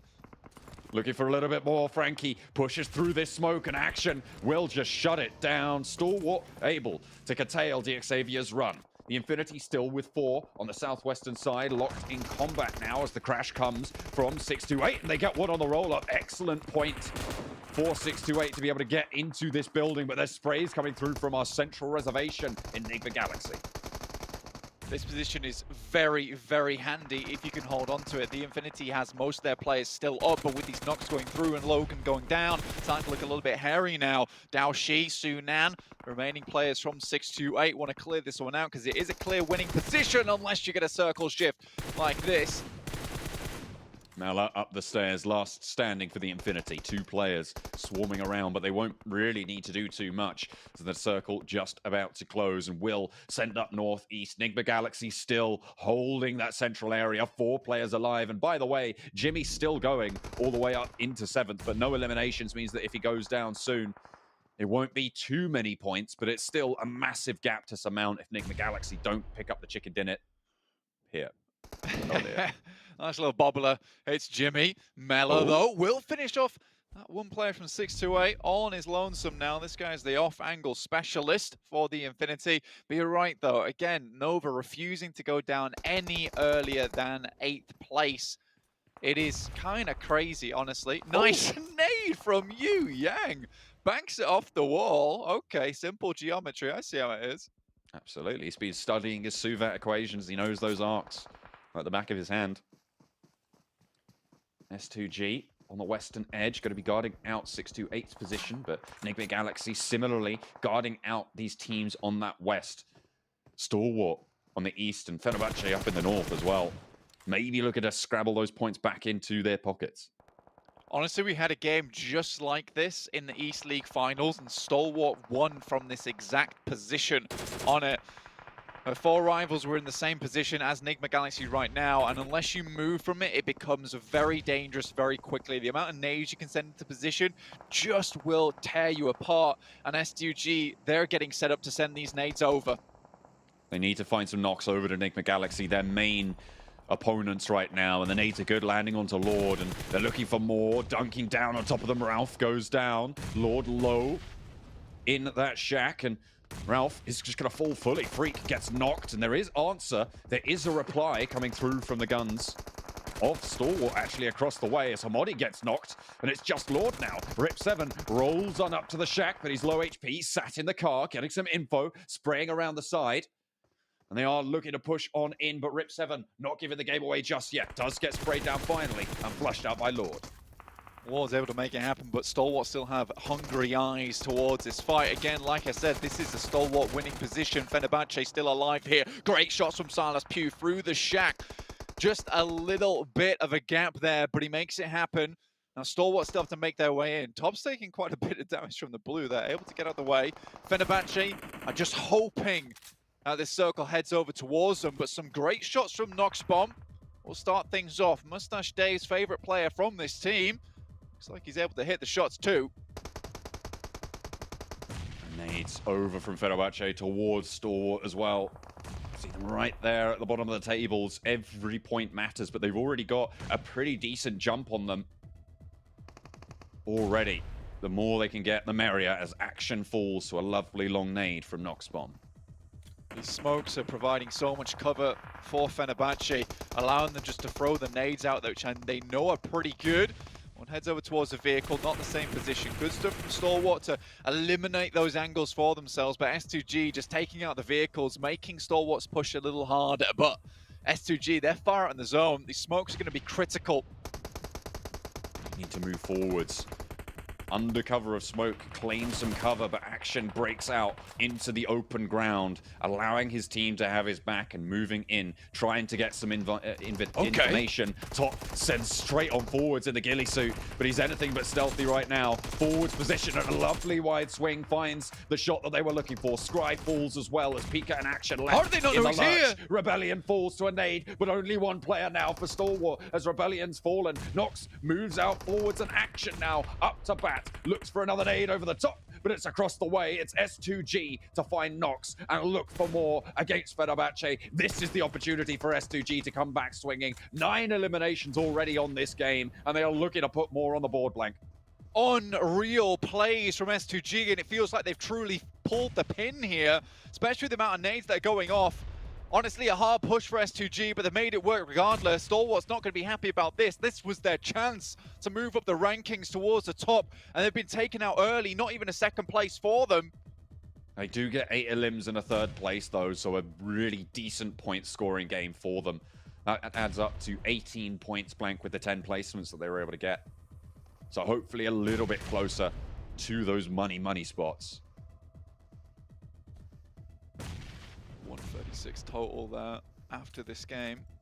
It's pretty good, but is it enough? S2G biding their time. Fenerbahce don't want to move too early, but they've got a lineup right now. 3 players across, looking every which way. But Fenerbahce have that lineup as well. If they spot one of these players out in the open, they're unresable. Fenerbahce have that reservation, that lip to play around that gives them a little bit of cover. Silas, oh, he's been spotted. He has to stand up, looks for the fight. Rebellion looking to win it out. Nox as well with the backup. 2 players now standing for S2G as Fenerbahce have 3 against the open ground crawling snakes. Kalsi, who has had an unbelievable game so far with the nades, with the shots, now really has to bring it all to bear in these final moments versus Fenerbahce. These smokes are far forward too, so eliminating a lot of this crossfire that could have been able from Timber and Kalsi themselves. Kalsi has the rock. And the circle shifts out northeast towards Fenerbahce's ridgeline. Rebellion goes down to Timber, and they even the numbers with a quick flush, but Timber takes a tickle. It's burned up a little bit, but still has more in the cooker. Kalsi with a laid up on high towards Noxbomb, looking for anything that they can find, but no one really giving ground at the moment. S2G, though, impetus on them to move in. Keeping it safe, keeping it calm for the time being. They desperately need this extra knock. Timber has kept them in it for a little bit longer. That beautiful little elimination on the top side. Timber finds Nova onto Anso as the smokes begin to fade. Just chipping away at Fenerbahce's stronghold. Timber's position known, and he is going to start to move on through. Nox trying to stand up again for Fenerbahce. A great game for them at the bottom of the tables, but can they get a little bit more? Moves out wide. Does Timber know? It is a lineup, you're right, but Timber, is he going to be spotted here? He knows Kalsi's there, looks for Timber, but he moves out of the way. An excellent stand-up, and it's S2G out in the field to take care of Fenerbahce and send themselves up towards the middle of those tables. Excellent result. Timber really was the king of those final moments, being as solid as Mahogany there for the rest of the team, because Christ alive, that stand-up and the sidestep left Nox baffled. A great game, really interesting. Nigma Galaxy able to get a fair few points on the card despite their inability to get out of that precarious situation in the middle of the map, but it will be S2G coming back with the chicken dinner here on our angle. Absolutely fantastic play there for S2G. Timber instrumental, as you say, solid as Mahogany in those final moments. I have to admire their setup. Games for Nova, Na'Vi, Nigma Galaxy, not as strong as they would have liked, and with only 2 games to play, it feels more and more foregone that Nova might take that top spot. Yeah, it might happen indeed. It's looking very good to happen, as we do see yet again. Even with Nova going down to 1 player, they still survived better than 2 of the other teams out there on the chase. But gentlemen, we have S2G. You know what, Seven? I'm going to give you the floor here, because you've been talking about this entire event, but they've been letting you down, but they finally come up here and show up in match number 4. You know what it is? We've been talking about top 10 so much that SG was like, okay, maybe this is the time to turn it up. I think, if I'm not mistaken, this is their 2nd chicken dinner. For them to be able to put up 12 elims, it is going to put them, I think it actually makes them pass Alpha 7, which is insane, because Alpha 7, it's currently not top 10. It's something we were talking about earlier. But with S2G, could they be doing something that STU was doing earlier, right? Yeah. Trying to put themselves within those top 5, putting themselves in a position where they can actually strike on those last 2 matches. And to be fair, those 2nd place teams, I love what John was able to say. Nigma Galaxy, they weren't able to take advantage of anything. They might have gotten the extra placement points, but they didn't get the extra elim points. I think the issue we saw with them is that they were not willing to go out and leave that position. They just tried to stick to it as much as possible, and then they allow all the teams to basically cross the road, overtake their position, and gatekeep them away. You're not going to be able to go for that 1st place, unfortunately, for Nigma Galaxy. And also, they had such a pivotal position, right, Seven? And yet they came out with, what was it, 1 elimination? Bro, we need to see those eliminations, especially when you have a central position, a strong building, and teams crossing the road. We need just more than that. But still, as you said, right, S2G able to get himself a good result. That could be a huge prize point increase for them after that game. It definitely will be. And I mean, another team that we've been talking about, hopefully being a top 10. If they do get to top 10, it will be a huge win for the region itself. Godlike, they ended up with 9 elims. We saw what happened between that fight. It was, they were fighting towards the blue, which we've been kind of against it. But if they are being aggressive, right? If they are being able to make it up with those elims, I think that's huge. Yeah, Yeah, could be coming into play also. Looking into that game, also, we had some really good impact from Stalwart, which they were taking their time, trying to rotate from the more southern side. I think there were 2 teams. It was 628 and Stalwart trying to make their way in. And instead of just trying to cross the road, they just went for the wide rotate onto the more eastern side and trying to actually get himself a good entry point. They just avoided the fight because they knew that Nigma Galaxy had a strong position. Try and get into the better spot, try and take the fight. It was a little bit complicated to aim for that win because there was that third party from S2G, but still, really strong attempt from SCE. They just tried to slowly but surely move up the rankings. They are currently looking to go for that 4th place and finally overtaking the side of Nextria and Infinity. A player that we also have to give credit to from Nova, I was mentioning him, it's going to be Jimmy. He was able to survive that fight between Alpha 7. He was actually able to get him some extra placement points, and I think it goes to show, even though he might not be able to frag out right to the orders, to the like of Order or to the like of Paraboy, he's still contributing to the team wherever we might not be able to see it, but right there we were definitely able to see it with the placement points. Just look at the difference here in eliminations, just between quite a few of these teams. Nova at 96, next closest is 78, and then from there on it goes down to 65. But you look at Nigma Galaxy at 41, they have the 3rd least amount of eliminations in the entire lobby, and yet are ranked 2nd at the moment. What? Yeah, we talked this many times during PMPL, if it's the PMPL finals, if it's the League East, League West, we keep mentioning, right? You want to have that about 50-50 split every single time. How are you 2nd place? That just goes to show that they're super consistent when it comes to those placement points, but if they can improve throughout the next year on those elimination points alone, world champion maybe next year, like there's a clear chance because that is a small thing to improve upon, and they could go right to the moon next time. 100%. To the moon, indeed. I mean, maybe one thing that is helping them get these high placement points. What's that look for? You just gave me like a little kissy face there. You guys couldn't see it, but I don't know what's going on. I'm glad Max is between us right now. Is obviously OnePlus, our sponsor here at PMGC, the OnePlus 9 Pro, offering ultra smooth gameplay at 90 FPS. Maybe that's what's helping them survive for so long. They'll need to lock down the elimination game. I definitely agree here. Again, maybe they're being pampered too much over at the Fairmont Hotel in Singapore. But also, I mean, the fact is, they're able to almost win over $500,000 at this rate with just playing for this alone. And that's what Max is saying. Like, the way they're playing right now, if they are able to work within this year on working on those elims, working on how to be a little bit more aggressive, if you do have the position to be a little bit more aggressive, this could be a team that could contend a little bit more with Nova, if we ever see Nova again. I'm pretty sure we'll see Nova again in the future. But if they can work on that, and I mean, with Navi, let's talk about Navi for a second. Last year, the main question was that, are they going to be able to find an IGL? Can they actually use that fragging power that they have? Well, guess what? We have seen the improvement from Navi. It hasn't been to the likes that they might become a champion, but now they're maintaining themselves there within those top 3. I find it super interesting because when you look back, now that we're at PMGC Grand Finals, right, you can look back on the entirety of this year, and I mentioned this many times, I do believe the Arabic region is the region that's potentially improved the most, right? And coming into it, they could have an entire new year, and they could come in even stronger into next PMGC, right, given another year of time. So not only do we have Nigma Galaxy performing well, that have improved significantly, but if you have other teams from the Arabic region that can make it to this stage, I think they could be a world champion next year. There's a clear chance. We got like our footballs from the region to put Turkey on the map. We got our Zeus to put Mongolia on the map. Maybe this is the team to put the Arabic region on the map as well. And also really quickly, while we do have a quick sec, I want to give a shout out to Singtel here, our provider over in Singapore, our network provider, as they give 2 times lower latency for gaming. Everyone out there going to want to pick one of those up. And maybe, Max, just maybe, it could help even me get into PMCO one day, even though PMCOs are no longer happening next year. We could always try. We could try. Yeah. Just team up. We're definitely not going to make it, but we can say I mean, we tried tried. making a dream team. Like, who would be a dream team out of all of our talent? And I think when we did get our best players, we still wouldn't have qualified for anything. There's a reason we're talent and we're not professional players. Yeah, very true. Very true. But what about some other teams here? I mean, it's going to be my team to watch at some point when we do get back, and I'm going to like pre-call it now, though we'll obviously get to it in a second.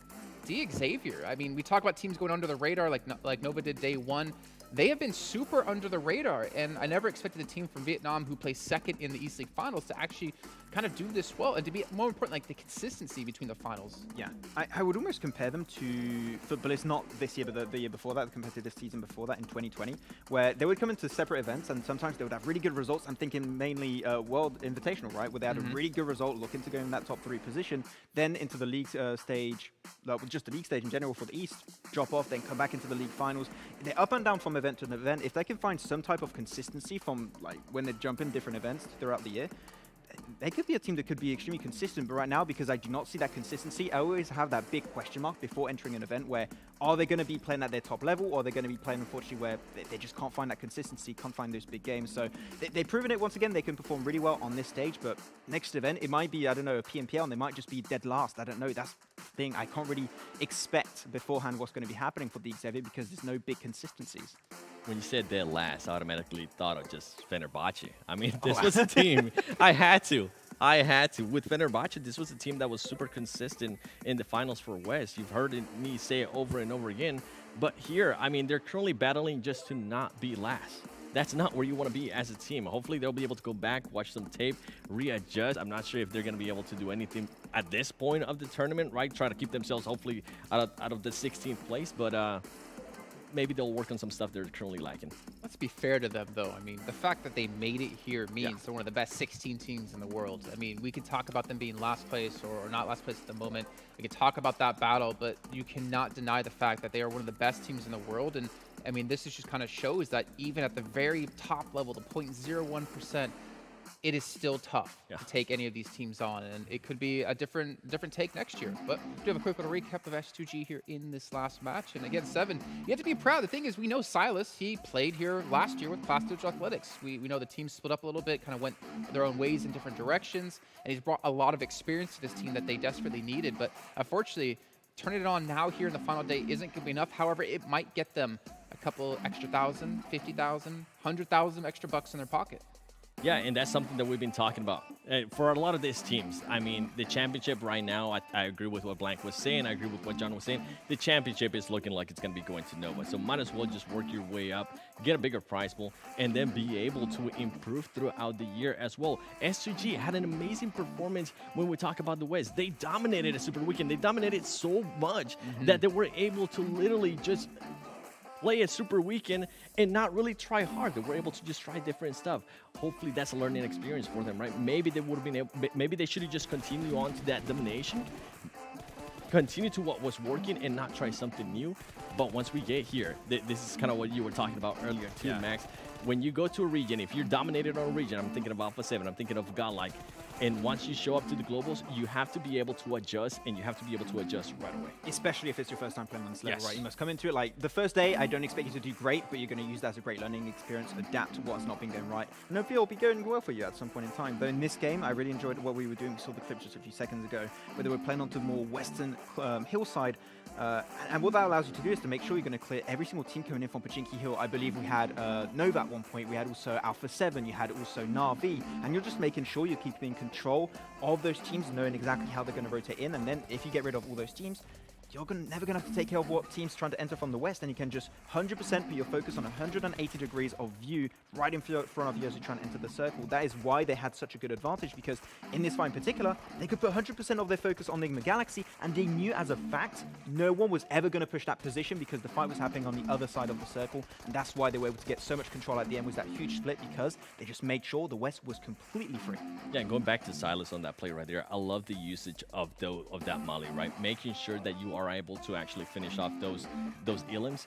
Every Elim is going to count a point, and right now there are that team that currently needs those points. We see Timber right here being able to take the initiative to be the aggressive player, and we have seen how well that has worked for Nova. So hopefully, this is what I'm hoping for, Max. I'm hoping a lot of teams look at what Nova was able to do. Look how they were able to surprise a lot of teams. We talked about it earlier. When they had to be defensive, they were not defensive. They were able to just throw off some of the other teams by being the aggressive team, and I'm hoping a lot of teams will be able to learn from this, as we're able to see there from Timber. Yeah, I mean, Nova is just a team that literally throw anything their way, they'll be able to make something work and come from it every time. And that's why the adaptability is so strong in this tournament, because even if they're playing edge, even if they're playing center, and we typically thought, right, they were going to be playing full center, here they're playing edge when the circle is not to their advantage, and they play it well when it's not even their main playstyle, which is so impressive. So if you can adapt every single time on these type of circles, you're going to be world champion eventually. Yeah, world champion eventually. Obviously, you have more years to come. I'm curious, though, to see I'm getting ahead of myself here. Can Nova do it 3 times? I mean, they haven't done it twice just yet, but there is a world where they could Not pull going to off. be enough stars on their, like, space on their jersey to put multiple stars. That's true. That's true. I don't think we have any money left to give them because maybe they can provide it all. They can provide all the money for next year's prize pool with how much they've won throughout the last 2 years. But we still have a lot of teams, you know, contesting for these positions. We still have 2 matches left to come, but they are going to be happening on the other side of a break. So make sure you guys don't go anywhere. 2 matches left to go until we can crown our champion.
That's what you absolutely need to do here, and if you give up those positions, someone's going to take it. Damwon coming up on Godlike's position. There is a fair few players behind them. Clutchgod already goes down, though. Oh, they're trading 1-for-1. Junie spraying around on the swivel, and Godlike fall at the hurdle. Damwon Gaming only have 1 knock as well. Excellent hold there, excellent position. Very, I would imagine, typically what happens for Rivals, but maybe it'll change. Yetka goes down, Frozen finds the high ground, and once again, this man clutches it when no one else can. We can feel a little bit more comfortable to start moving down this hillside soon. Uh-oh, Godlike, they're still fighting. They find one Scry off the back of Action's buggy, and Action on the broad side of this hill. Not really sure what you were trying to get done there. It's such a difficult rotate, sure, but Nova, though, is no easy task ahead of them. 3 players alive for Nova, and that's a great way to start, but that's given back twice as much as they got. An excellent nade from Kadur to see 2 down and leave Order all alone. Oh my for Nova. god, it's nades everywhere. One more as well, and Order steps up big for Nova. Just Kadur, the nade man himself, gets a taste of his own medicine, and it's Nova to snatch it back. Next Ruya take a tumble, and Nova put themselves on top, the defending champion Stantor. King 1000% the thief here of this game. We see Order in the front line do a little hop in, trying to get that intel, cooking that grenade. Rebo just chilling in the back seat. Order said goodbye with that grenade. Order, once again, back-to-back games, dominating.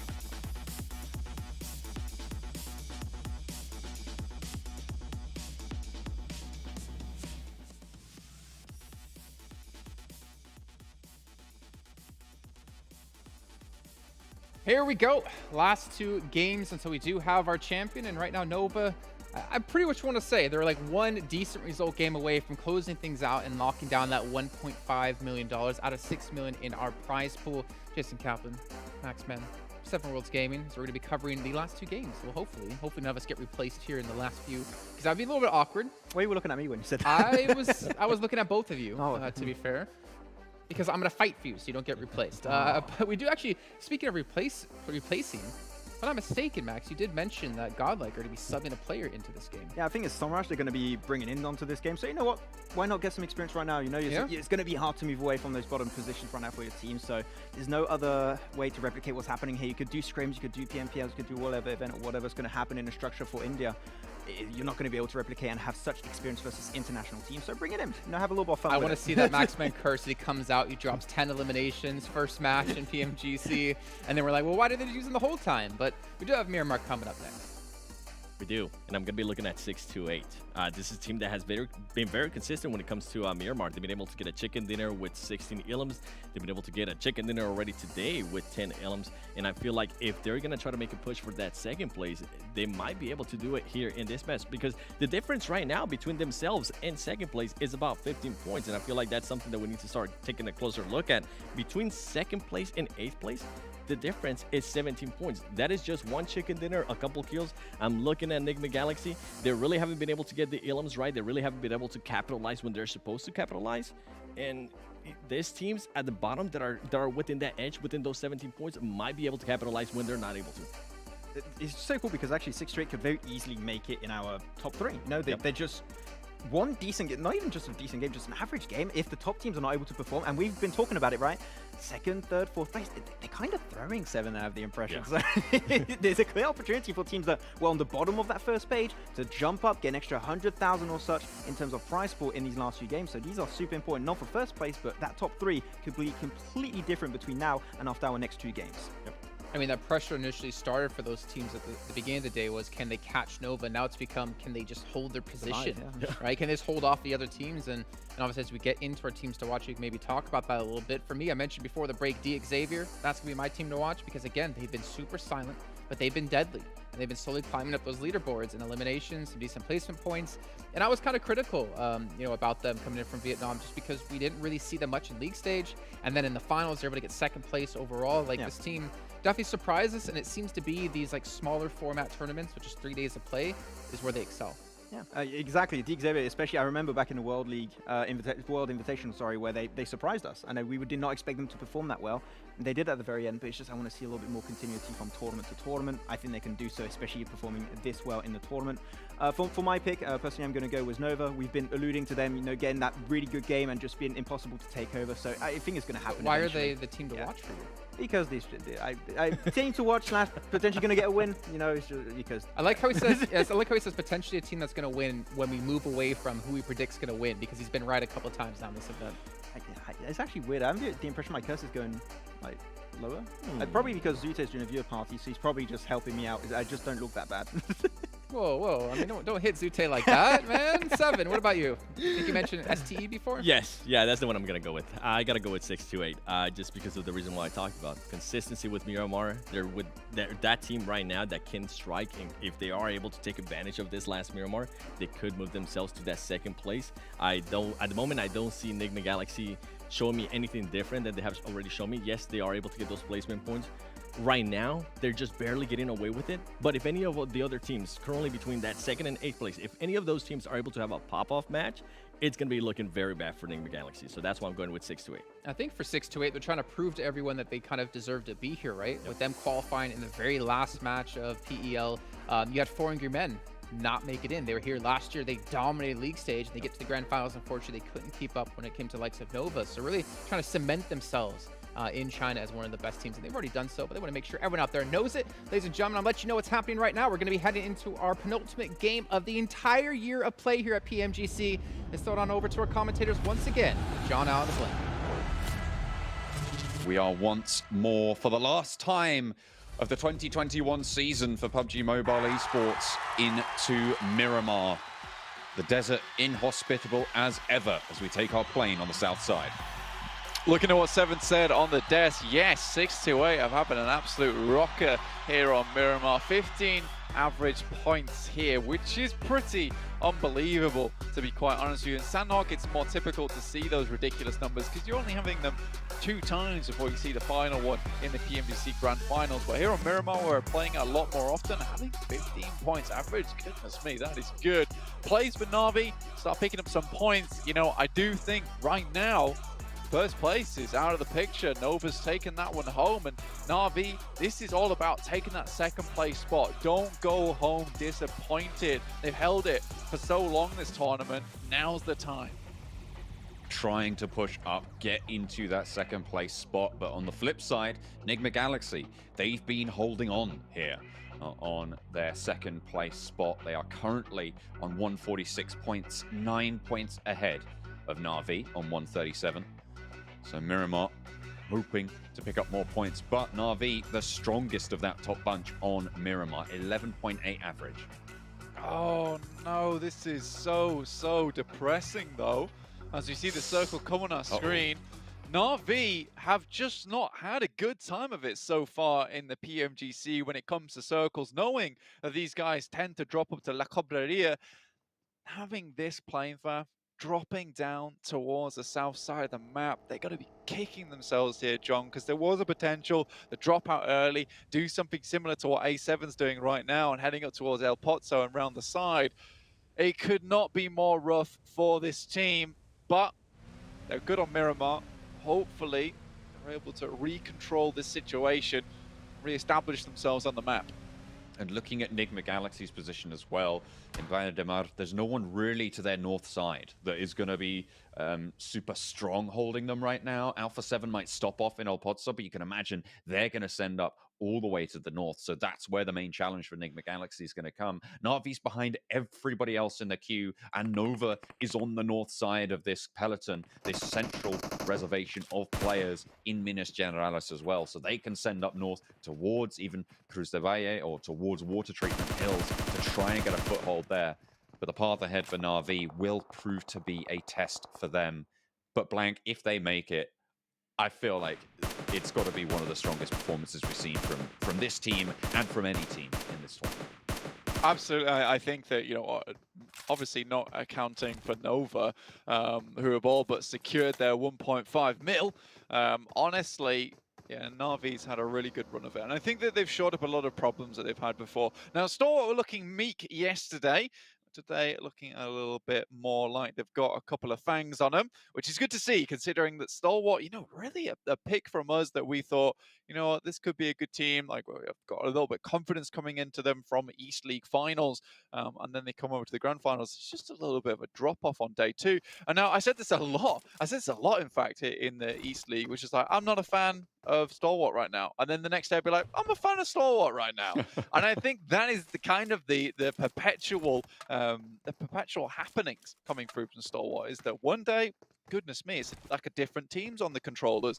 Next day, again, another different team. And it's very, very weird to watch it because, you know, knowing that a team can do so well and then performing a whole day on a different caliber to come into the next day and performing at a much better caliber, so strange to me, so strange. But it has placed them in 4th place, John. You've got sort of sinusoidal feelings towards this team. They keep going up and down and never really converging to a point. There is no limit when it comes to their approach towards infinity.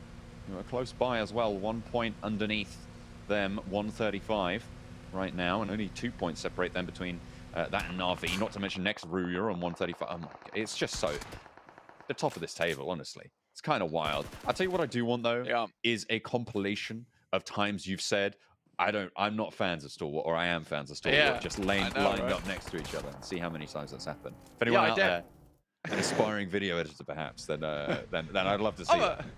I'll just throw it up. I'm a fan of Stalwart today. I'll just throw it up. just for the gigs. Yeah, honestly, I'll check next game as well. Yeah, we'll check next game. Yeah, you're right though. The rankings are tighter than a Yoga Star right now because the points difference between these teams, unbelievable. I'm a little bit astonished that we are having this on the final day. Goodness me, S2G able to hit that shot. I mean, they've taken down one spot on the tables, and now they're trying to take their lives as well on the northern side of this circle, trying to stop Down One Gaming from getting anywhere in these tables. And again, it's another knock over towards Forest. Kelsey with the M249, 28 bullets left in the magazine, and looking to pop the heel as well. Fabian in the buildings. We know Down One have strong crossfires, but when there's only one player, that ain't no crossfire. In through the window, and it's dealt with handily. Kelsey sees to it that Down One go down in 16th. 16th place, penultimate game, sat in 10th place. This team has been drifting ever so sadly down towards the bottom of the tables. Started out fairly strong, were looking good, able to keep some of that momentum from the East League finals, but they have hit mud. and it has just been the wheels are spinning, but not going anywhere here. Still, this Northern shift, still just as nasty as when I first saw it, honestly. A lot of these teams trying to make their way up on the eastern side. You got Furious Gaming, Fenerbahce, as well as DXavier, typically in El Azahar. Stalwart really haven't had to move too much, though. They were in a really nice position at the beginning of this game. Let's check in with Na'Vi, all the way down in the south. They haven't moved an inch. Not yet, but this might prove to be to their advantage, right? You let players, especially in Miramar, if you're getting that scouting information, you're getting those rotations out on the side, I feel like sweeping on Miramar is fairly effective, and that's reflected in those average points on Miramar for this map. Nova not even able to outperform Na'Vi on this map just yet. I think Na'Vi were, what, third best on this map currently? So we'll have to see if they're able to put that money where their mouth is. Look at Enigma Galaxy to that western side, still trudging up on the western cliffs past La Driera.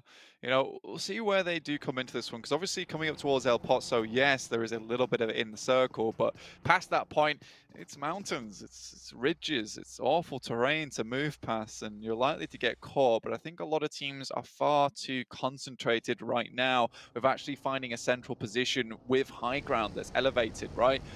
You're looking for a position to start taking a little bit of information, finding those other teams within the lobby, and then being able to, from there, actually position yourself up in the late game. So I think there is a lot of focus on the mid here, less focus on the edge. That might play into their ballpark. Court, side, game. I'm not sure which metaphor we'll end up landing on, but a lot of Na'Vi, balls. Oh, certainly. And they are, from all these teams, difficult to control right now. Certainly a tough task ahead, and a nerve-wracking one as well. Such a central cluster right now in the middle of this next circle.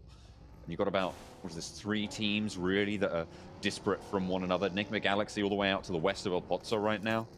They're out in the blue on the western side. Down towards the south, you've got 628 as well, just leaving from the north side of Los Leones. And Na'Vi skirting around the east side of Los Leones as well, looking to move east of La Bendita.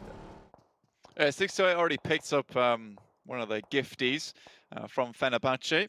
Usually getting like 1 to 4 from them. Feels like, at the beginning of the game, it's like, well, how many will we get? Let's roll the dice here. It's a 4-sided dice, by the way. They're not re-rolling.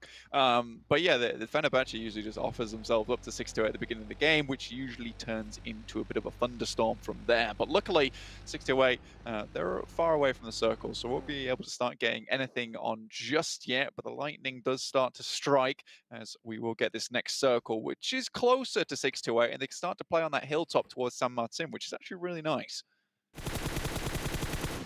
On that San Martin hilltop. Nova, with their compound out to the east of water treatment right now. Fairly close to S2G. They're going to have DXavier pushing in behind them. Team Secret, Fenerbahce, as well as Furious Gaming, and potentially even Na'Vi going to be behind them. Can they break that wave is the question. Looking towards the center here, John. 4 rivals right in the middle. Maxman and I both know that that's probably going to be where they'll stay for the next 10 minutes or so. But we'll check back in. Infinity, on the other hand, having a pretty decent game there on Sandhawk, and really, honestly, was played into their hands that they're a north side team, and it's been a while since we've had that such northern shift, and they're able to just kind of mosey on in, find a compound. But I do think the Infinity bringing it back just a little bit. 5th place right now, 135 points. Real opportunity. And we haven't really been able to talk too much about this team other than to say, they're not really performing how we expected. Now they're coming back into it. Again, those points are so close. 135 to 146 to second place. Very doable for the Infinity to shoot themselves to second place despite their performance so far. They're sort of they're doing what Nova's doing, but just not quite as well, right? And it's not paid off for them in the same way, but they are still very much, as you say, in that conversation. They like that central position. They like that play style, getting in, getting those spots, and they'll find any way to do it, but just not quite as effectively as Nova.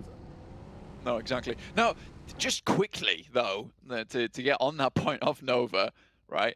everyone at home who is listening right now and might be thinking, why are we not talking too much about Nova? It's because, you know, it hasn't been the hardest of journeys for them. They've made it look so easy that it's kind of just drifted by. And I think that is one of the craziest things to me. So by all means, I think everyone here, including, you know, Jason, Seven, Max, Mustache Dave, Necro, here on the English panel, right? We all believe that Nova is an unbelievably, astonishingly skilled team, right? And that is just how it is. But right now, we got to focus on these second place and third places because, by God, Nova's won. Yeah, I mean, yeah, there's no real two ways about it.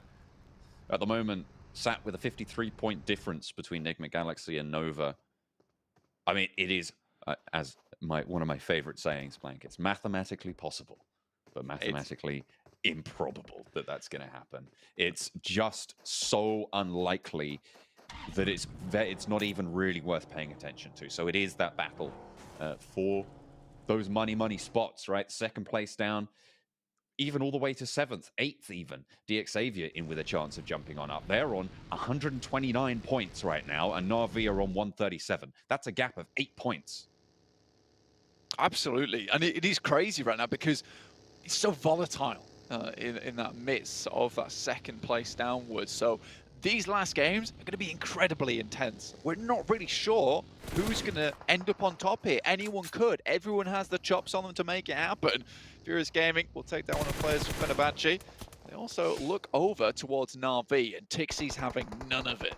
Such an unfortunate rotation for Na'Vi. It's well principled. I mean, they swung out to the north on a southern plane path. They know everyone's moving north, but they're greeted with about 4 teams in their vicinity. Luckily for them, they're pretty bloody good, and they're going to be able to take care of those forward outposts and try and move in a little bit further towards the south, but they've got Team Secret and Xavier ahead of them. I love this from the Infinity, right? These are very similar compounds that they usually play, and they know where 628 comes from, so they're ready to battle them away before they're even able to third-party any of the fights that do happen. DXavier coming up against Team Secret, but is Godlike off in the distance, taking some shots towards them. Down to 2 players in Clutch God, as well as Jonathan. So unfortunately, Samaraj was really not in the game for very long. Unfortunately, Max won't be getting too much of that experience. Experience of dying, I guess. I mean, you get to watch and listen to the comms. I mean, it's I feel like he's been doing that. He's been doing that a while. Then again, Samaraj, very well-known IGL, so could be playing that attack role, which is, you know, just sit in the back, give the information, be the puppet master that everybody needs. But we'll see how it goes down. Godlike still down to 2, not the best thing in the world. 14th place. I'd love to see them set up towards 10th, 11th. I don't know how likely that's going to be. But again, those points, not super hard to get on board, but it does require some big points. And with only 2 on Miramar, not likely to happen here. Na'Vi slowly picking apart Furious Gaming, dismantling the Pride on the northern side. And picking up more and more points in the process. Elimination starting to go their way. 2 players down on the outside. Just triggers in as Tixie chases it down. Looks for the spray with the UMP around the side, but DXavier, I think they've got shots on the back. Either that or Team Secret is peppering away. But Tixie's just got to leave this one. Doesn't want to have anything to do with it. DXavier moved through the hills in the meantime. You know what I'll say about DXavier, hopefully they don't go down right now, is that Rabbiz is no longer a liability to the team. I think that it's a long while where Rabbiz felt like he would do something tragic and the rest of the team would suffer for it. But I think in the PMGC Grand Finals, Rabbiz has really stepped up and is becoming one of these players that feels like, you know, DXavier can now rely on him and lean on him a lot more. And to be able to do that from East League Finals into the Grand Finals itself over such a short amount of time, you know, well done. Hats off to that guy. Na'Vi look at a push up here. They know they need big points. And I mean, they don't really have too many options other than fighting through this northern side. The next shift just about to come through.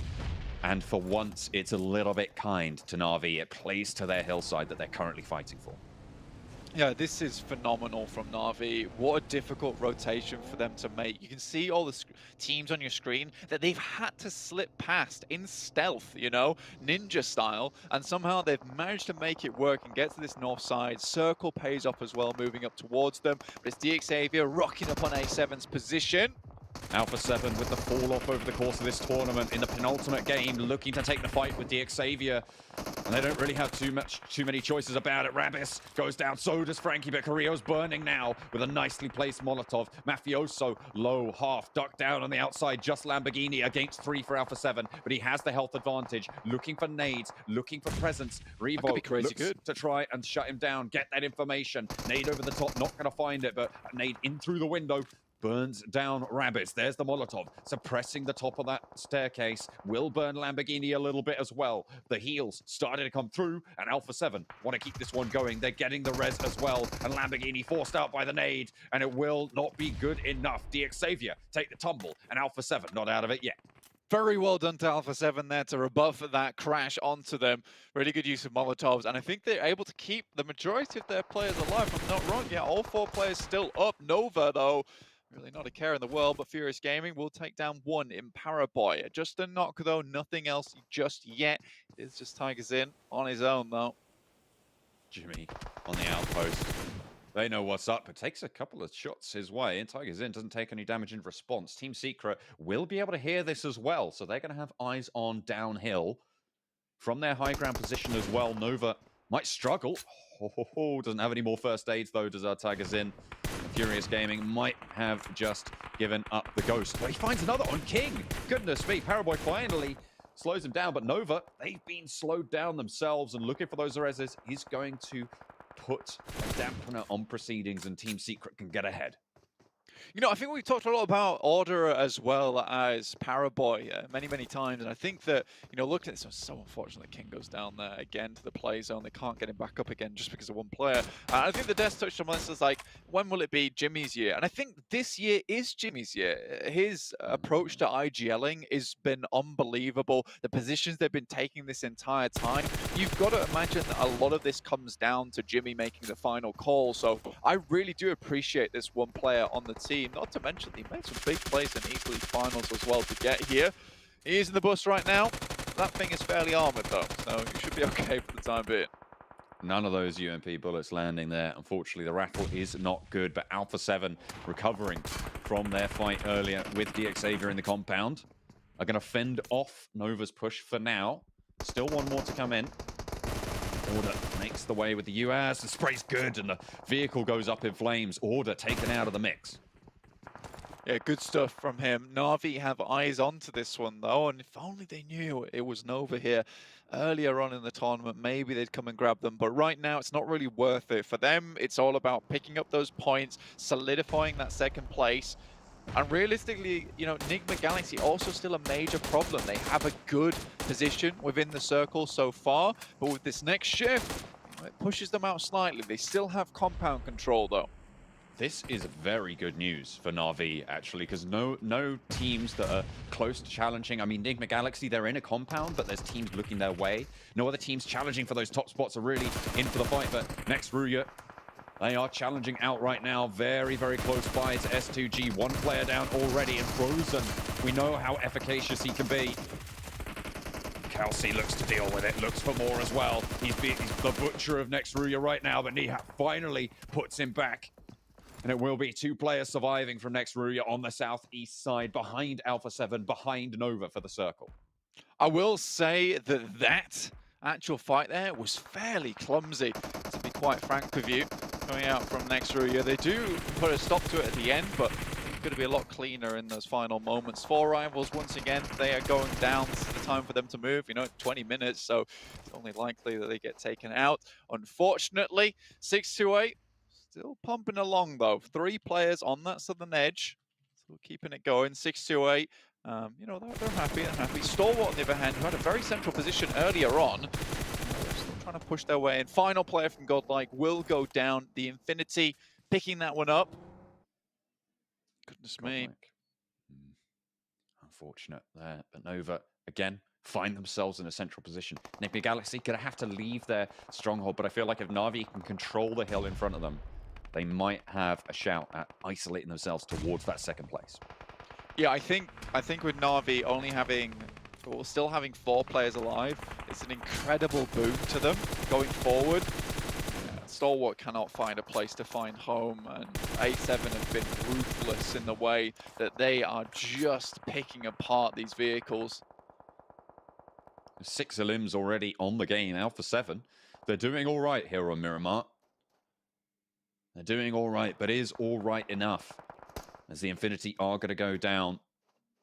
Only 2 elims to their name right now. Currently in 5th, but very much in danger of losing that.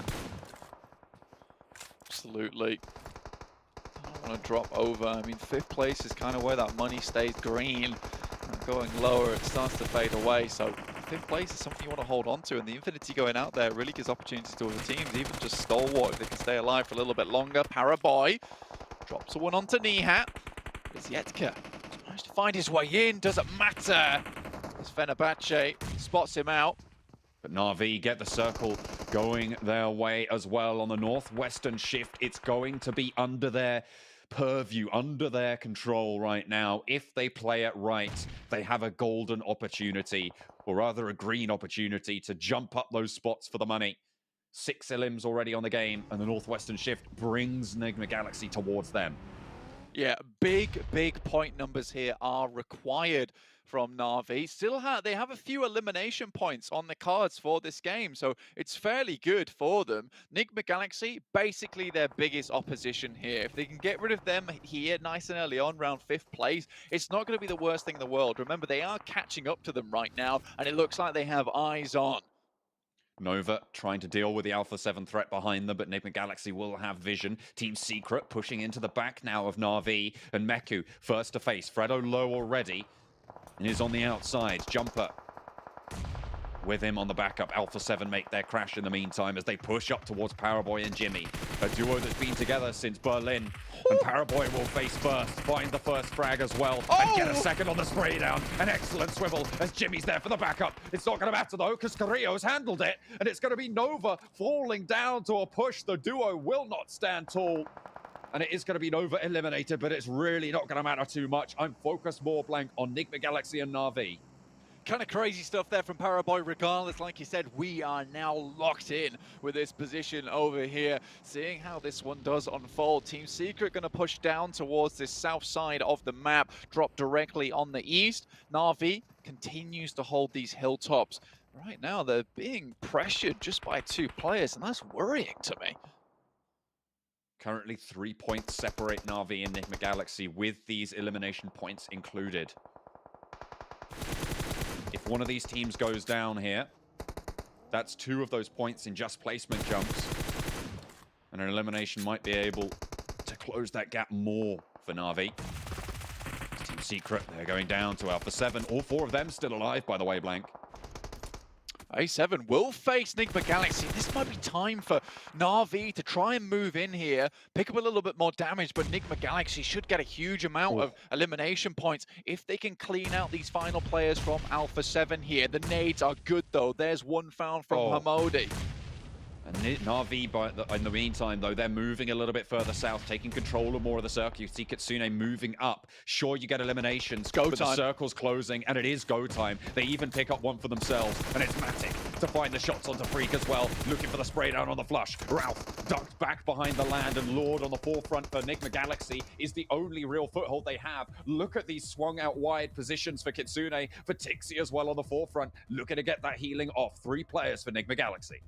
Kitsune, like you said, on the off angle. He's great at this. He's great at getting in position. Hamodi looks up. Molotov to prevent the push from coming through a little bit too quickly. The heat to bring the freeze on the fight.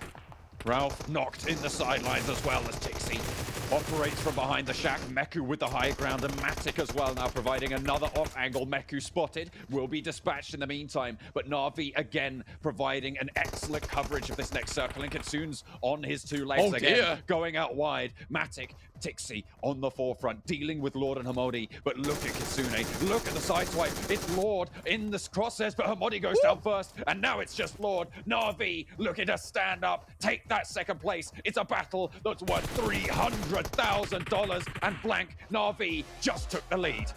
That is big right now. $600,000, like you said, claimed by Na'Vi. until the end of the tournament when it will all be decided. Enigma Galaxy has to have a great game now on Erangel to potentially even bring it back. But Kitsune, the Fox himself, was hunting in those final moments. And Na'Vi finally get thrown a bone. Goodness me, the shifts go their way for once, and with a great elimination total, they are taking it home as well. They are looking good now. They are in a strong spot with one game left to play. I'm pretty sure they just leapfrogged Enigma Galaxy on those performances. Sure, they got an extra flush and Kane in that second place, and it will be close, but they have made it a two-horse race. Scary. Very, very scary indeed. There is potential for maybe a crazy jump up in this last game, so you got to stick around for that one, because honestly, that last game, despite Nova being so far ahead of anyone else, that last game, so many things could change, so many interchangeable components in those final moments. And Nova got pretty far as well in that game, so just keeping on adding to those tallies, adding to that buffer that already exists. Yeah. An excellent run from them. But it's Na'Vi with a shout towards the end. One more innings left. Can they hold on to that second place?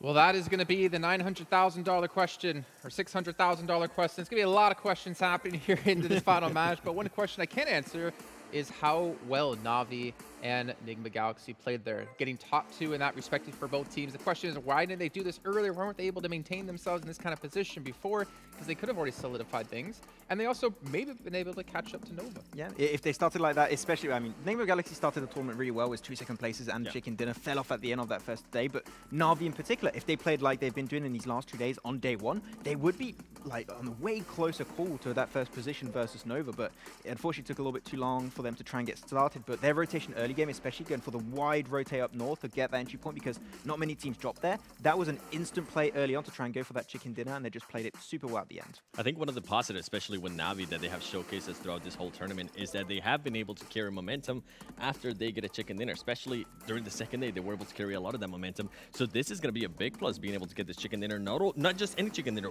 as well with 11 Illims. We heard Blank saying maybe Enigma Galaxy is going to be able to get some Illims. Well, guess what? We got a little bit of an improvement here that we're able to get 6. I think that might be tied up there with some of their most Illims as well. And a big surprise for me here, Max, is going to be Alpha 7. We finally saw the aggression from Alpha 7 that I've been expecting. It's definitely a little bit too late for me, but for them to be able to get 11 Illims there, 21 points total, it's great to see. I actually want to refer to something you said, Seven, at the start of the show today. You said for the teams on the second page, this is right now a race for that 10th position. You want to be in the top 10 if it's something about honor or something like that. And that's exactly what is happening in this game for Alpha 7 and also Team Secret. That has not been having too many of these good games, these top 5 results. They were able to get one right here. If they can try and find some good close on that final game, that will be huge. But looking over to the stats here, you talked about, I believe it was Lord at the start of the show. Modi every once in a while gets some really good stats. It's very impressive. And he in particular really helped Enigma Galaxy solidify that position on the cliffside. Yeah, I mean, with Lord, he was just the most consistent player for the first 2 days. It is good to see how many there, as we do see. 207. Let's go, Nova. I'm really liking that 7 there. 207? That's 207 points. Between first and second. Can I get back to you in like 2-3 business days? I like to use a lifeline here. I like to call a friend. Jason? Oh, sorry, we're not friends. 43 points to Nova, Enigma Galaxy. So do you see here, Na'Vi actually not taking second place at the moment. They have passed Nextria, but we see a 1 point difference between second and third. And then there is a slight drop-off of about 22 points between third and fourth place. So a lot of teams here still in reach, technically. There's also still a lot of movement to be had here between 4th through 8th. Actually, 4th through 10th, there's a lot of movement that can happen off one match alone. Yeah. And nobody's safe, right? We've seen it with Enigma Galaxy. Nova's definitely safe. I mean, I think they're fine, yeah? There's no doubt between them. You can't lose points unless you're me and my math exams. I think they're fine. Yeah.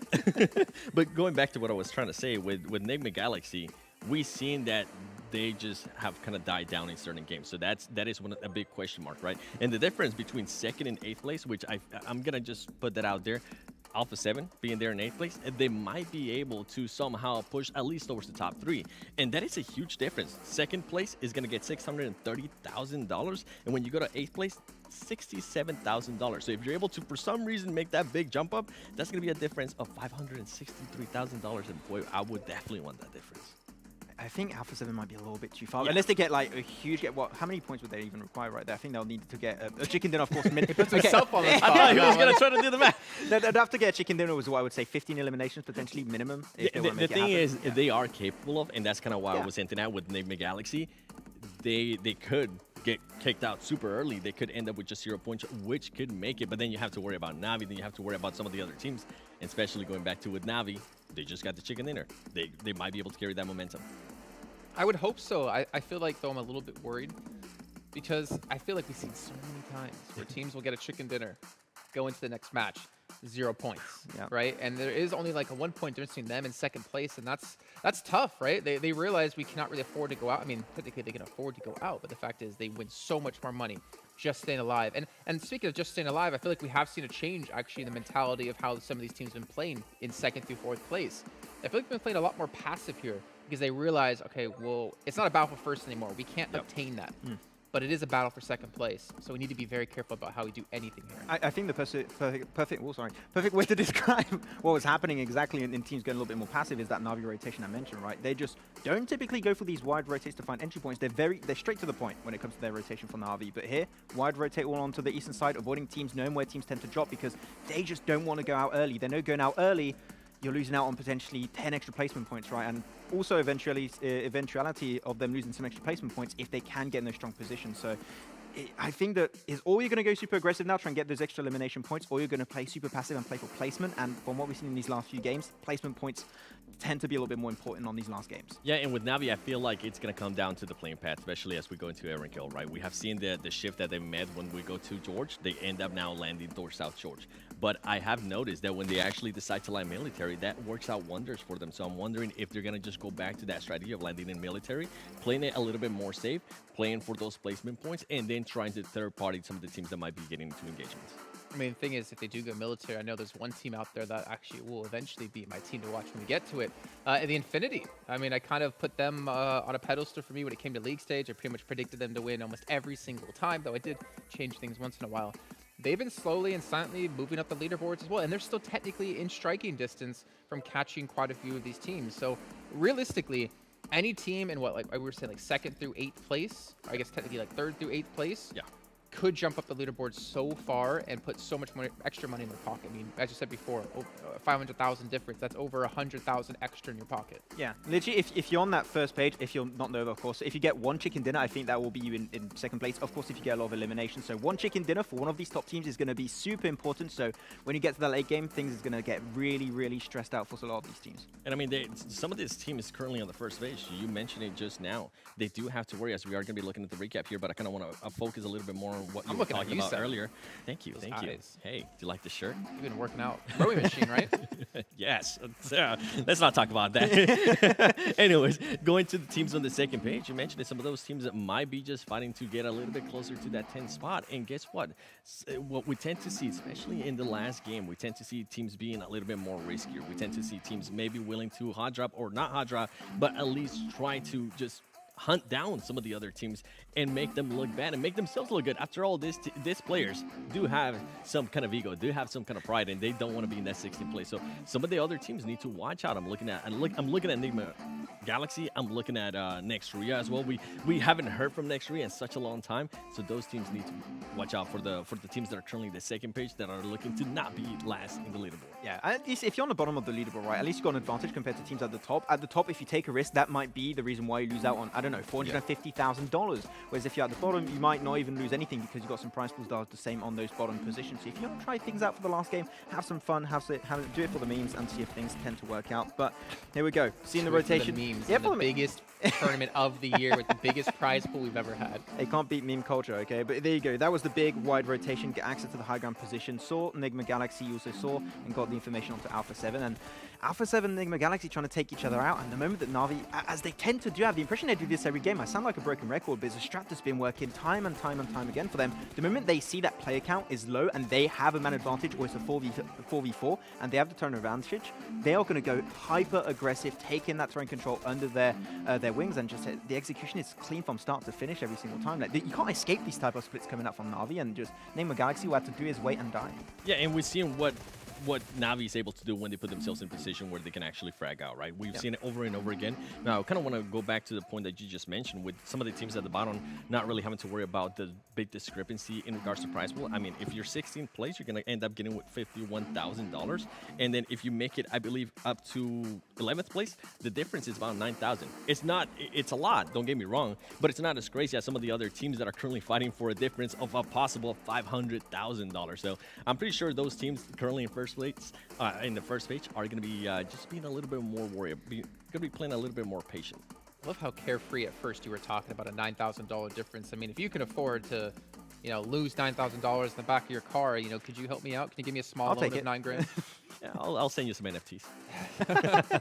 Well, the fact is, like, the pressure at the top for Nova, I don't think they have any pressure. There's no pressure. Right? There's no pressure at all. I don't think any team can catch you unless we have our biggest victory in PUBG Mobile history of like 20 plus eliminations plus the chicken dinner, and then Nova has to still get 0 points. Technically, it is possible.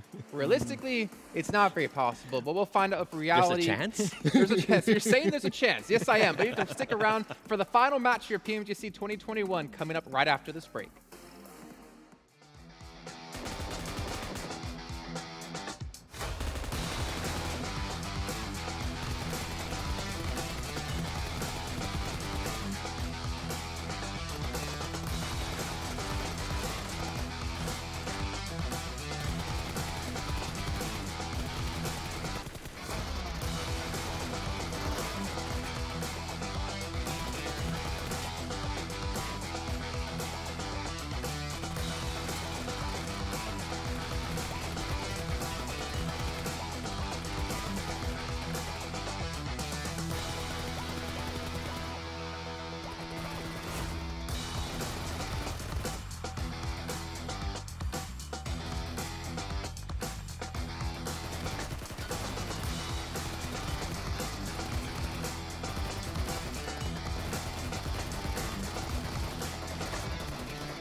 I saw the first light, the first steps. Now I see much more. I capture Earth in all its beauty. I see action. I see drama. And I see it in the finest detail. Moments of inspiration. And the first steps. I am the 1+9. here we go. The culmination of an entire year of competitive play in PUBG Mobile from around the world. It all comes down to this final match here for all of these teams participating in this season. Though, don't worry, they still have another season to play with even more money happening and, of course, more ways for you guys at home if you want to try to qualify as well. I'm Jason Kaplan, still your host here, and luckily for me, I have not been kicked off the show just yet, but I can't quite say that for some people. Oh, no, wait, actually, they're still here. I thought it was someone else. Seven slowly slips into oblivion. We got MaxBad and Seven Worlds Gaming here to continue to break things down. And we're looking at Nova, pretty set in stone. Is possible they technically could be passed. Realistically, probably not. But our eyes are mostly focused on all these other teams. There's a lot of money, if you guys missed out on the last little segment there before we went to break, a lot of money to be gained by teams. I think it was over 500,000 you mentioned if you go from 10th to 2nd. Yeah, if you go from 2nd to 8th, there is about a $563,000 difference, which, I mean, all these teams are currently looking at Nova and they're like, it must be nice. I wish I could be you, my boy. Yeah. Exactly. I want to be like you, my boy. Like Terrorboy? Yes. I mean, whew, boy. My bank account would love it. Well, you can see we're going to be ending things off as we started heading over to Erangel. And, you know, honestly, even at the end of the day, when we do finish off this entire event, no team should come out of this with their head down. They should come out with their head held high because they are still one of the best teams in the world. They still got to participate against the best teams in the world and obviously make a name for themselves. And look forward to the next year. More money to be made, a lot more opportunities, and more importantly, a lot more competition coming for you, right? You can't rest of, okay, you know, we got 5th place. Boy, you got so many people in your own region trying to chase you to take that title away from you and take your position next year at PMGC. Yeah, I think this is a big message to all those regions, especially the regions that didn't even make it here, that might have dominated in, I'm thinking of NA, I'm thinking of Knights, yes. There's no stopping. Even if you are doing amazing right now in North America, this team, you currently see in Parable, you're currently seeing Order, this players and this team is improving year over year over year. It doesn't matter if they continue to win the championships. Sometimes we see a loss of drive between certain players, between certain teams. And that's something that I actually love about Nova. We haven't seen any loss of drive. We actually see them wanting to continue to improve themselves. And I would be shocked if we don't see Nova again in the next year. And for some other teams, keep on grinding. Like, it doesn't stop now. Work twice as hard, and more than likely you might be able to be here next year. And one thing that I think is very interesting to bring up, actually, is that now we know that PL is going to go in that third-person mode, right? It's going to be switching from first-person to third-person mode. And normally when they would go from these PL setting to a international setting such as PMGC, they would have that time to adapt from FPP to TPP or such and such, depending on which way they're going. Yeah. And now they're not going to have that issue anymore. And I'm thinking like other teams too, like potentially 6-2A, also you had your Southang Jiaobao, they're not going to have to adapt that much anymore coming into these international events. So the Chinese teams could get even better coming into next year, and that's a very scary prospect. So scary. Yeah, I mean, you say they don't need to adapt coming to the event. It didn't even look like they needed to adapt. I mean, it's not like Nova was bad in any name of the word, and Foreign Green Men last year as well were phenomenal just from the get-go. And thing is, I think we're all going to agree, harder to play first person than third person. With third person, you obviously have that little bit of a change of mindset of, okay, I can gather so much more information by playing a little bit more passive and using those camera angles to my advantage. But here, I mean, as you're saying, we're going to see the teams get even better. And that kind of worries me for every region out there. If we can't contest Nova year 2, can we even contest them year 3? Who knows? But for me, team to watch as we get into this year for the final match of the event, my team to watch is my analysis desk. No, I'm just kidding. I can't really make it to be a team, but that'd be adorable. I was about to say, you don't want to win. It's actually Infinity for me. I think they've been quietly moving up the leaderboards, and I think that they have the opportunity here to show that consistency in league stage and potentially take quite a few places and a lot of money away from teams. I think for going back to East League, when you were all taking Infinity, I would go for Star Wars because I'm going to go for Star Wars this time. They're only 24 points away right now from that second place. That, of course, means that Nigma Galaxy, that is currently second, need to get 0 points, which they tend to get a lot of placement points every once in a while. They can't get this elimination point, so that could be a very big positive for Star Wars, but I'd like to see them make it in second because they've been a little bit up and down this tournament. I want to see redemption in this last game. And for me, it's going to be Navi. Give me the camera real quick because I want to send a full-on message to Navi. This has been the biggest question for Navi, right? Their consistency. We have seen it up and down here so far this tournament. This is going to be able to prove it. This is going to be a big time to prove it if they are able to follow up that win and continue to be consistent, because if they got off super early, that's going to be a lot of money that they're going to lose. Seven, don't challenge that camera. We know how quick it can zoom, how far it can zoom in. And let's zoom in here to our final match of PMGC 2021 with none other than John Allen and Blake. We are here. We have found ourselves Once more, at the culmination of the year's worth of games, a year's worth of competition, and it is all but decided for this top spot, Blank. Nova sat so far ahead, they seem uncatchable, but the second place position, so closely fought for. So closely fought for here, and honestly, looking at the average points over Narangal, Stalwart might have been a good choice here for Max to watch. Honestly, a great team that today I'm a fan of. And I think that realistically, there is actually a chance and a world where Stalwart ends up in second place. It would require some crazy things to happen. It would require Nigma guys to go out early. It would require Na'Vi to go out early. But there is a chance here. There is a chance for them to move up. Next Furia as well as them. But coming into this game, John, it's all about Na'Vi. It's all about Nigma Galaxy. Who's going to take that 600,000? That is the question. It's a 300,000 difference between second place and third place. So it is no small amount. And that's got to be weighing on your mind. You've got to make sure that you're focused entirely on this game. A western plane path kind to the Georgia Pole teams, but there's going to be a lot of teams on that western side, and the circle might prove to be tricky for them, depending on where it lands. It's an eastern side circle, so early rotations potentially necessary for those Georgia Pole teams. Absolutely. Moving up towards Box Compound, possibly up towards that northern side, over the top of Severny and back down again. Could be potentially the play here, but for Stalwart, very happy indeed. Moving up towards Nova Upnaya, you know, honestly, getting up that eastern bridge, easily done. Easily done. Nova, on the other hand, going for that split with Big Milo in for Furious Gaming. Poor Tiger Zin sent out after his phenomenal performance, in my opinion, on Miramar, able to keep them for a little while and fighting off against Nova. But perhaps that was too much of a terror for Tiger Zin. He was have to sub out whilst he was dealing from the mental carnage that comes after that. Klutchko, as well as Samaraj, back in the vehicles. Hopefully Samaraj can actually be on for a little bit longer this game. That's the hope, honestly. 6-8 though. Down towards Quarry and Stalwart here. Need Nova Upnaya. Next Ruya in contention. I mean, this is a team that we heard a lot about in the first day's games, but then sort of since then they've been just chugging along Nova style, right? And just keeping up and not really having those stand-up performances that we were so impressed by in that first day in the earlier parts of this 18-game set.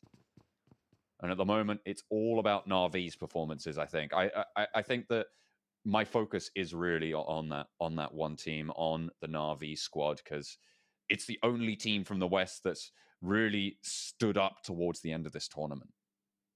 I think so, yeah. And to be honest with you, right, looking at the West, they have been beaten down throughout these international tournaments for a very, very long time. And I don't think we've truly had that champion towards the top for West for a long, long time now. And Na'Vi really is, you know, saddling up with the armor on the horse. They are our champion in the West. And I think that supporting them is something that we should do, because yes, Nova's probably going to win another tournament back-to-back, and it is phenomenal.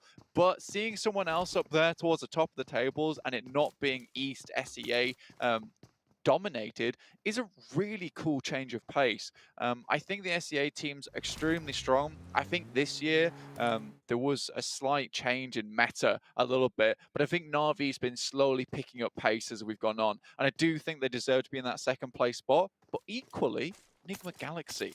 It really tears my heart apart, because I think seeing an Arabic team here in second place is such a wonderful change as well. Yeah, absolutely. And I mean, you've got, and this is the thing, right? It's no longer SEA dominated towards those East League teams. You've got Nova obviously coming from China, and then, as you say, Nigma Galaxy coming from, well, predominantly Iraq and an Arabic team coming on through, and then Na'Vi playing primarily from Russia. And then you've got Next Ruya playing from Turkey, a massive region for PUBG Mobile. And then you follow that up with Stalwart coming from Mongolia. And you aren't seeing SEA towards the top here almost at all. Yeah, and to be honest with you, it's crazy as well because we thought, you know, Mongolia would end with Zeus not getting into this, but there's another Mongolian team here. So we're really getting a bunch of talent out of these very, very different regions coming into PMGC Grand Finals. Wonderful to see. Honestly, really makes my heart sing, not tear apart in this situation. So happy days all around for the PMGC Grand Finals. After dark days ahead, or at least a dark day here for some of these teams really pushing for those big numbers when everything is on the line right now, where everything is still available. And it's like running into the supermarket to try and pick up whatever you can from the reduced section.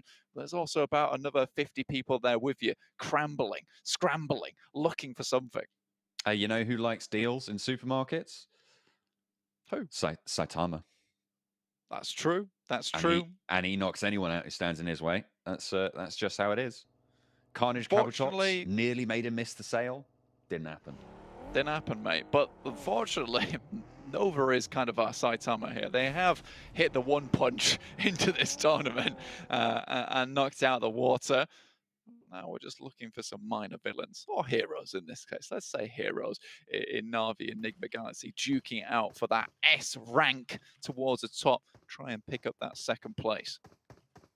Hopefully going to pass all the tests that come their way and jump on up. But it's just tension breathed in the air right now for all of these teams laid over the fields of Erangel. Such a closely fought section of the tables. From 4th down to 10th is a gap of just 11 points blank.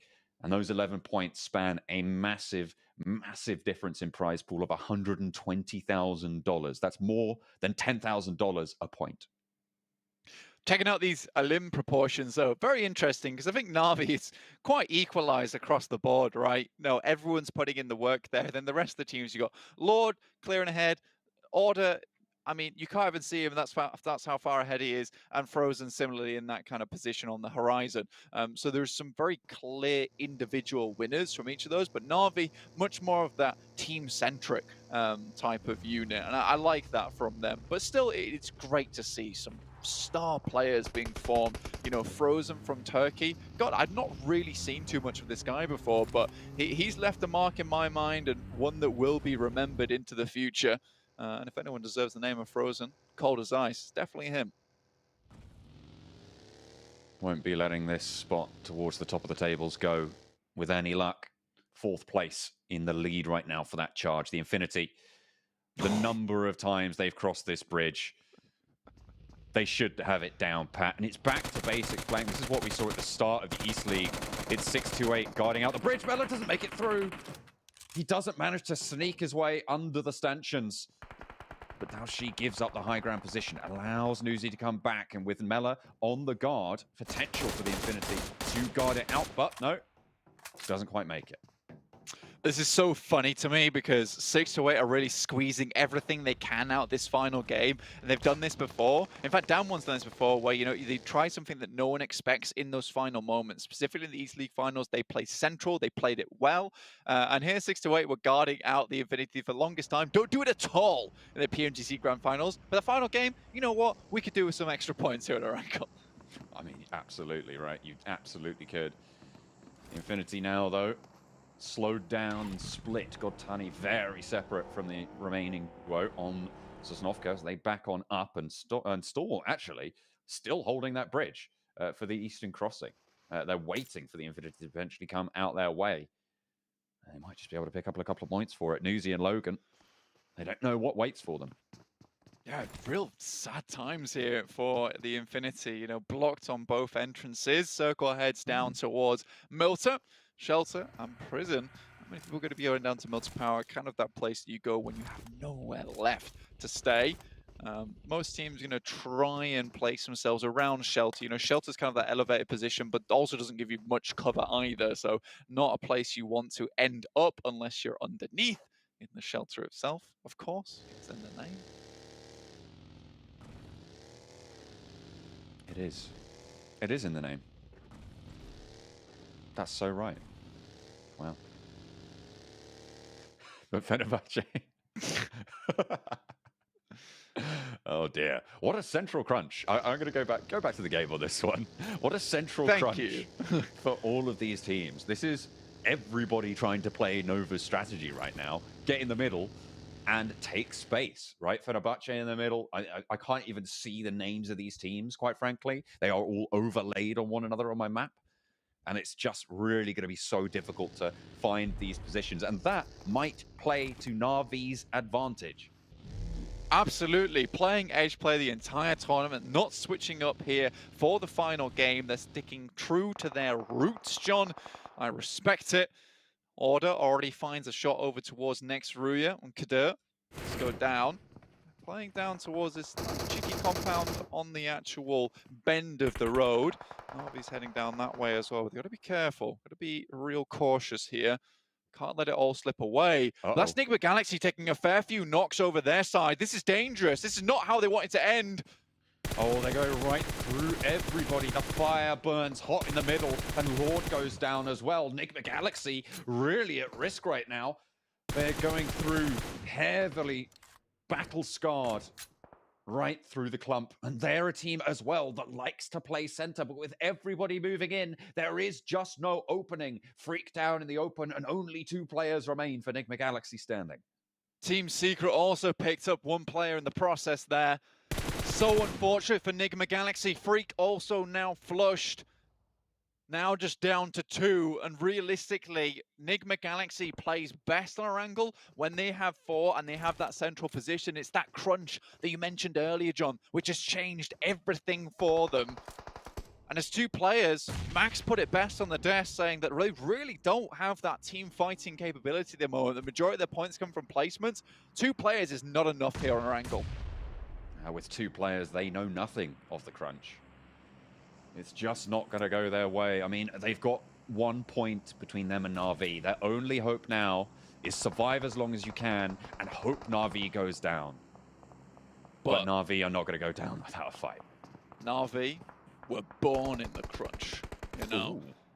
They live in the crunch. We'll see how far they can go, but they've had some drastic games behind them, honestly. We will continue saying that they've had a rough tournament, specifically just from circles, and sometimes that's how it is, and it takes a real team to be able to overcome those rough roads, rough waters, and come out in 3rd place here at the end of the day. So I really respect it, and I think that last game was a long time coming on Miramar, where they had the circle come to them for once, but instead, I'm in a circle center right up in the middle here, John, so teams still vying for that position. Fenerbahce around Nigma Galaxy's spot.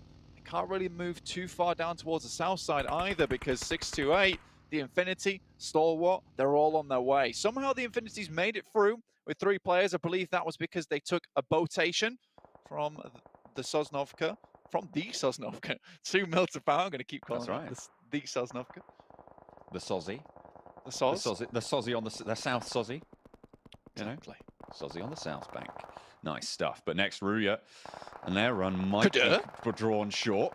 Looking for the sprays across the way for rivals. Managed to find 1 and 2 as well. And Na'Vi's opponents dropping around them. It's all on whether they can perform from the Northwest sweep. Absolutely. 628 still on the hunt here. We talked about it before. These guys have the hunting caps firmly placed on their heads. Nihat goes down to a beautiful nade coming through from Damwon Gaming. Yekta, last remaining for next Ruya, and hopes and dreams may just die right here for Turkey. In danger as well from players beneath them on the tables. They are only 1 point clear of Stalwart, and with that, their tournament is over. Their season is over as well. Next Ruya are first eliminated in this final game. In the meantime, sorry to cut you off there, John. Na'Vi actually picked up 1 knock over towards Nova, finding Order out in the midst, alone, away from his team.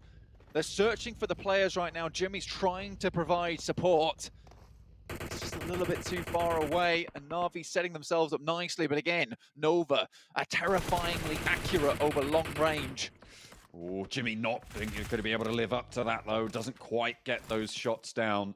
Tixi picks up the flush. Nova isolated to the compound. There's nowhere really for them to go right now without contestation. DxAvier are ahead of them. You've got Godlike as well across the way to the north, and Na'Vi have an excellent spread out the back.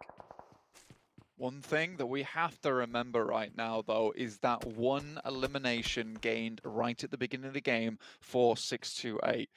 They're on the hunt right now, the prowl for the Infinity, and I want to see how far 628 can go here, and just how much that 1 point does mean as we finish out this game, because it could be the difference between leapfrogging someone and not.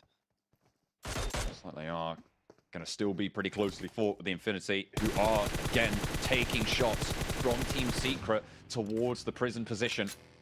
The top of those hills going to be occupied. And Nuzi behind some flimsy metal. How long will that hold and provide sanctuary? That's a real question there. Just got a message from Jason, actually, saying that Damwon Gaming are the dream killers. First it was Nigma Galaxy, then it was Nextruya, and he couldn't be more right here.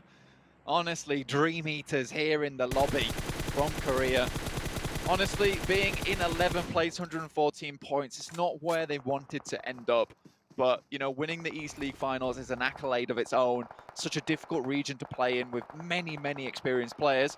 Stalwart taking huge amounts of damage as well. Nuzi in the vehicle, but they're directly running into S2G. Oh 4 rivals breaching down 1. Chaos everywhere. 4 rivals as well. 3 players alive. Take down the Dream Eaters themselves. They wake up from the nightmare, and they will survive. But Stalwart come a cropper. They rampage straight into S2G, and they will rage into the night as we say goodbye to them for their season.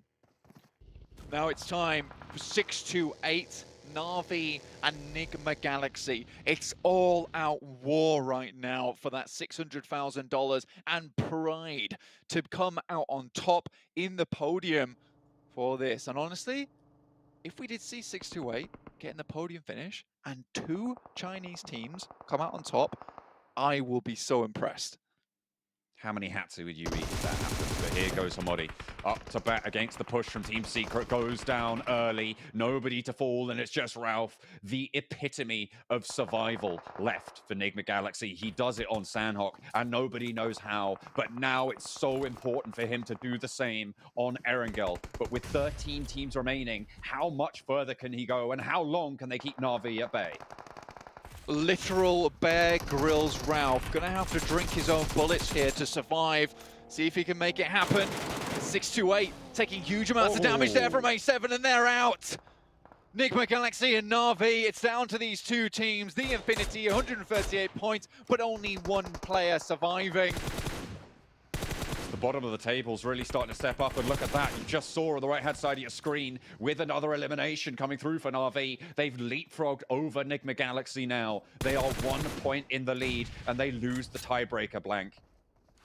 They will not have to go much further, honestly, for Na'Vi to solidify this position. Remember, they do not know the current situation that Nigma Galaxy is in. So they're going to be fighting tooth and nail to make it to the end of the game and get that 2nd place. But Ralph really needs to get those big points. But Na'Vi, once they get rolling, it's a fair few limbs coming their way. And I'm not sure the survival specialist can make it out with just 12 points, but he's taking fire into the smoke. Oh, so dangerous for Ralph right now. See how long he can last. And maybe even pick up a couple more points. If Na'Vi go down now, there's a chance. If they do badly in their fight on the Southwest with Furious Gaming, who they're very close by right now. Nova still going on the northern side as well. The Xavier down in 10th place. I think they deserve more, honestly. I think the improvement between East League Finals and now has been dramatic. No longer something that was gifted to them, but something that they deserve. See them go a little bit further. Furious Gaming, though, come under fire from Na'Vi, and this has been quite some time. I think you can be furious indeed, but you'll never be as furious as Na'Vi right now, looking to take back that 2nd spot. And there's the shift coming through. It goes up to the north, towards Nova, towards DXavier and Godlike as well. And actually to the last player from the Infinity. Alpha 7 moving through Team Secret ground right now as Carrillo does a wild sweep, gathers info. Fredo not able to get the shot onto him, but Senatexa not so lucky. Mafioso similarly fated. And Jumper on the off angle looking for the spray down. Gets a little bit of damage, but has to duck back behind the tree. The limbs providing cover for now. Fredo moving up. Hugely clutch player from Team Secret. Revo has to hit the deck for a little bit longer. Carrillo trying to provide support for Senatexa. Jumper still behind the tree, has to be worried as the res can come through over towards Senatexa, and they'll have to leave. To their north, they've got the 4 rivals to worry about.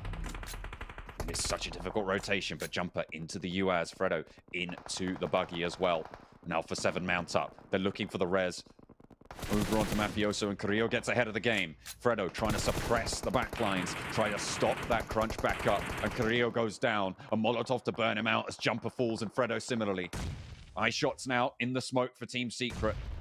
Towards the bottom of the tables. Every point can ladder them up. But Damwon Gaming stretched out a little bit further ahead of them. Eye shots has more to do. Honestly, they're both so low here. Just a couple of stray bullets from Eye shots could spell the end for A7. Honestly, with 5 limbs this game, there's a real potential for A7 to ladder up quite a bit during this game. But a beautiful nade from Ralph in particular will at least take down 1. And that's absolutely crucial, getting themselves a couple more points, keeping themselves closer to Na'Vi Blank. But Ralph has been spotted. Eye shots last for Team Secret as the blue takes over Neighbor Galaxy, the last remaining player, and he falls. It's S2G to put the nail in the coffin, and Na'Vi claim that 2nd place. No real way for the Infinity to get back into this one, and it is looking good for them to take home this 2nd place title. I believe that right now will be the 600,000 made right now for Na'Vi. Nigma Galaxy sadly will have to go home with this 3rd place. S2G, they're really on the long haul right now though. With 6 limbs so far, this team definitely can ladder up quite a fair bit here, John. The mark that they're looking at right now is next Ruya. 141 points with no elims on this game. If they go down here, it's not going to be great, but if they can keep on pushing, they need a total blank of 11 points on this game. They've got 7 of them already. I think they might have actually jumped up quite a bit just on placement. Blank, I think they might be there. It's DXavier who's trying to keep up right now. 138 tied now with the Infinity and Alpha 7. A little bit further, perhaps even get a 6th place after they pass that 140-point mark. Na'Vi is on a tear though right now in the vehicles versus DXavier. They're pushing into the bunker as well, but Matic goes down early. Meku's still healthy, but Lamborghini's there. And just like that, in the blink of an eye, Na'Vi down. DXavier, hold on. And they are still going, but look at that, S2G in the meantime, they've been doing work, picking up a couple of those kills, puts them up to double-digit elims. 4 teams remain. 10 limbs here is unbelievable from S2G. This team came out hot in the West, looked good for it. In these final moments, they're clawing it back, and I don't know how they're making this happen, but 10 limbs is good. 7 moves out. And not only that, Blank, remember they still have placement points yet to be added to the total. They will have jumped up over next Ruya. Blank, they're in 4th place currently. This is beautiful stuff. They have pushed it to the limit right now. S2G just down to Calci, sadly. But Godlike still in this one with 4 players alive. And you know what? It would be a beautiful ending to see India grab this chicken dinner right at the end of the tournament. They still have all 4 of them going. What a way to send it off, you're right. Paraboy. 3 players alive for Nova. And they're holding out on the southwest side, but Godlike do have a commanding presence here. Godlike, Samaraj will find 1 from S2G, just Timber last. Great player with the clutch ability, but Paraboy wants nothing of it from DXavier. They're sending them home right now. This is the metal that champions are made of. You cannot step up without feeling the brunt of it. King does go down, sure, but DXavier getting cut out of this final bargain. And 3 teams remain. S2G on 1 player. Final left alive. Godlike is the new threat for Nova. Just 2 alive right now in terms of teams. Godlike looking to have at least a significant ending for themselves in this global tournament. But the shots coming through from Samaraj. Getting a little bit closer. They have got the zone all to themselves. There is no opening for Nova to go for unless they get an off angle. King is down, but Clutch God falls, and it's Paraboy and Jimmy once again, the final duo from Nova. Can they stop this rotation? Paraboy swings the buggy out, repositions, but goes down, and Godlike want to do India proud with this final game. They are looking to take down Jimmy, the last they need, and it is the final push. Jonathan, an excellent representative for the Indian region, looking to clamber their way up those tables as well, with a great elimination count, with excellent placement points as well. They are looking good to climb up pretty far here, a lot more than maybe you would have expected at the start of today, and it is just Jimmy left. Paraboy, Rezable. Actually able to get underneath into shelter, and like you said, he's Rezable here. Samaraj kind of has a whiff of what's going on, moves up to try and finish them off, move back into shelter, trying to get the healing off here and move round. This is interesting play coming out from Nova and could be good for it. And they're playing with their food at this point. Or rather, playing with the sharks that they are about to feed. It feels like Godlike have this one unlocked, but do not count Paraboy and Jimmy out. They are running out into the blue, and they're going for it, but Godlike have the run out. They know exactly what's going on, and out in the blue, it's Nova going down, and Godlike with the final chicken dinner of the tournament, of the year, of the season, finally taking down Nova. And I get to see that beautiful smile from Jonathan once again, and that makes me happy. Samaraj, though, seems to be a real game changer in those last couple of matches, though. You like to see it, and Godlike with the chicken dinner. What a fantastic ending. So many shifts and turns, but down one, the Dream Killers, Next Ruya, as well as Nigma Galaxy. Next Ruya been able to survive a little bit longer. Perhaps S2G wouldn't have been able to leapfrog them because they would have been able to hold on to that position for just a while more. So unfortunate, but S2G in those final moments, killer. Absolutely phenomenal stuff coming through.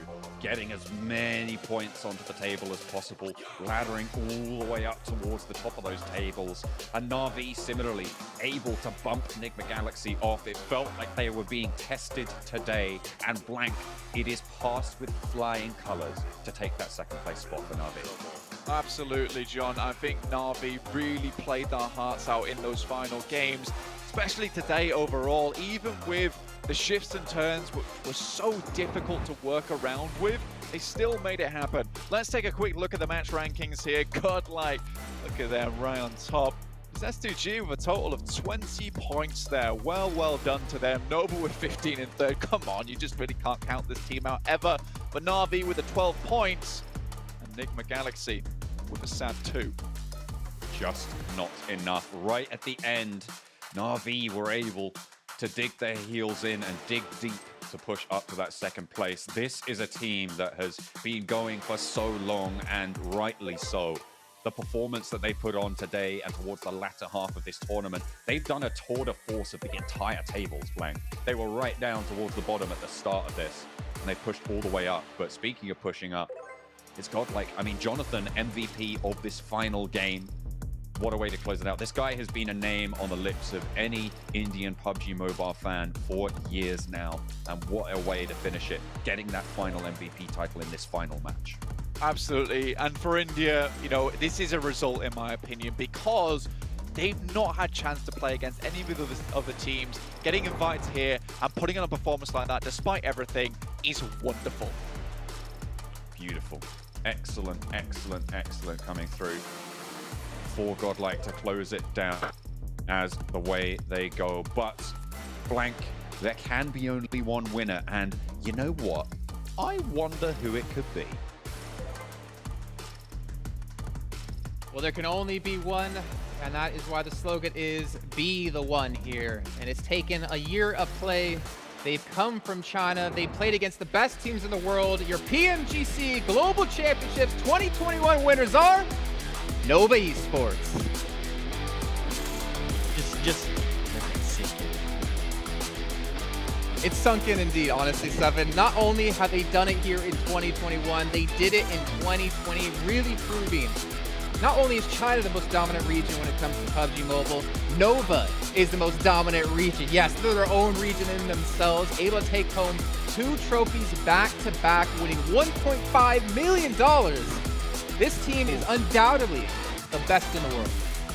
I think one of the biggest prize pools ever won in mobile gaming history from this team, and they make it happen back-to-back right now. It's just insane to see that come into fruition. Every single team we see things that can be improved upon. One team where I just can't see things be improved upon that much, it just has to be Nova. Every single situation you throw their way, they find a way out of it. They find a way to get those chicken dinners.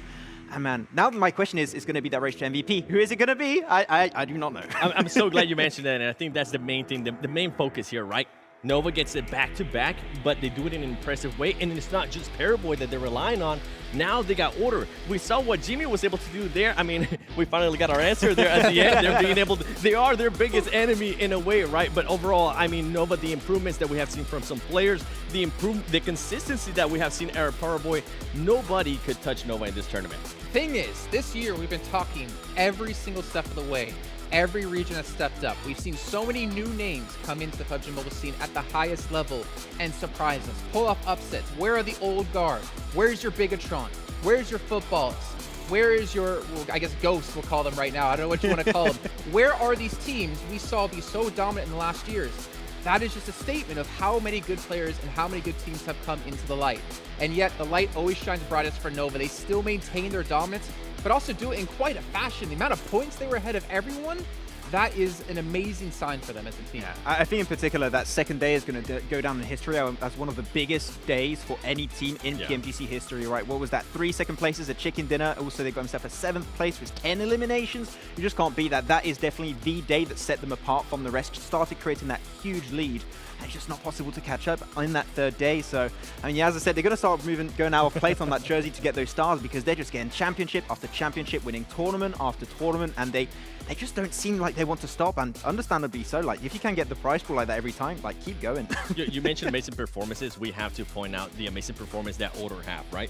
Especially on day 2. He was able to just differentiate himself from anybody. The first day we were talking about Frozen, what he was going to be able to do in the second day, and then Order just came out of nowhere. He was challenging there, but we just didn't expect the likes of that performance for him to be able to jump up. I think he had somewhere along the lines of 13 elims on the first day, and then on the end of the second day, he had 35 elims. That is just outstanding performance. The thing is, right, we can obviously say everyone on Nova's side, they never would have done it without them. But you look at day 2, as we've been talking about, if Order didn't have that kind of performance, I don't know if Nova would have been able to take the title, at least as easily as they've shown us.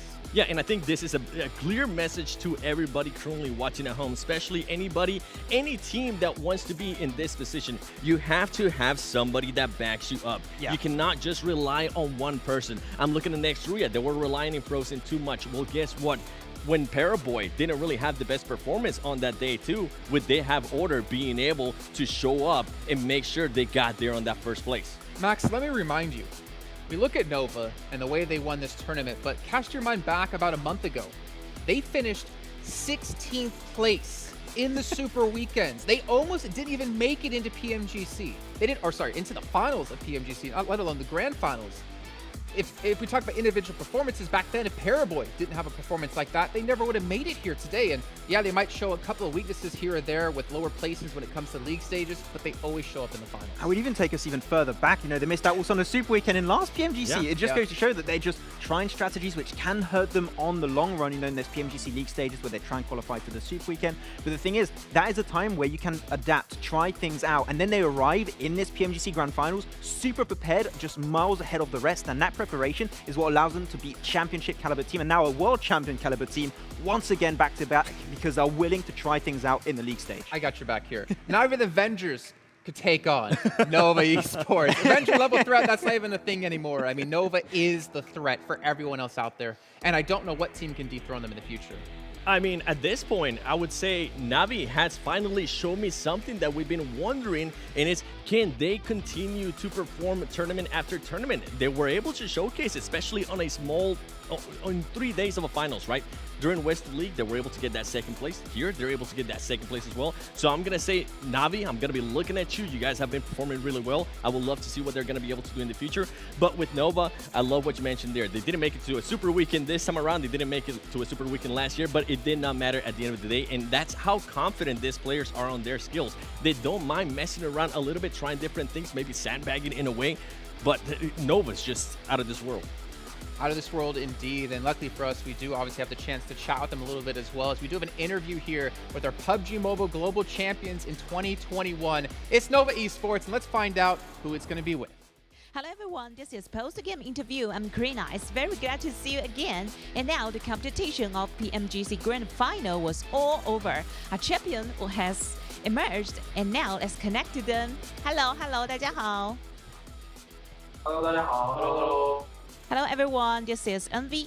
好，那接下来其实呢，我们也想简单的来采访一下大家。第一个问题呢，想问一下我们的 FMVP 这次夺冠的感受如何呢 ？And the first question, we want to ask the FMVP order. How does it feel to be the champion once again? 就是感觉不到什么压力吧，就是打得比较轻松，就是没别的吧。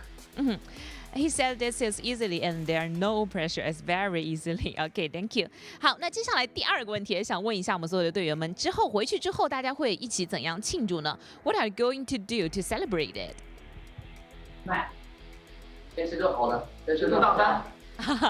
Let's have a showdown together. All right. 好，那第三个问题呢，就是想问一下大家，各位明年的计划是什么？你觉得可不可以在明年继续拿到我们的3连冠呢 ？What's your goal for the next year? And do you think can got the championship title 3 times in a row? 明年再说 ，OK。Okay, next year since next year talk. 好的，再次感谢。那接下来和我们镜头前的各位观众朋友们说一下拜拜，好不好？好，拜拜。拜拜。Thank you for your support and thank you for our audience. Thank you. Bye bye. Man, asked about next year. They're like, all right, guys, come on. We were at the top for 2 years in a row. We just finished. Let's take a break. Let us focus on how we're gonna party now. We're not gonna think about next year until we get to it. But I mean, this team is well deserving of a great vacation. Maybe they'll go to the Fairmont, Singapore. Who knows? Maybe they'll buy themselves a nice 1+9. Who knows what they're going to do with it? But the fact is, they are champions. They are the best team in the world, and they've shown really no weakness. But let's start to talk about a couple of other teams here, gentlemen. Not only did Nova take home the victory at 222 points, but let's count out, or not even count out, let's talk about Na'Vi, Enigma Galaxy, S2G, DXavier. There's so many teams to touch on, Max. Or 7. You guys decide. Who do you want to talk about first? I think the first one that I'm actually gonna send this one to you as well, Max. Okay. Look at Enigma Galaxy, and I want you to look specifically at the placement points.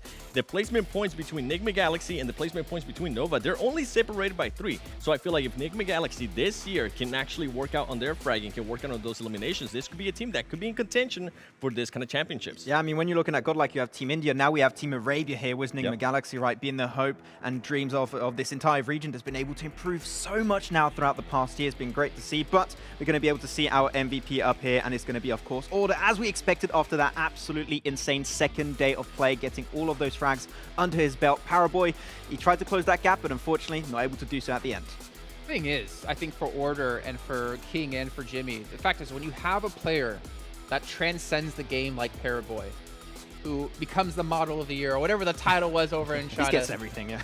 It is not easy to do, to pass that shadow, to get around that. But the fact is, Order, if he wasn't playing here in these 3 days, they would have never have won the entire title. And he has really made a name for himself here and shown that the depth of Nova goes beyond Paraboy.